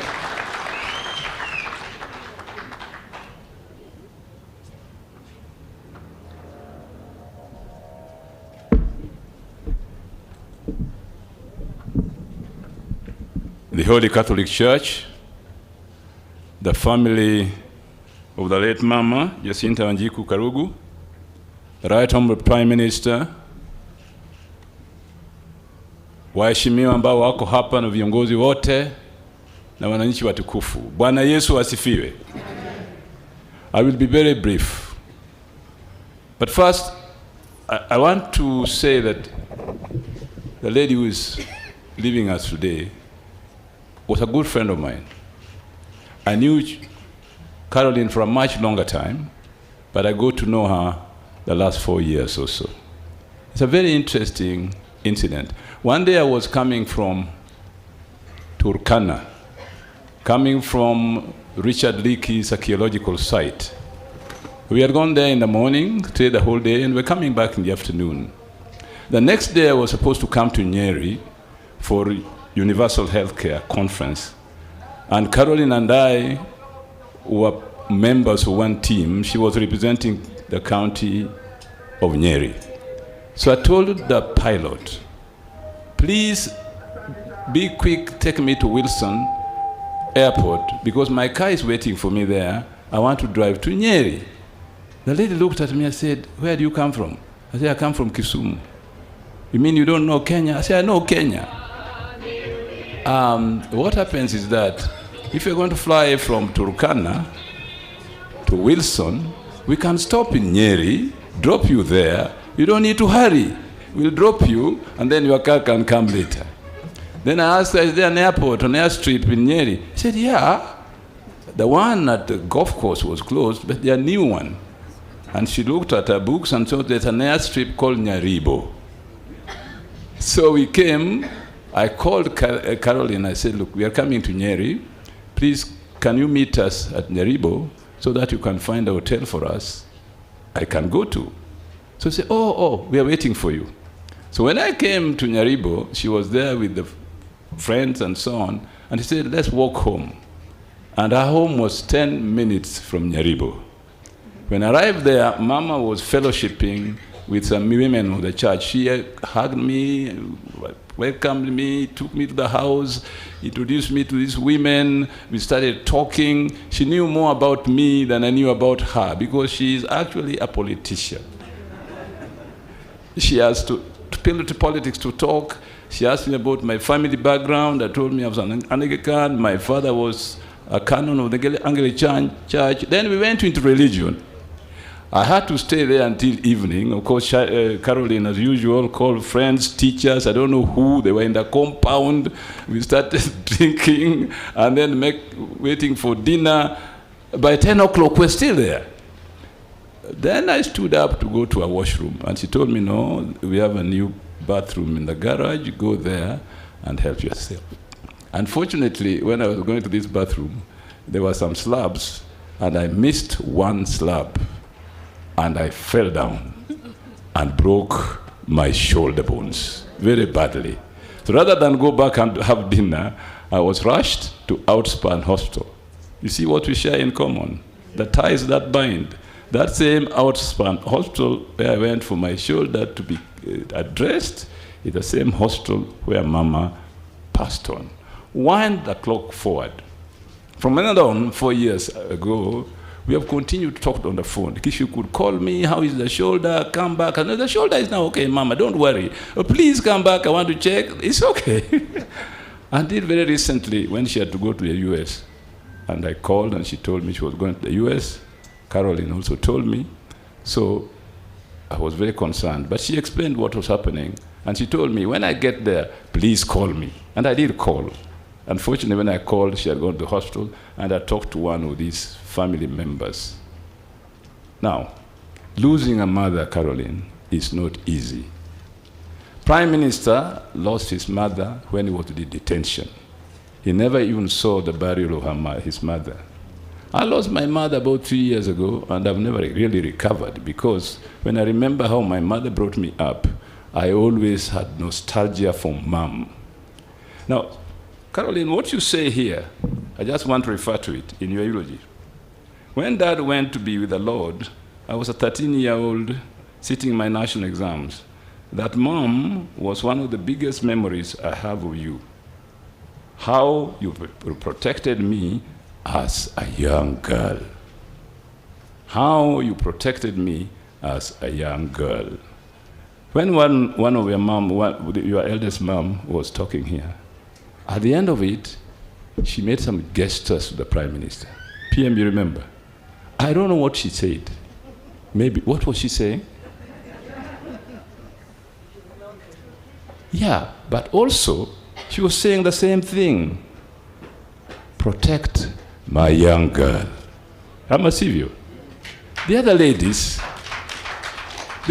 who spoke here, the governor, Shebesh, and the others, said, as young women, we are safe in Baba's hands. Makofi kwanza. As young women, we are safe in Baba's hands. I will tell you that one of the most difficult things in politics is for women to make it. PM, you remember, in 1997, some of us have supported charity because we believe that we should support women to come up. But also we did that because we wanted to deprive Moi of some votes so that you people could succeed. But I remember those moments, the kind of biases and bigotry people had against women. You have a difficult task in your hands, PM, to protect young women in particular. And women, by the way, are the most faithful voters. Data exists to that extent. Why should we neglect or abuse the most faithful voters and not give them the protection they need and encourage them in politics, in leadership? Because all the women I've seen talk here today prove to me that they're leaders. They have ideas, they have convictions. Wana maelekeo. I'm a civil. There's a big resource in this nation. And they are the majority, by the way. They are a majority minoritized. A majority minoritized. So as we say goodbye to Mama, in Azimio, and you have said so, the day you had the news that Mom was sick, I called you, we had a secretariat, we joined you in the Ritu, we took you to that room, and you are keeping on calling, and it was very difficult because at that point in time, the doctors didn't want to tell you that Mom has passed on. But finally, they did. And it was not very easy.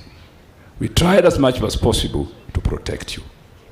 And I think this is our responsibility as leaders, men in particular, that when we get into government, and I'm sure the Prime Minister is going to do this, universal health care, as you have said. We are now trying to do a universal health care in Kisumu called Marwa, which means ours, to continue what we had started. I am very sure that the Azimio government, the difficulties we're having in Kisumu now, will be solved by him. Bwana Yesu asifiwe. Thank you very much. Thank you so much, Prof. Thank you so much, Prof. A lot of wisdom. And finally, we have the governor of the newest city in Kenya, Governor Lee Kinyanjui. Mkaribishe kwa makofi. I know Masai imeenda, lakini it's always good to hear from our leaders. Karibu, Governor. Asante. Kanisa, familia ya mwenda zake, former Prime Minister Raila Amolo Odinga, na waombolezaji wote ambao tumefika hapa, Bwana asifiwe. Mimi nitakuwa mfupi wa maneno, na kwanza nitambue kwamba sikuweza kumjua mama binafsi, lakini kupitia kwa our DG na pia kwa mazungumzo yale yote ambayo imepitia hapa, tumeona kama tulikuwa tukijuana. Alikuwa ni mama mjasiri, mama aliyekuwa na ukakamavu, na pia mama ambaye ndio mwelekeo mzuri ambao pia watoto wetu tungetaka waone. Na nasema hivi kwa sababu sasa kwa mtoto wetu girl child, we have a crisis because we need girls and women who our children can look up to. And when I look at you, Carol, and all the other leaders who are here today, I want really to encourage you, just like as our professor has said, that you may also continue with the journey and be an inspiration to our young people and to show them that there is hope. It doesn't come easily, but with the sacrifice and time, you can be able to make it. Allow me also to say that while I was coming here today, I was reflecting on Nyeri. I don't come from Nyeri, but I know the people of Nyeri have very rare attributes. One of them is their resolve. If they decide on something, they will go with it to the end. And I remember when you were much younger, the illustration that best shows that, the vehicles that used to ferry people from Nairobi to here were the old Peugeots. They used to drive at impossible speeds, and when you got into them, there could only be two destinations: Nyeri or heaven. So once they decide to go somewhere, they go with all their mind, their body, and their soul. And I think even as we go towards this election, I don't think we can afford to be to have too much latitude. And I want to join colleagues who have said that we have to look and also guide our people, guide them because we love our country and we want the best for our country. I've heard you talk about universal health care, but for it to succeed, we need a KEMSA that is functional. We need NHIF that is functional. When you're a head of state, you appoint all those people. So if you're a person surrounded by men and women of integrity, these institutions will stand up and the healthcare will work. If you also have men of dubious character and they come and head these institutions, we will not have any healthcare or any other sector working. So I want to urge our people that this is our country. When all is said and done, we are all in country Kenya, and we have to make it the best that we can.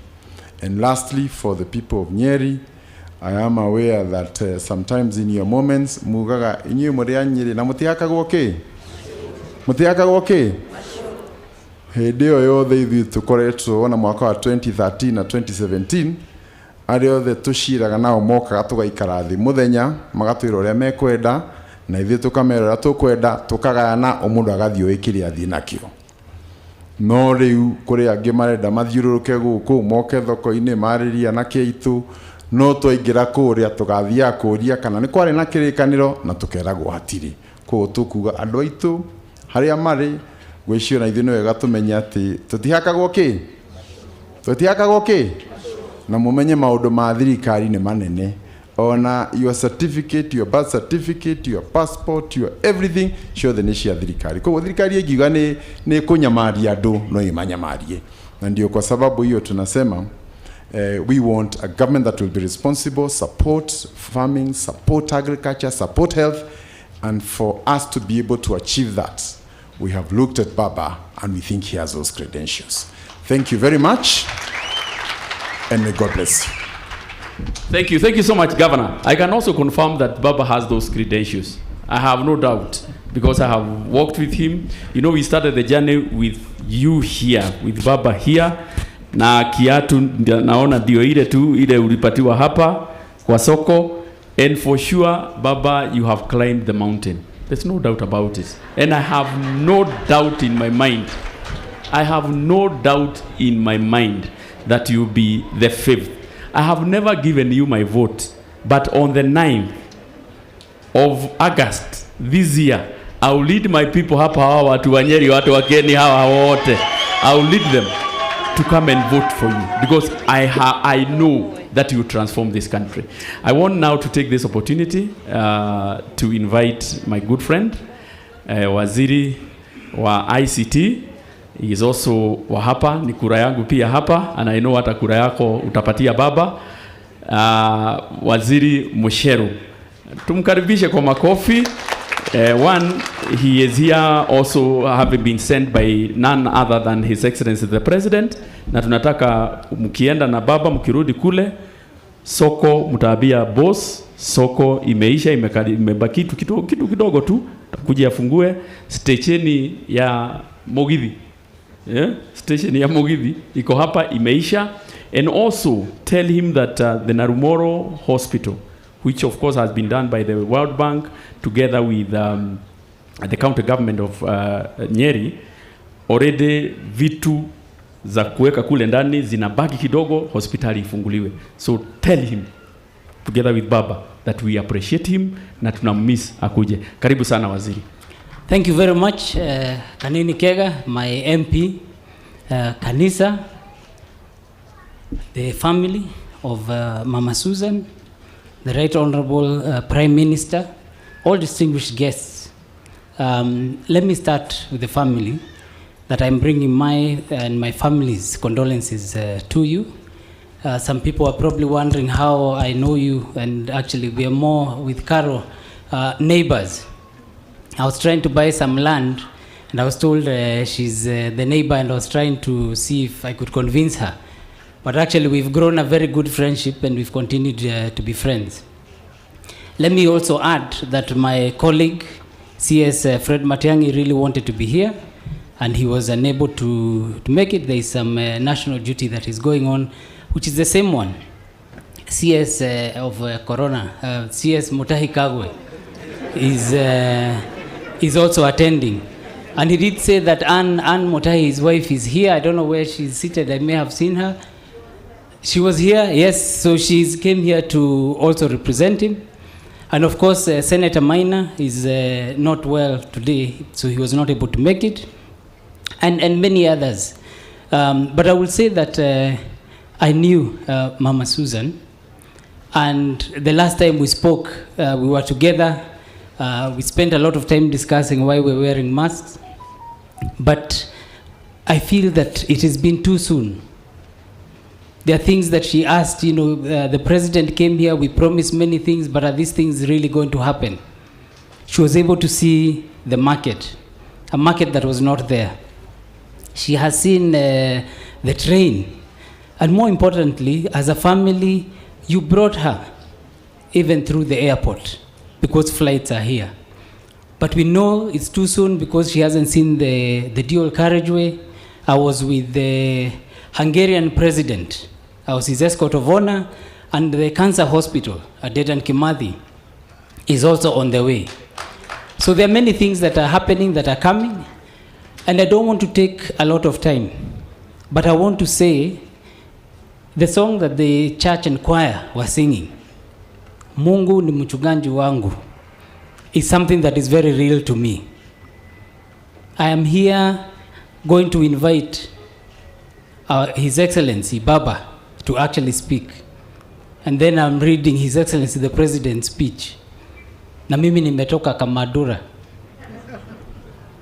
God has His ways. And I can tell you because I have a view. I work for the President and I have seen how hard he works and his wisdom, where he has been able to move this country from essential contact to sitting at the UN Security Council. He has been able to revive these trains. He knows where he wants the country to go. And he knows what is important for us. And I can assure you, he is not mistaken in saying that Baba is the direction that we will go. I have seen, and I actually believe, and therefore, whatever people tell you, it is important to know what our elders, those who have a lot of experience. I was explaining to people about what goes on in the runnings of government. Government ni serikali. And so I'm hopeful the President will even elaborate more and explain to people why he has chosen Baba, why he has chosen Azimio and the unity. And, you know, as the Minister of Innovation, I saw again the traits of the handshake. His Excellency the President and Honorable Raila Odinga, the handshake has allowed us to do very, very many things. I had the Deputy Governor and the Governor at my house to discuss issues of their handshake. And I have seen them shake hands here. Maybe not everybody saw. But they shook hands here because Baba asked them to come and shake hands. That is the peace that we want. So I believe that we're moving in the right direction. I don't want to say much more than that. I want to give my time to Baba because really we all want to hear what he wants to tell us. And so I want to take this opportunity to ask all of us to be upstanding.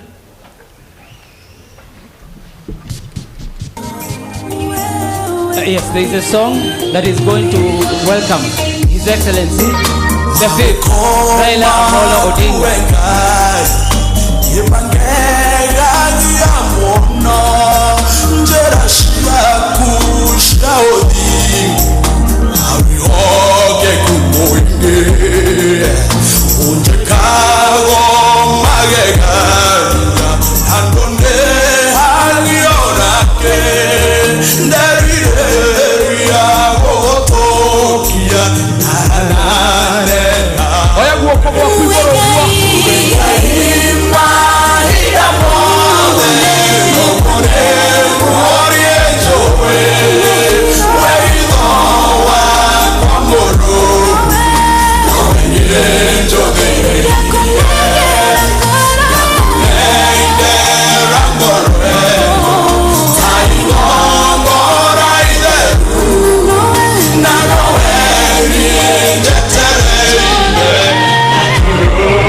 Thank you. Asante. Asante sana. Thank you very much. The family of Mzee Karugu, led by Carol,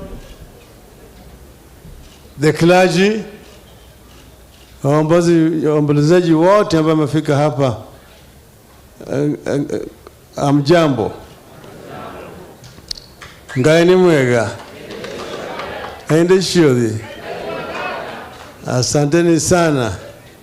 We are here because of a great lady, Mama Jacinta Wanjiku Karugu, alias Mama Susan. This is a great lady by all accounts from what has been said about her and what also I know about her. Just being in her presence alone will tell you that this is a great person. But if you look at the people she has raised, almost single-handedly, that also speaks volumes. That she was a great person, and she also knew that this is but a station. You're moving on to another station. And therefore you should not fear death. Just like Shakespeare said, why do you fear death when death is a necessary evil that will come when it will come? So she did many things in her life, and therefore we are just celebrating her life. We are not mourning. We're celebrating the life of a great lady. And she knew that you need to live the life properly. So the last time we met, we were in hospital at Aga Khan. I had gone to see Professor, as you even can see in the urology book there. And she had also been in a ward there and been discharged. But she said she must go and see Professor. Moving from one ward to go and see another patient in another ward. And we were there. And she was talking as if she was quite okay herself. She was more concerned about Professor at that time. And she talked to me so passionately about what needs to be done in our country in the future. So she was like a mentor and an advisor. So they are rare, these kind of characters in our country. But as you've seen, she was a farmer. She was basically a subsistence farmer in our country. And was able to produce and be able to educate the children and even have some surplus to take to other people. But the most telling story that was said here was one of our nephews who said that when she was coming back from Nairobi, having been there for some times, the thing she felt she needed to bring back to the people here was ice cream. That is a very telling story, because that is what is not available in the rural areas here. Little did she know that ice cream would melt before it reached the destination. But then she loved the people here. Our people actually live in the rural areas. A big percentage of our people still live in the rural areas. 70% of our population live in rural areas. They ache life here, but we have not been able to transform it. We know where we are coming from. So the governor has left. I wanted to say something when he was there, because the one who says we should not talk about history. But if you don't talk about history, then you don't know where you're going. You must know where you're coming from, where you are, and where you want to go. We are having these kind of problems here because of our history. That we were once upon a time colonized. Land has become an issue in our country. People still live like the Europeans used to live in pre-industrial society, where people ache life from small-scale farming. And land is itself becoming scarce and scarce. So see people even now killing each other because of half an acre, 1 acre of land. We need a proper land reform and to transform the living conditions of our people in the rural areas. It is necessary, it's a necessary precondition. This is what the Europeans did. This is what the Koreans have also done.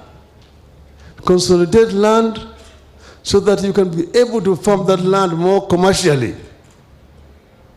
People will still own, but it's farmed commercially. And then people have more modern settlements here. We build proper housing so that there you can be able to provide services. The roads, you can bring water, you can bring electricity to the people in there. The other people will be engaged in the farms in terms of providing their labor. Others will be working in industries. And this is what Europeans have done. The population is big, but there's a big, huge land for agricultural production. And people still own their land in there. That is something that we will elaborate on, but it's something that we will want to embark on properly through consultation with our people so that we can move our people to a modern economy. And that's why I'm talking about economic liberation of our people. Economic liberation of our people is what is going to transform our country and put money into the pockets of our people. Our farmers did not need to be poor. Then healthcare, they have talked about it already. The people die of treatable diseases. The solution is Baba Care. Baba Care.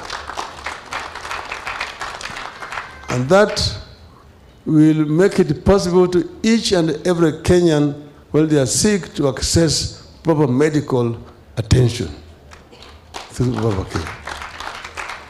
And there are several others that I don't want to talk about today. It is not politics. I'm going to talk about maendeleo, not politics today. Because we said we should not talk politics here.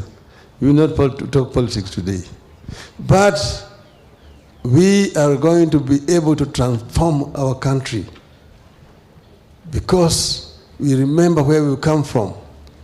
The kind of lives that this lady you are sending today was supposed to live, let her children, her grandchildren, live in a different country from the one in which she lived.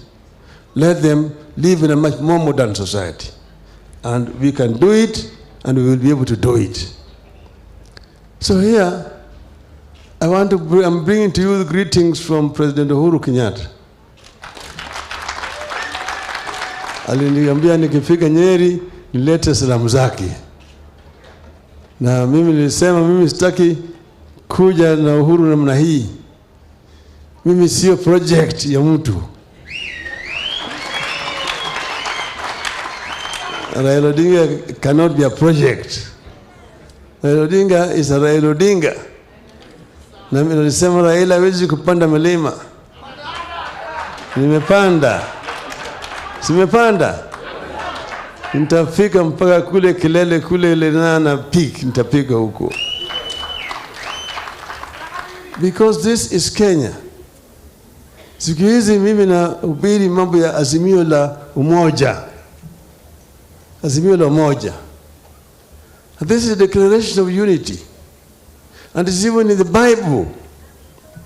Through Psalms 133 says, and I quote, how good and pleasant it is for people to live together in harmony and unity. That's what it says. How good it is for people to live together in peace and unity. Hiyo ni umoja ambayo Biblia inasema watu wakae pamoja kwa amani na upendo. If we unite our people and become one people, then we can develop our country.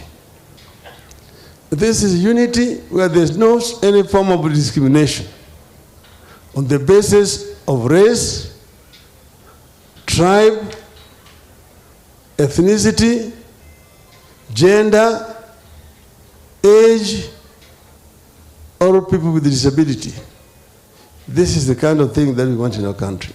Our people are united. We must respect our ladies. Give our ladies space. Give them an opportunity to contribute to the development of this country. Because women are capable. And if you have a woman as a deputy, respect her, and give her rights.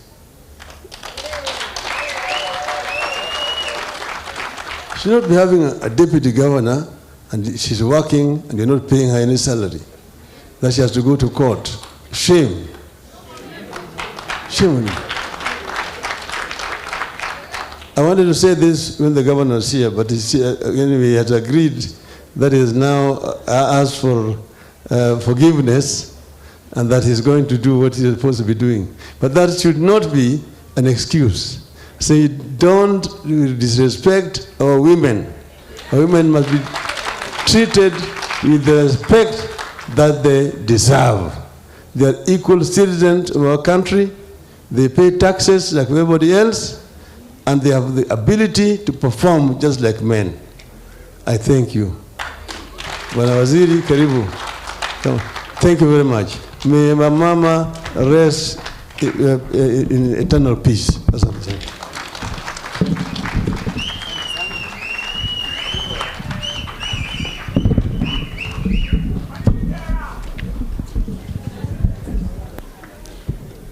So I will now read the message of condolence to the family, relatives, and friends of the late Mama Jacinta Wanjiku Karugu from His Excellency the President. It is with grief and a deep sense of loss that I send you this message of condolence and encouragement following the death of Mama Jacinta Wanjiku Karugu. Indeed, my family and I are deeply saddened by her demise. Losing a parent is a very painful experience. Please accept our sincere condolences and words of comfort to your family. We appreciate that Mama Jacinta, who was popularly known as Mama Susan, had an excellent spirit of being able to discern and understand seasons of time. She had a brilliant mind, a strong will, an unbreakable hope, and a prayerful heart. She was equally humble, diligent, and generous. That Mama Jacinta was a gracious woman is not in doubt. She always worked tirelessly for the well-being of her family and the society in which she lived in.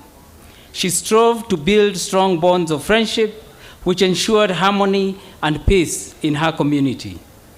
Throughout her illustrious life, Mama Jacinta Wanjiku Karugu mentored and created opportunities for many young men, young women, and girls to excel and prosper in life. A trailblazer in the community, Mama Jacinta consistently promoted initiatives that empowered all those that were around her. Her generosity was unmatched, as she was not only hospitable, but went out of her way, sharing whatever she had with all who were in need. Besides women empowerment, Mama Jacinta was passionate about health and participated extensively in initiatives aimed at providing quality health care in Nyeri County. As a nation, we are forever indebted to Mama Jacinta Karugu for the role she played in improving health care in Nyeri County. We appreciate that together with others, she facilitated the construction of several health centers which have enabled residents in Nyeri to access quality health care. Indeed, as a matriarch to the Karugu family, Mama Jacinta always portrayed the image of a virtuous woman mentioned in Proverbs 31. A career civil servant, Mama Jacinta successfully served our country with dedication before transiting into farming after retirement, where she excelled by setting up several agro-business ventures that created employment for many people. A strong believer in Christ, Mama Jacinta always demonstrated her faith through her actions.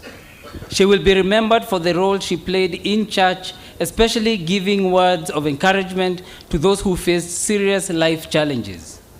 Evidently, Mama Jacinta lived a life of single-minded service to her family, the community, and the nation. In the fullness of time, together with her late husband, Mzee Michael Karugu Shiungu, they brought up a distinguished family. We appreciate that her children have emulated their parents' rectitude and have continued to serve this nation with distinction. As we mourn Mama Jacinta, let us also celebrate her life and achievements. Although she has left us, her inspirational life will remain a great legacy to her family and many others who knew her. We're privileged that she lived amongst us, and we thank God for the time we shared with her. As Christians, let's draw comfort from the word of God in Revelation 14:13, which says, "And I heard a voice from heaven saying unto me, Write, Blessed are the dead which die in the Lord from henceforth. Here, saith the Spirit, that they may rest from their labors, and their works do follow them. As a mother's love is alive forever. In the lessons she taught, the patience she gave, and in the hearts of the children she raised, our prayers go out to you in this time of great sadness. May the Almighty God rest her soul in everlasting peace. Fare thee well, Mama Jacinta Wanjiku Karugu.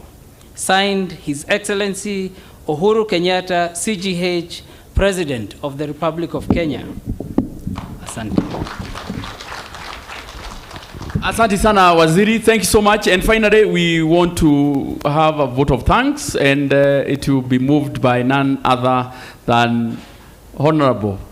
Did I say Honorable? Okay. Catherine Kehanya, who is also the chair of the funeral committee. And since you are not going to thank yourself, let me take this opportunity to thank you for steering this committee. I remember you were with you here yesterday. You know, you came here to make sure that everything is okay. We value you. We thank you for the work that you have done. And asante sana for standing, you know, in the gap. Thank you so much, Catherine. So, kwa hayo mengi machache, asanteni sana na Mungu wabariki. Honorable Catherine. From you to God's ears. Thank you very much. I'll be very quick. I think I'm the last person to speak. I'd just like to take this opportunity to thank each and every person who's here. First of all, thank you to the family for honoring me and asking me to chair the committee of the funeral, to chair the funeral committee. Before I give thanks, can I please ask the rest of the members of the committee to come? Please.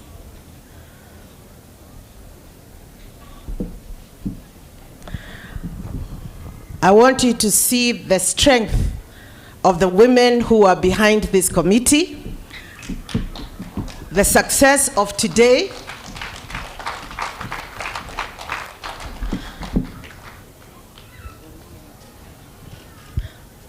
okay, so before you ask a question, there was one man. There was Jimmy. Where is Jimmy? Jimmy Cairo and Big Ted.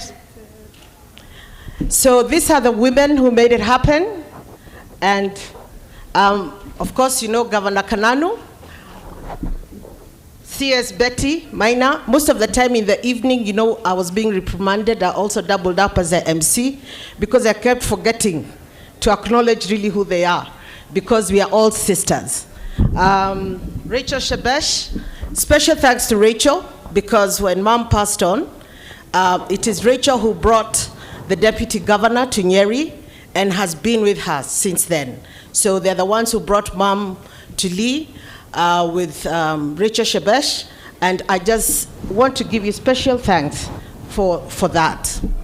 So we have Jenny, who spoke earlier on behalf of the Friends. Jenny, thank you so much for being there every day and for even the beautiful work you did with those photos. We really thank God for you.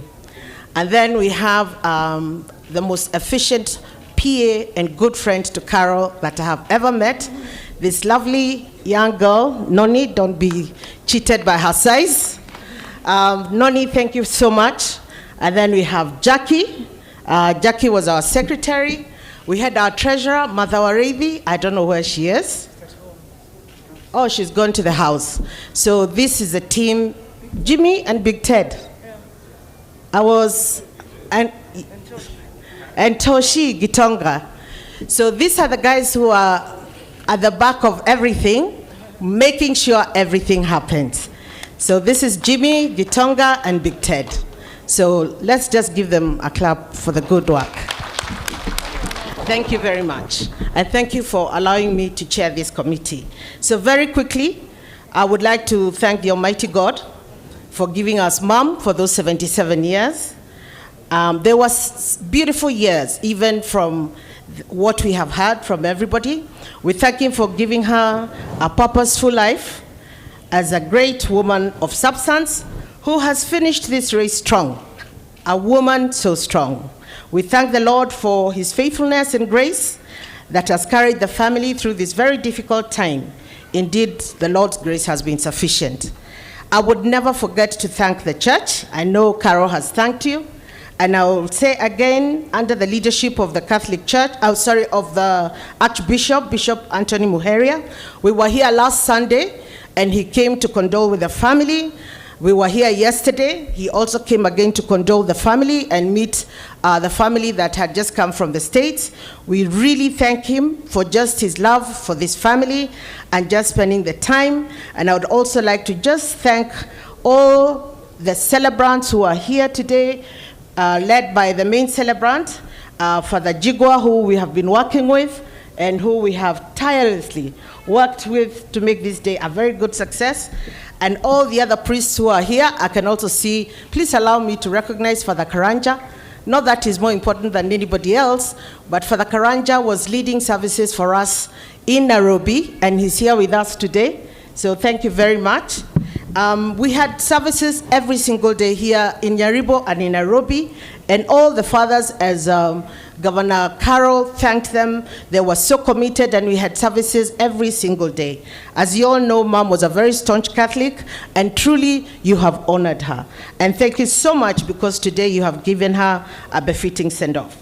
I would like to thank the choir for the beautiful songs and for leading us. You are awesome, you are wonderful, you even made us sound good, even when we could not really sing the songs. Thank you so much, and you all look so beautiful. I would like to thank our president. I know he has been thanked, but I also want to make this clear for avoidance of doubt, that the reason this place looks the way it does is because he's Carol's friend. And he said he wanted to honor Mom because he knew who she was. And everything you see here was actually donated by our president because he wanted Mom to have a very good send-off. So we are very grateful to the president, our honorable, right honorable, and C.S. Moshero. Please tell him that the family is truly, truly grateful. I would also like to take this opportunity to thank our friends from government. You're many of you have been introduced, but also those ones who came home every single day. Thank you, and please accept the family's gratitude. We also thank our family and friends. Thank you for being there for Carol since Mama passed. You have visited, you have called, you have sent messages of comfort. You have given both in kind and financially. The family would not have gone through this very difficult time without your outpouring of love. Thank you, thank you, thank you. Thank you to all who have joined us physically today as we bid farewell to Mom, and to those who are streaming live. Thank you so much, and know that your presence here is felt, and we thank you for being so patient and still being here with us. And to all our service providers, many who have given the services in kind, please accept the family's sincere gratitude. We thank the local administration. I must thank them because through the Commandant of Police, Mr. Nyange, him and his team have ensured that we have stayed safe. I think they started doing this work on Tuesday, and the smooth flow of this day, asanteni sana, may God bless you. I also want to thank the funeral committee. I think I've already thanked you, but thank you so much. I have never seen so much commitment. Indeed, when women get together, especially women of power, everything happens and nothing goes wrong. Lastly, and not least, I must thank Carol and her siblings. I would really like to take this opportunity to thank you for loving your mom the way you did. Those of us who are very close to you know just how much you have given selflessly for your mom. Betty gave us the testimony of she stayed with you for 4 months in the States. Mom was so happy. And you've all had the testimony that when she came back, I remember Carol telling me that she was so excited because she could go back to the shamba and take care of everything. So even when she passed on Tuesday, she was in good health, and it was very sudden. So Carol and your siblings, the message I have for you is this. Your parents taught you how to love each other.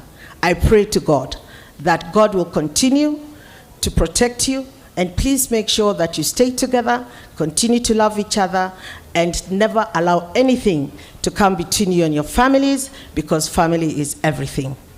Thank you all, and God bless you. I will now take this opportunity to tell you what's going to happen next.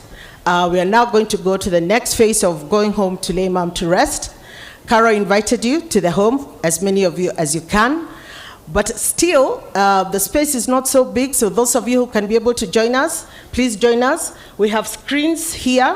You will still be able to see the final rites of mom. So, muikare goko tondu nimukuhota kuona haria mbere-inĩ ti hanene muno, koguo twamuthaitha muikare hau muri nimukuonera goko screens iria ciĩ harĩa ũrĩa kũrathiĩ na mbere, tondũ kũrĩa mũciĩ tũtirĩ na space ya kũigana.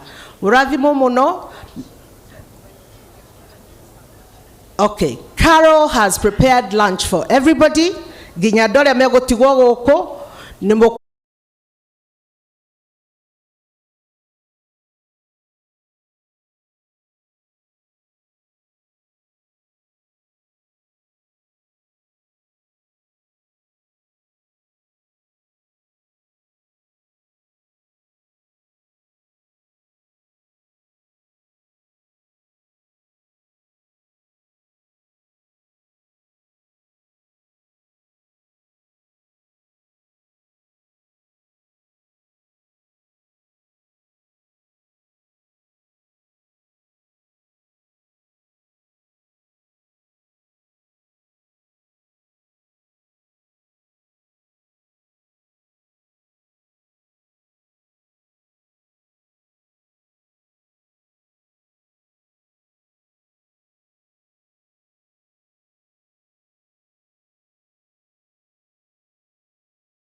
Sound one.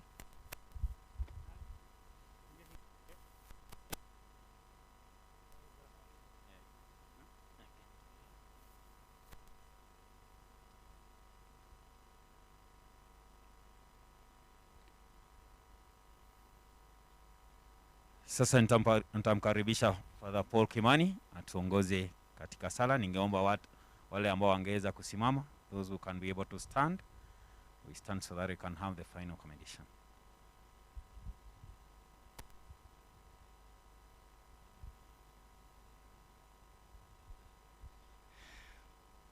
Tuombe.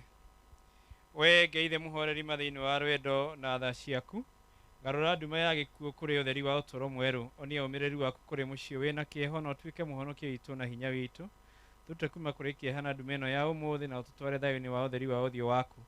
Murugu mwathani witu Yesu Kristo ni ahotire gikuo na njira ya gukua ni undu witu na gicokia uturo ni undu wa kuriuka gwake, turerie tukamuona ringi na rio uturo witu ugathira guku thi turocokaniririo hamwe na ariu na ari ithe witu kuria maithori mothe makagirio mathire. Twahoya uguo ni undu wa Kristo mwathani witu. Turi na witiki thiini wa Yesu Kristo nitukurehe na gitio mwiri wa mwari wa ithe witu Jacinta Wanjiku wa Karugu niguo thiko ni undu wa uhinyaru uria ukoragwo na andu othe. Reke tuhoye twina witiki kuri Ngai uria uheaga muoyo kuri indo ciothe niguo akariukia mwiri uyu muhinyaru autore ugimaini ona ngwataniro-ini ya theru. Ngai aromuhe ituiro ria tha na amuohere mathahu make mothe. Kristo muriithi uria mwega aromutwara muciini wa uria wa thayo niguo atore na thayo hamwe na Ngai witu na arogia na gikeno gitathiraga hamwe na Ngai witu na mbere-ini ya Ngai muthamaki wa tene na tene. Mwathani witu Yesu Kristo ni twega ati mithenya itatu iria waikarire mbirira-ini ni tumite mbirira ciothe cia Kristo aria magwitikitie ituike theru. Ningi ni twi ati mĩĩrĩ yao ni ĩrithikĩtwo tĩĩri-inĩ na nĩ ĩkariũka rĩngĩ o ta ũrĩa we wariũkire. Ĩtĩkĩra atĩ mwĩrĩ ũyũ wa mwarĩ wa ithe witũ na maitũ witũ Jacinta ũhurũke na thayũ mbĩrĩra-inĩ ĩno o nginyagia mũthenya ũrĩa we ũkĩrĩ iriũkĩro na ũtũũro ũkaũriũkia na ũkumio mũnene. Ĩtĩkĩra atĩ hĩndĩ ĩno atũre na ũtheri wa ũthiũ waku we mwathani Yesu Kristo ũthamaki-inĩ kũrĩa ũtũũraga tene na tene.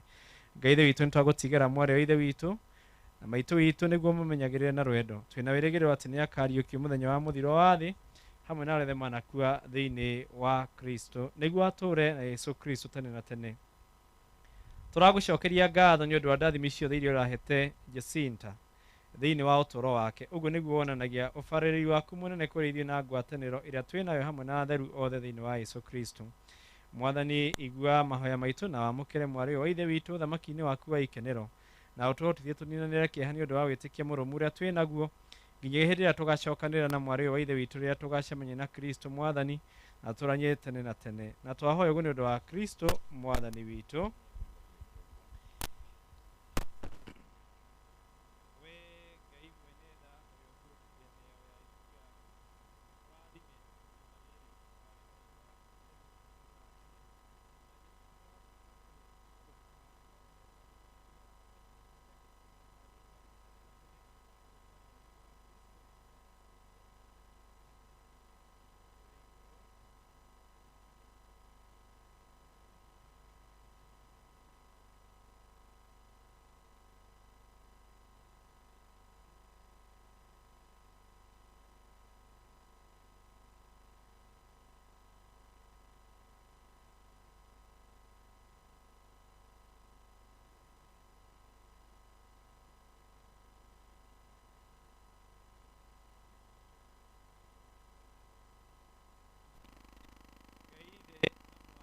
Moyo mutheru wa Jacinta Wanjiku na ime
ciothe hĩndĩ ciothe nĩ magatugwo nĩ wĩra wa mwega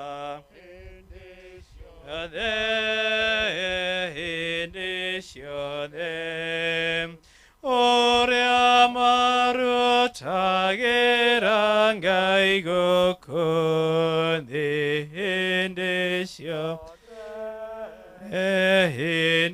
ciothe nao nĩ magakumia rĩtwa rĩake hĩndĩ ciothe nĩ magatuĩka anene a igũrũ arĩa metĩkĩrire Mwathani nĩ magatuĩka anene a igũrũ thĩ yothe.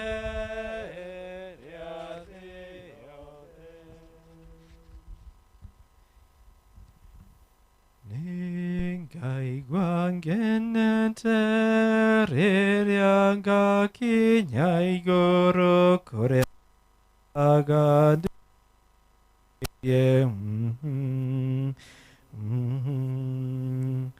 nĩ ngaigua ngenete rĩrĩa ngakinya igũrũ kũrĩa ndũrandĩrĩirie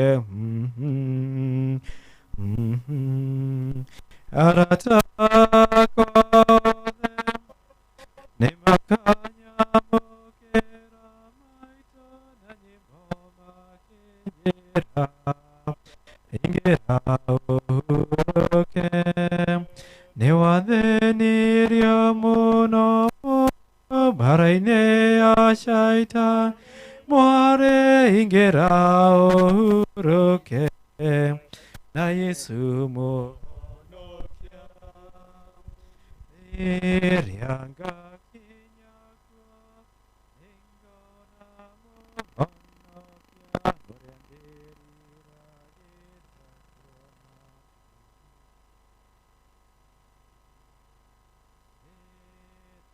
ngakinya kuo nĩngona mũhonokia ũrĩa ndĩriragĩria kuona arata akwa othe nĩ makanyamũkĩra maitũ na nyĩmbo makĩnjĩra ingĩra ũhurũke nĩ wathĩnirio mũno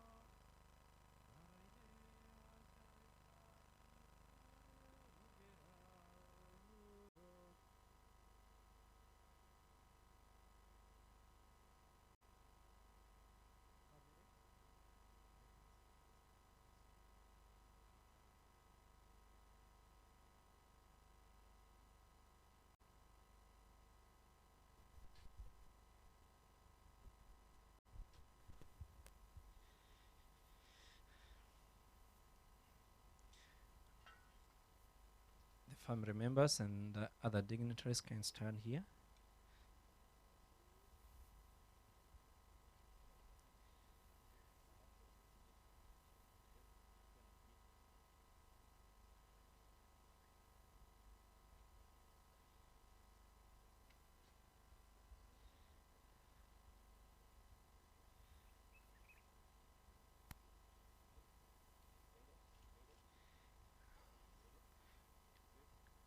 Okay.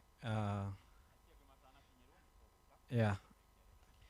So tũrĩ hamwe mũndũ ririkana wambĩtwo na tĩri na ũgacoka tĩri-inĩ no Mwathani agakũriũkia mũthenya wa iminĩro agũtware ũthamaki-inĩ wa matu-inĩ rekei tuge nĩ gũtuĩke guo. Mwathani ũmũnengere kĩhurũko gĩtathiraga arohurũka ũhoro. Mwathani ũnengere Jacinta Wanjiku Karugu kĩhurũko gĩtathiraga arohurũka ũhoro. Mwathani ũmanengere kĩhurũko gĩtathiraga marohurũka ũhoro.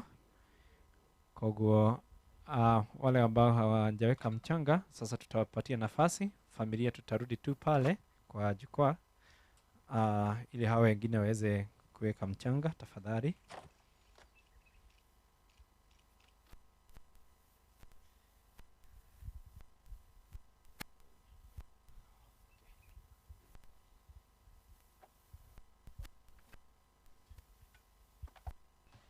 Toga karu umbitengu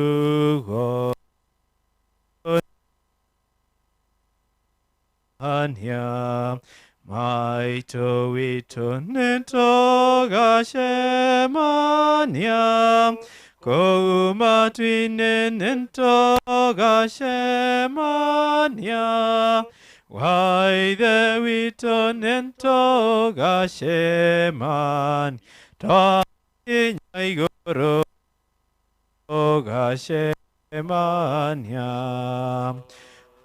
kogoti kana maidona ganya wito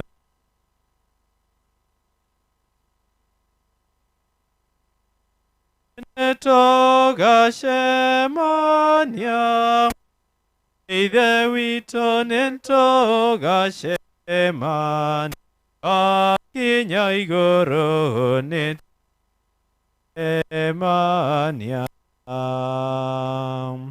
toka ngadana mokoto ga kenama nento gashe anya maito wito nento gashe anya komatwi nento gashemanya waide wito nento gasheman takinya igoro nento gashemanya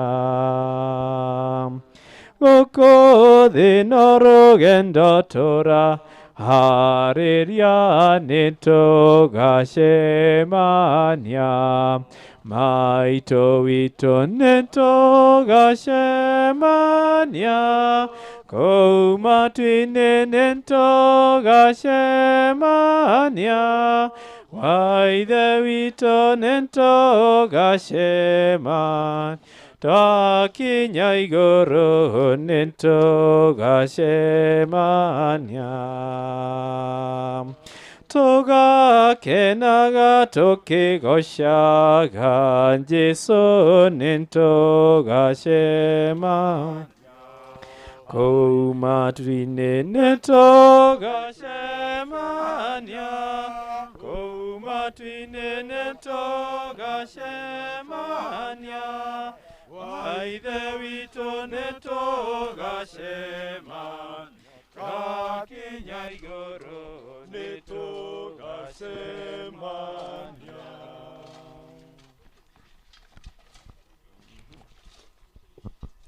Gayato mire mwana wake gukundi nerwendo runene rohu Gayete kirire mwana wake orago nerwendo runene rohu namanerwe namanerwa nerwendo nerwendo runene gayato mbire nagito igagokodi nerwendo runene Yesu akwire ndudha gishoka kwambata nerwendo runene rohu Andire goto donde kera waikaro nerwendo runene rohu naman Namanirwa nerwendo rwendo nerwendo rone ronene mangayato mbire nagito igagokundi nĩ rwendo rũnene. Yesu atũmire roho aikarage na ithuĩ, nĩ rwendo rũnene rũu. Yesu we mwene atũtigĩire kanitha, nĩ rwendo rũnene rũu nama. Nema nĩ ruo nĩ rwendo nĩ rwendo rũnene. Ngai atũmbire na agĩtũiga gũkũ thĩ, nĩ rwendo rũnene. Nĩ rwendo rũgatũma Ngai atwambatie, nĩ rwendo rũnene rũu. Tũthiĩ tũgakenanĩre nake igũrũ, nĩ rwendo rũnene rũu. Nama nĩ rwendo, nama nĩ ruo, nĩ rwendo, nĩ rwendo rũnene ma. Ngai atũmbire na agĩtũiga gũkũ thĩ, nĩ rwendo rũnene.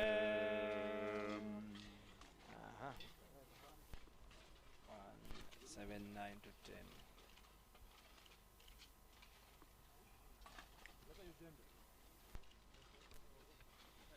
Nĩ harĩ mũciĩ twetagĩrĩra gũthiĩ, na tũtingĩhota kũingĩra tũhũ, tũtakuĩte mĩtĩ itũ ya kwambĩrwo, na thutha tũrũmĩrĩre mũhonokia Yesu.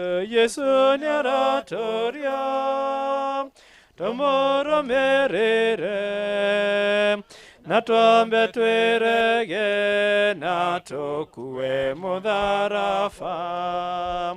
Yesu nĩaratũria, tũmũrũmĩrĩre, na twambe twĩrege na tũkue mũtharaba. Ũguo nĩ mũndũ wothe ũkwenda kũhonokia muoyo, nĩahũte nĩ ũndũ wa Mwathani, nĩngĩahũte nahũte nĩ ũndũ wa injili yake. Ũguo nĩ mũndũ wothe ũkwenda kũhonokia muoyo, nĩahũte nĩ ũndũ wa Mwathani, nĩngĩahũte nahũte nĩ ũndũ wa injili yake. O mũndũ arĩ na muoyo wa kũhonokia, no angĩka atĩa nĩguo akĩũhonokie? Mwendi kũhonoka ta nĩambe werege, ningĩ akue mũtharaba wa kwambĩrwo.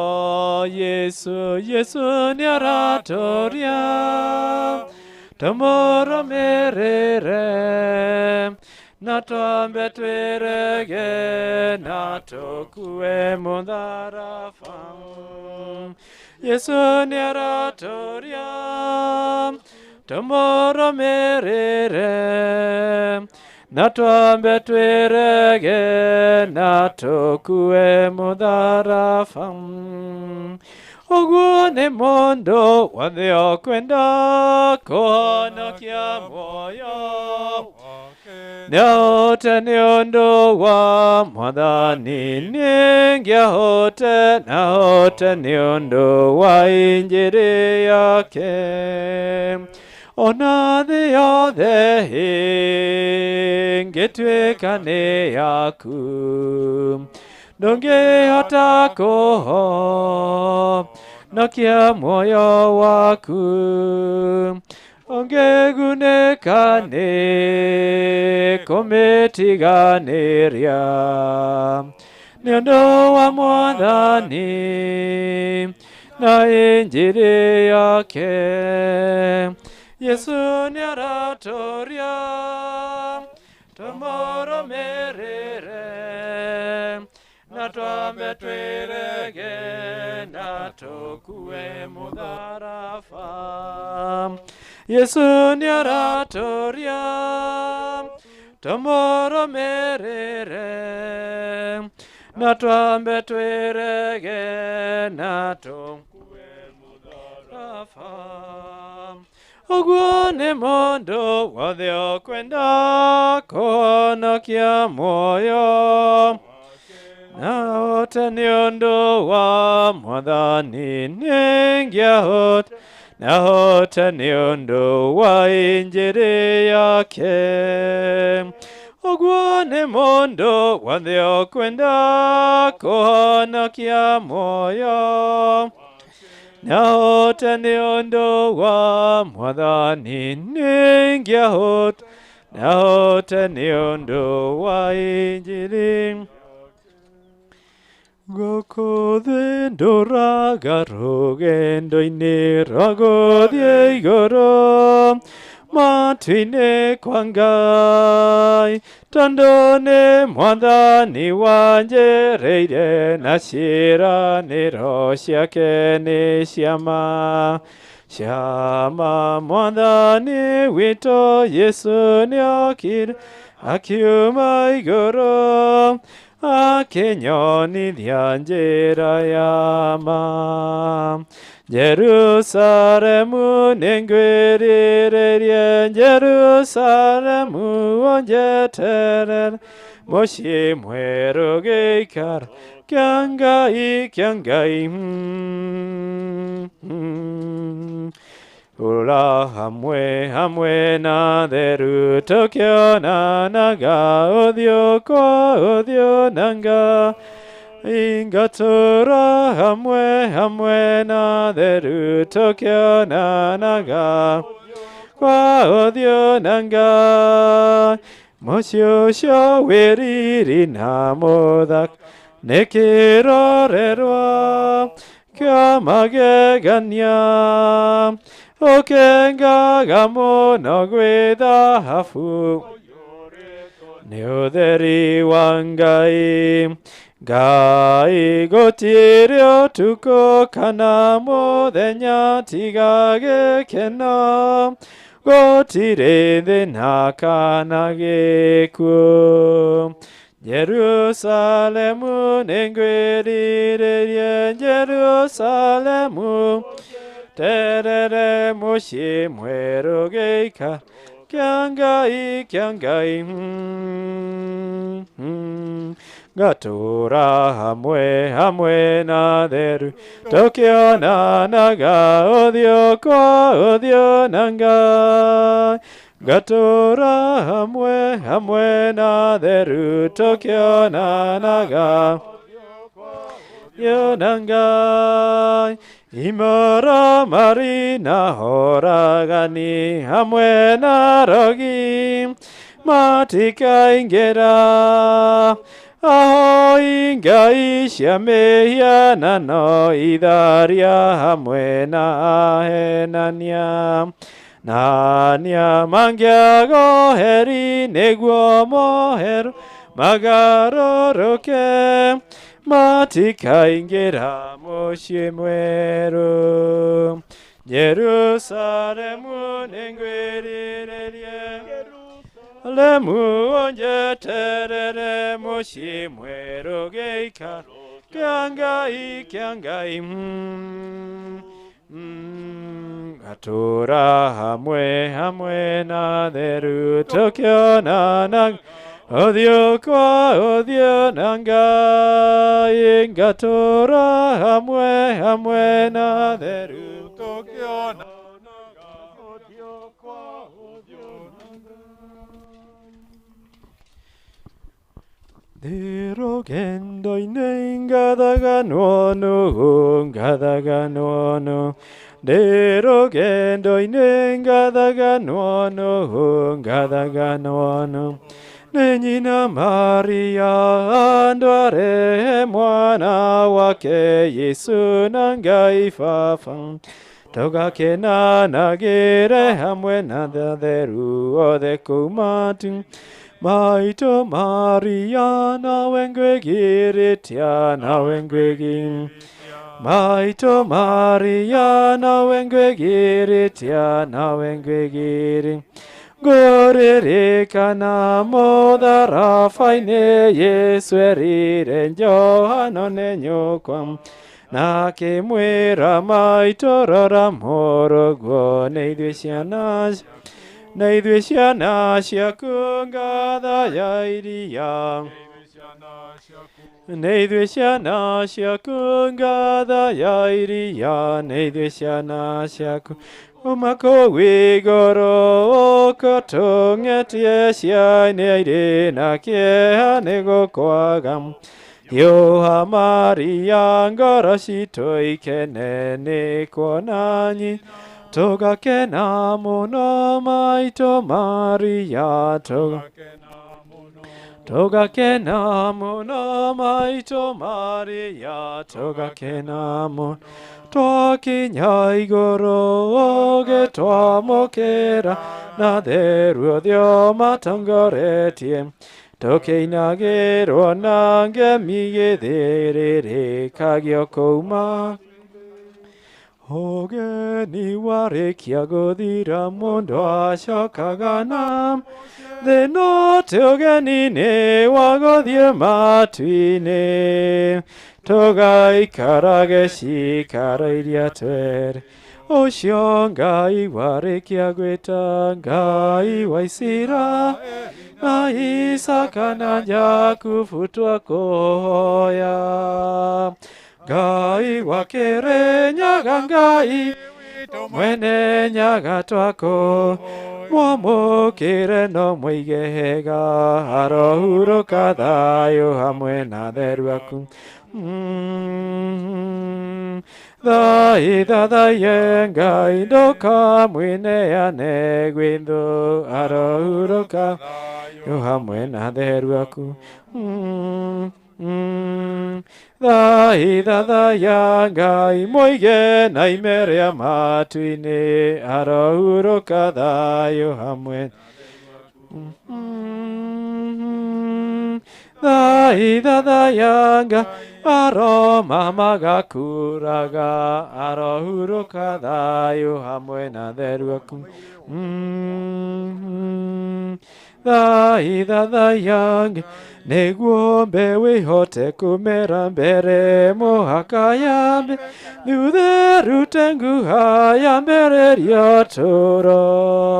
Andũ aitũ tigai gwĩtigĩrage ũcio Ngai warĩkia gwĩta Ngai wa Isiraeli na Isaka na Jakubu twakũhoya. Ngai wa Kĩrĩnyaga Ngai witũ mwene nyaga twakũ mwamũkĩre no mũigega arohurũka thayũ hamwe na theru aku.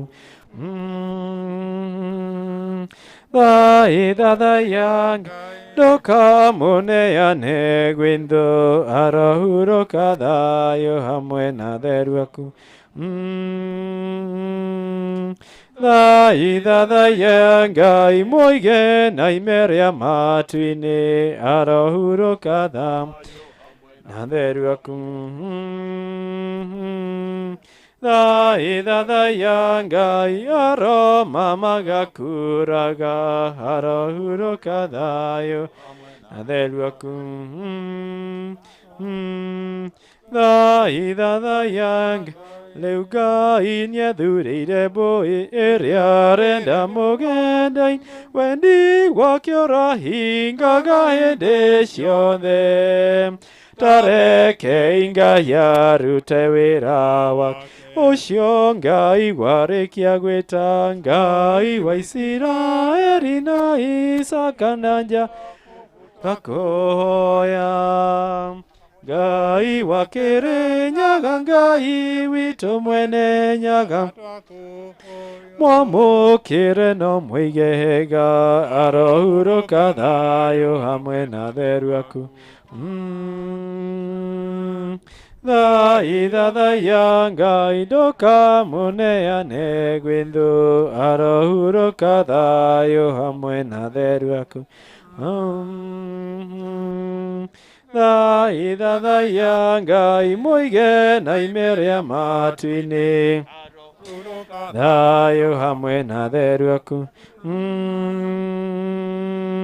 Thaithathaiya Ngai aroma magakuraga, arohurũka thayũ hamwe na theru aku.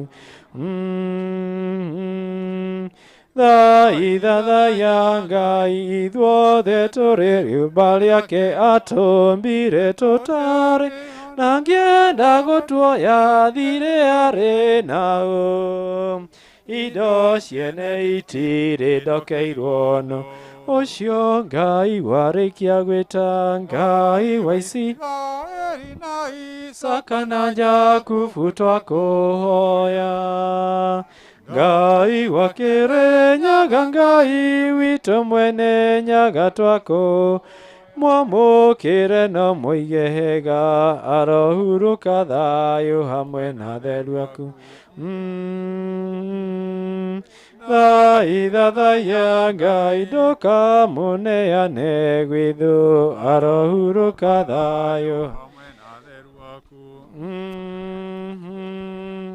Thaithathaiya Ngai mũige na ime rĩa matu-inĩ, arohurũka thayũ hamwe na theru aku. Thaithathaiya Ngai aroma magakuraga, arohurũka thayũ hamwe na theru aku. Thaithathaiya Ngai.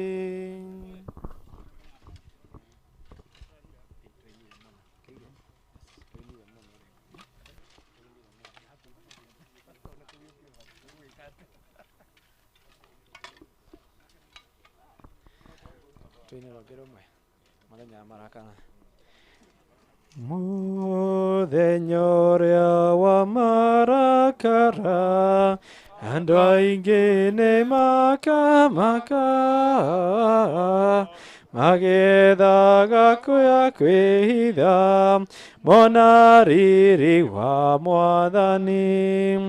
Mũnyũnyaka nĩ mũndũ ũrĩa ũhingagia mawathi make, kĩrĩro nĩ gĩkaiguo kũndũ guothe. Oi, woi, woi, Mwathani Ngai, oi, woi, woi, Mwathani Ngai, narĩkorwo nĩ twoĩ, tũngĩahingirie mawathi-inĩ tũngĩahona. Nĩ gũkagĩa thĩna mũnene ũtarĩ wona ũngĩ taguo, kuma kĩambĩrĩria gĩa thĩ na ndũkoneka ũngĩ taguo. Mũnyaka nĩ mũndũ ũrĩa ũhingagia mawathi make, kĩrĩro nĩ gĩkaiguo kũndũ guothe. Oi, woi, woi, Mwathani Ngai, oi, woi, Mwathani Ngai, narĩkorwo nĩ twoĩ, tũngĩahingirie maathani-inĩ tũngĩahona.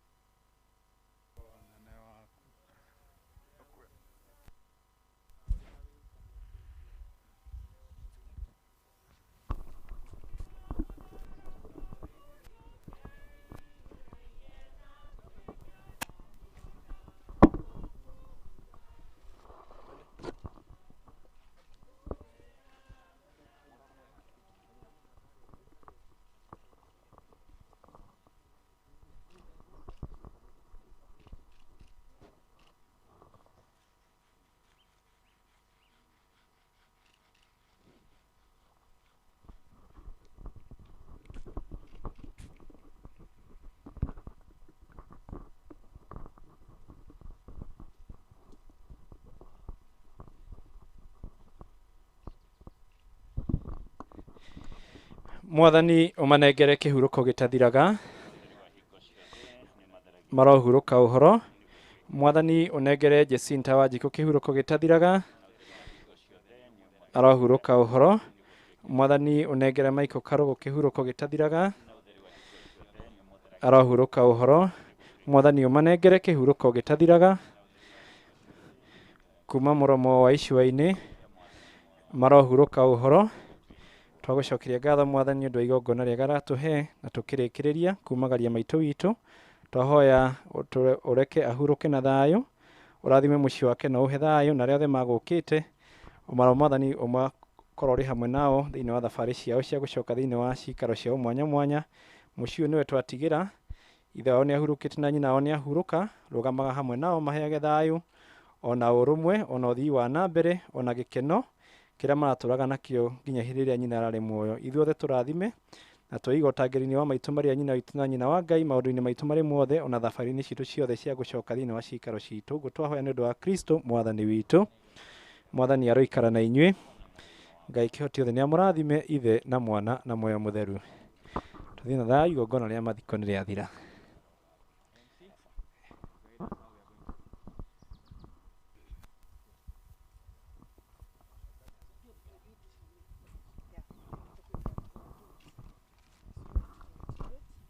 Okay, asante Father. Asante kwa hicho kipindi. Tukiomba kwa sasa tutaweza kurebesha hii nyumba ya mama yetu, na tuko na maua ambayo tutaongozwa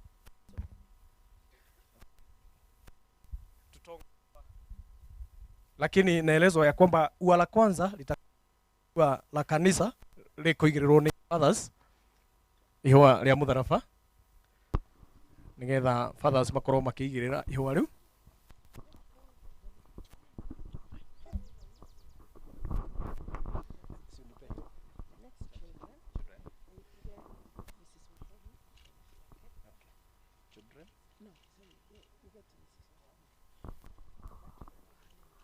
Okay, thank you.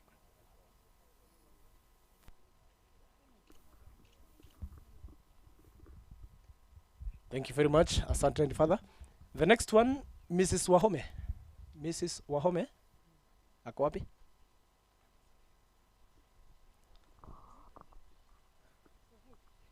Mrs. Wahome. Uko karibu? Karibu sana. The next one, Jimmy and family. Jimmy and the family. Tafadhali, mahali ulipo karibia tafadhali.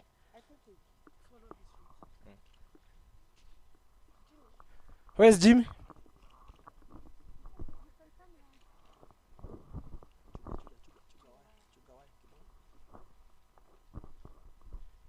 Jimmy and the family.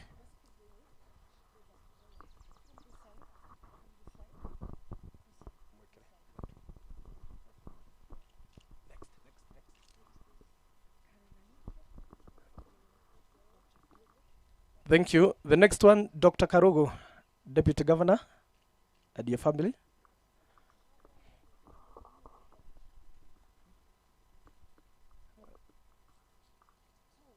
DG.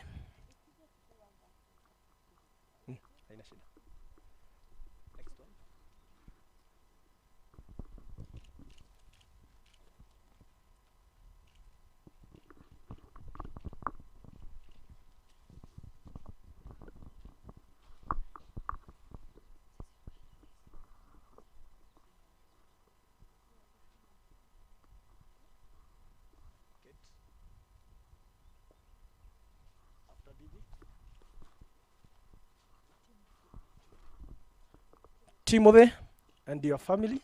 Timothy.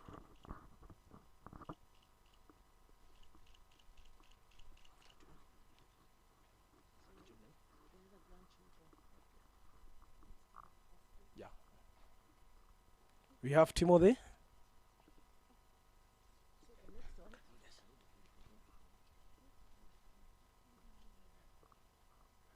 Timothy, it is a chance. Michael Karugu. Michael Karugu, where are you? To represent.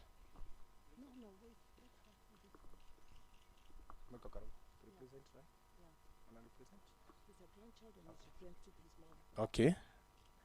Ana represent mama yake na yeye pia on his behalf.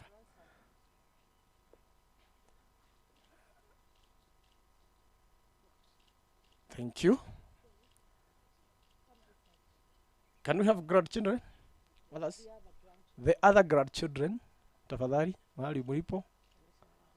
Watoto wa Wahome, watoto wa Jimmy, wengine wote tafadhalini. Mtoshosho.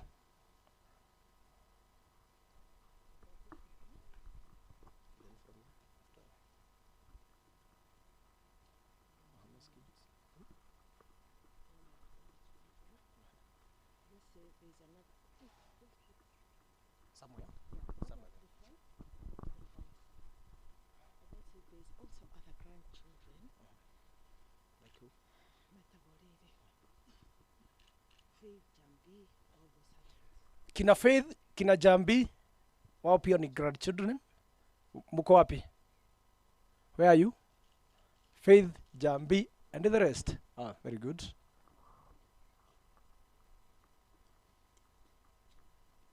Next.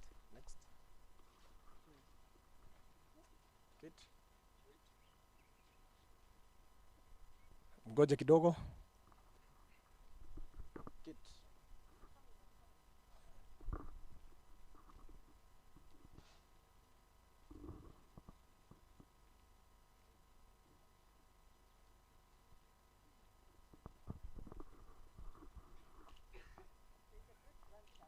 Great grandchild Wahome Junior, uko wapi?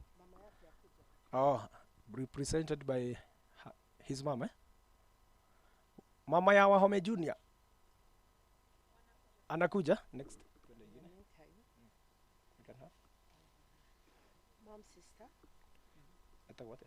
Jacinta Dirago and her family. Jacinta Dirago na family yaku ukahaha kaha maitu niwe sister wa maitu ria turahurukio muthe na ukina family yaku maitu ukatu nimegukufuata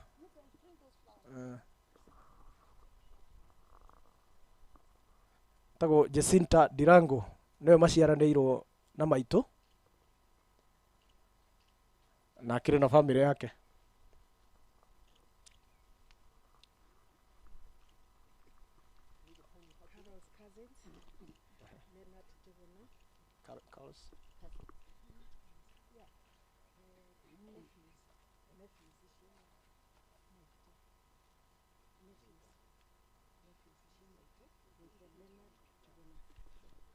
Mr. Leonard Jogona. Nephews ya maitu wataongozwa na Leonard Jogona na Rosemary Jenga na Mr. John Gikonyo. Hao wote tunawahitaji hapa.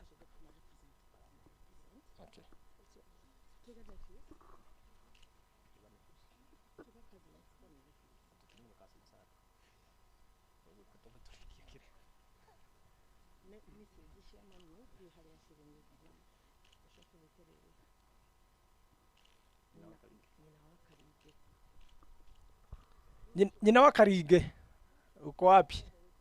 Maitu.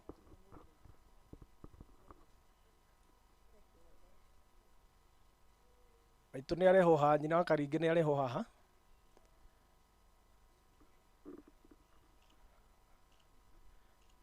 Nĩ ũtũheire tribute ĩrĩa yuma njega mũno thĩinĩ wa igongona rĩu. Asante sana mama.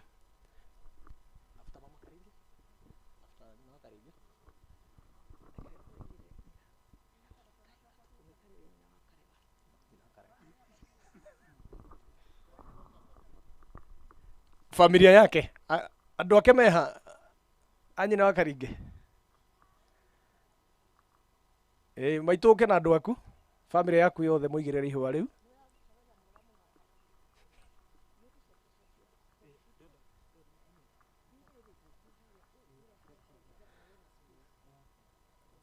nake nyina wa Karega eharagirie.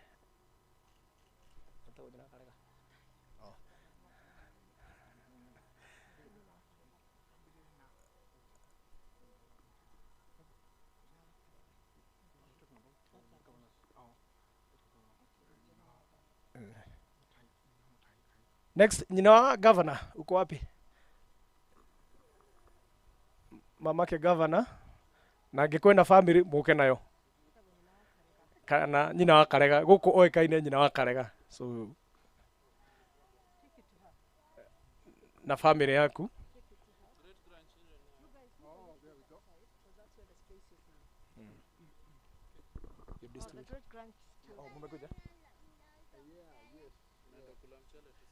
Twende pande ile. Twende pande ile. Namwekele sababu tuliwaita.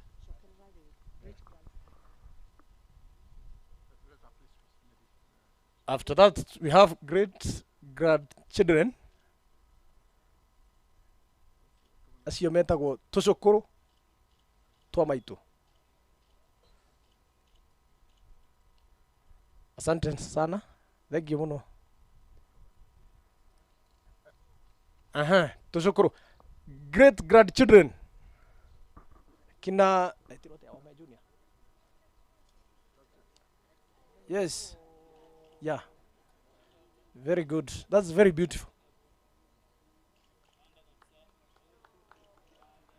Tuwapigie makofi tafadhali. Yeah.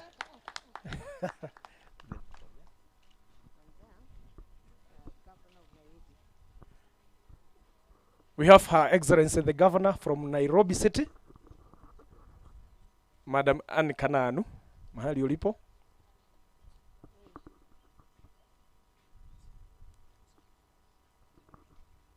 Her Excellency the Governor, City of Nairobi.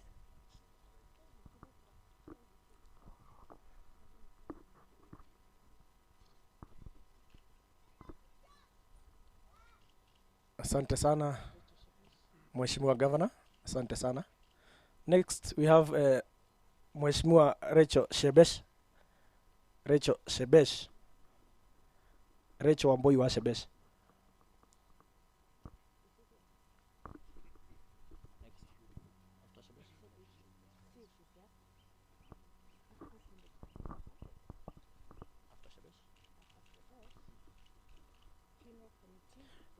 Funeral Committee ya Nyarifo, wale walikuwa wanaongozwa na Mr. Weru. Funeral Committee from Nyarifo wakiongozwa na Mr. Weru.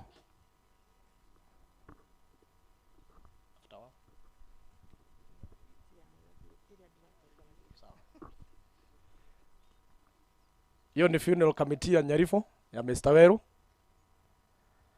After that, we shall have Funeral Committee from Nairobi.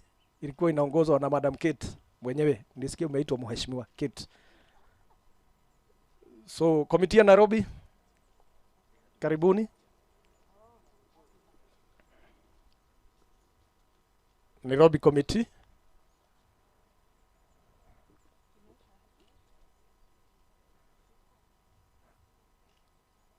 Hiyo ni committee ya kutoka Nairobi. Asanteni sana kwa kazi mzuri.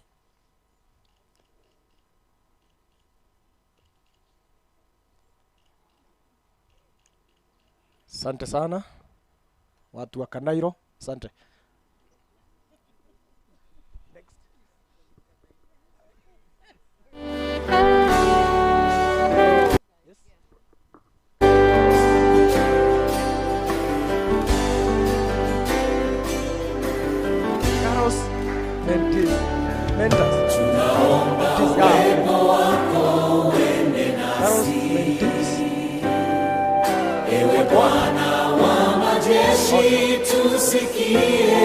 Oh, nasikia mko wengi.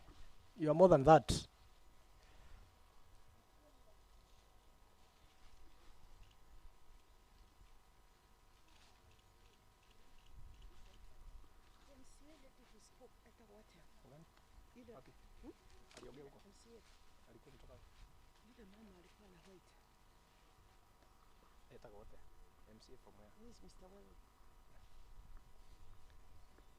Yes, tunaendelea vizuri.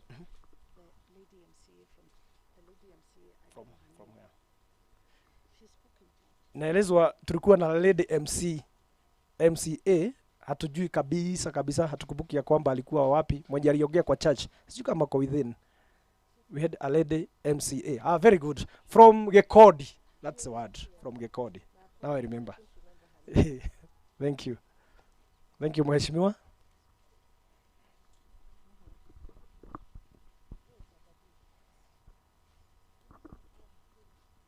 Asante. Etagwo Gikodi 1.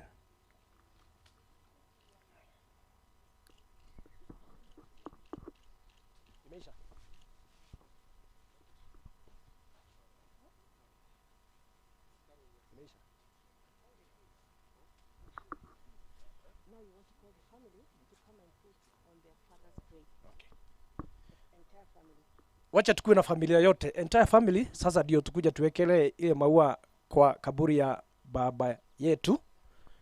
Kwa hivyo tutongozwa na Karo and the rest, mkuje, kuna maua tutawekelea kwa grave ya mzee. Karibuni sana.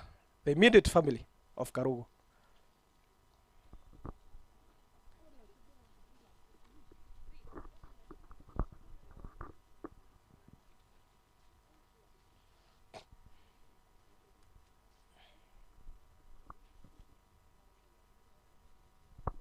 Karibuni.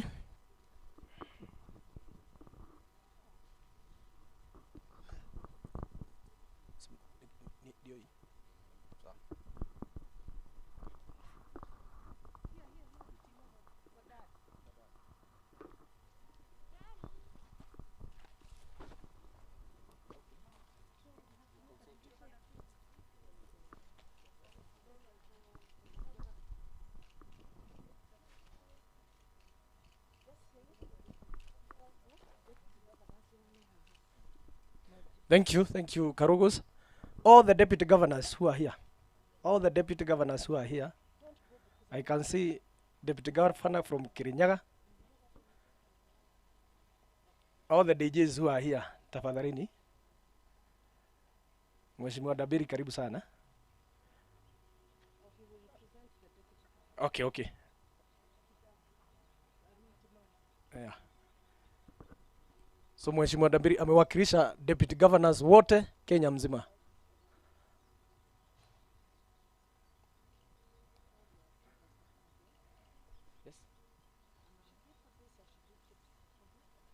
Asante sana Mheshimiwa Dabiri.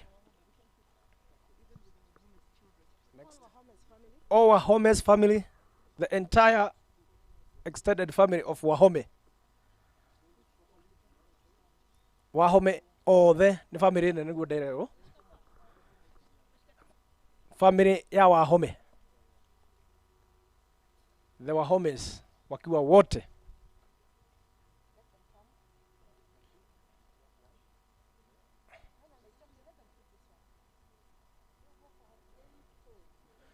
Shikeni wote. Shikiliana.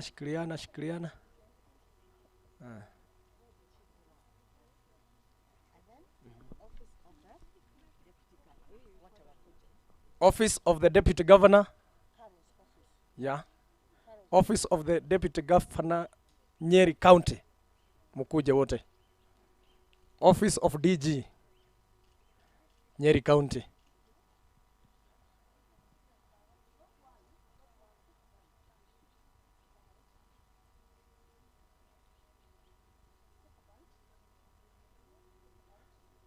Hiyo ndio ofisi ya naibu wa gavana kaunti ya Nyeri.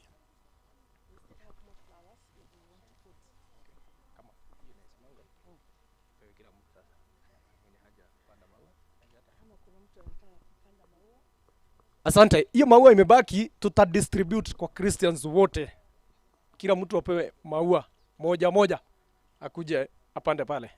So do the necessary to the Christians there. Kila mtu apate moja akuje awekele mahali yake. Very good.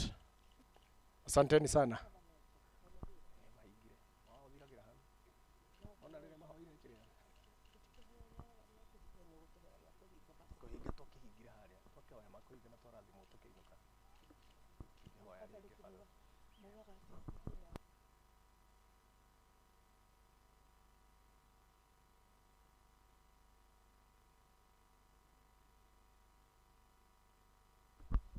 Asante. Ukipewa maua unakuja unapanda, unarembesha nyumba ya mama. Kila mtu a participate. kupanda maua. Baada ya hayo naelezwa ya kwamba kuna refreshment after this. Tumetayarishiwa kitu inakaribia lunch. Kwa hivyo tukitoka hapa watu wasiende, tutakaa pale kwa hema ili tuweze kuburudika kwa pamoja. Asante sana, tunawashukuru wote tena kwa kazi mzuri. Thank you Jesse, ria tutaithia wira umuthi. Njoo tikawira kahuthu. I do recognize. Hiyo kazi ni mzuri. Mungu aendelee kuwazidishia neema na kuwabariki. Family members, tuanze. Si ndio tutafungua tukienda huko juu. Family members, tuanze. Asanteni sana na Mungu awabariki.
Tunaomba utuonyeshe njia zako.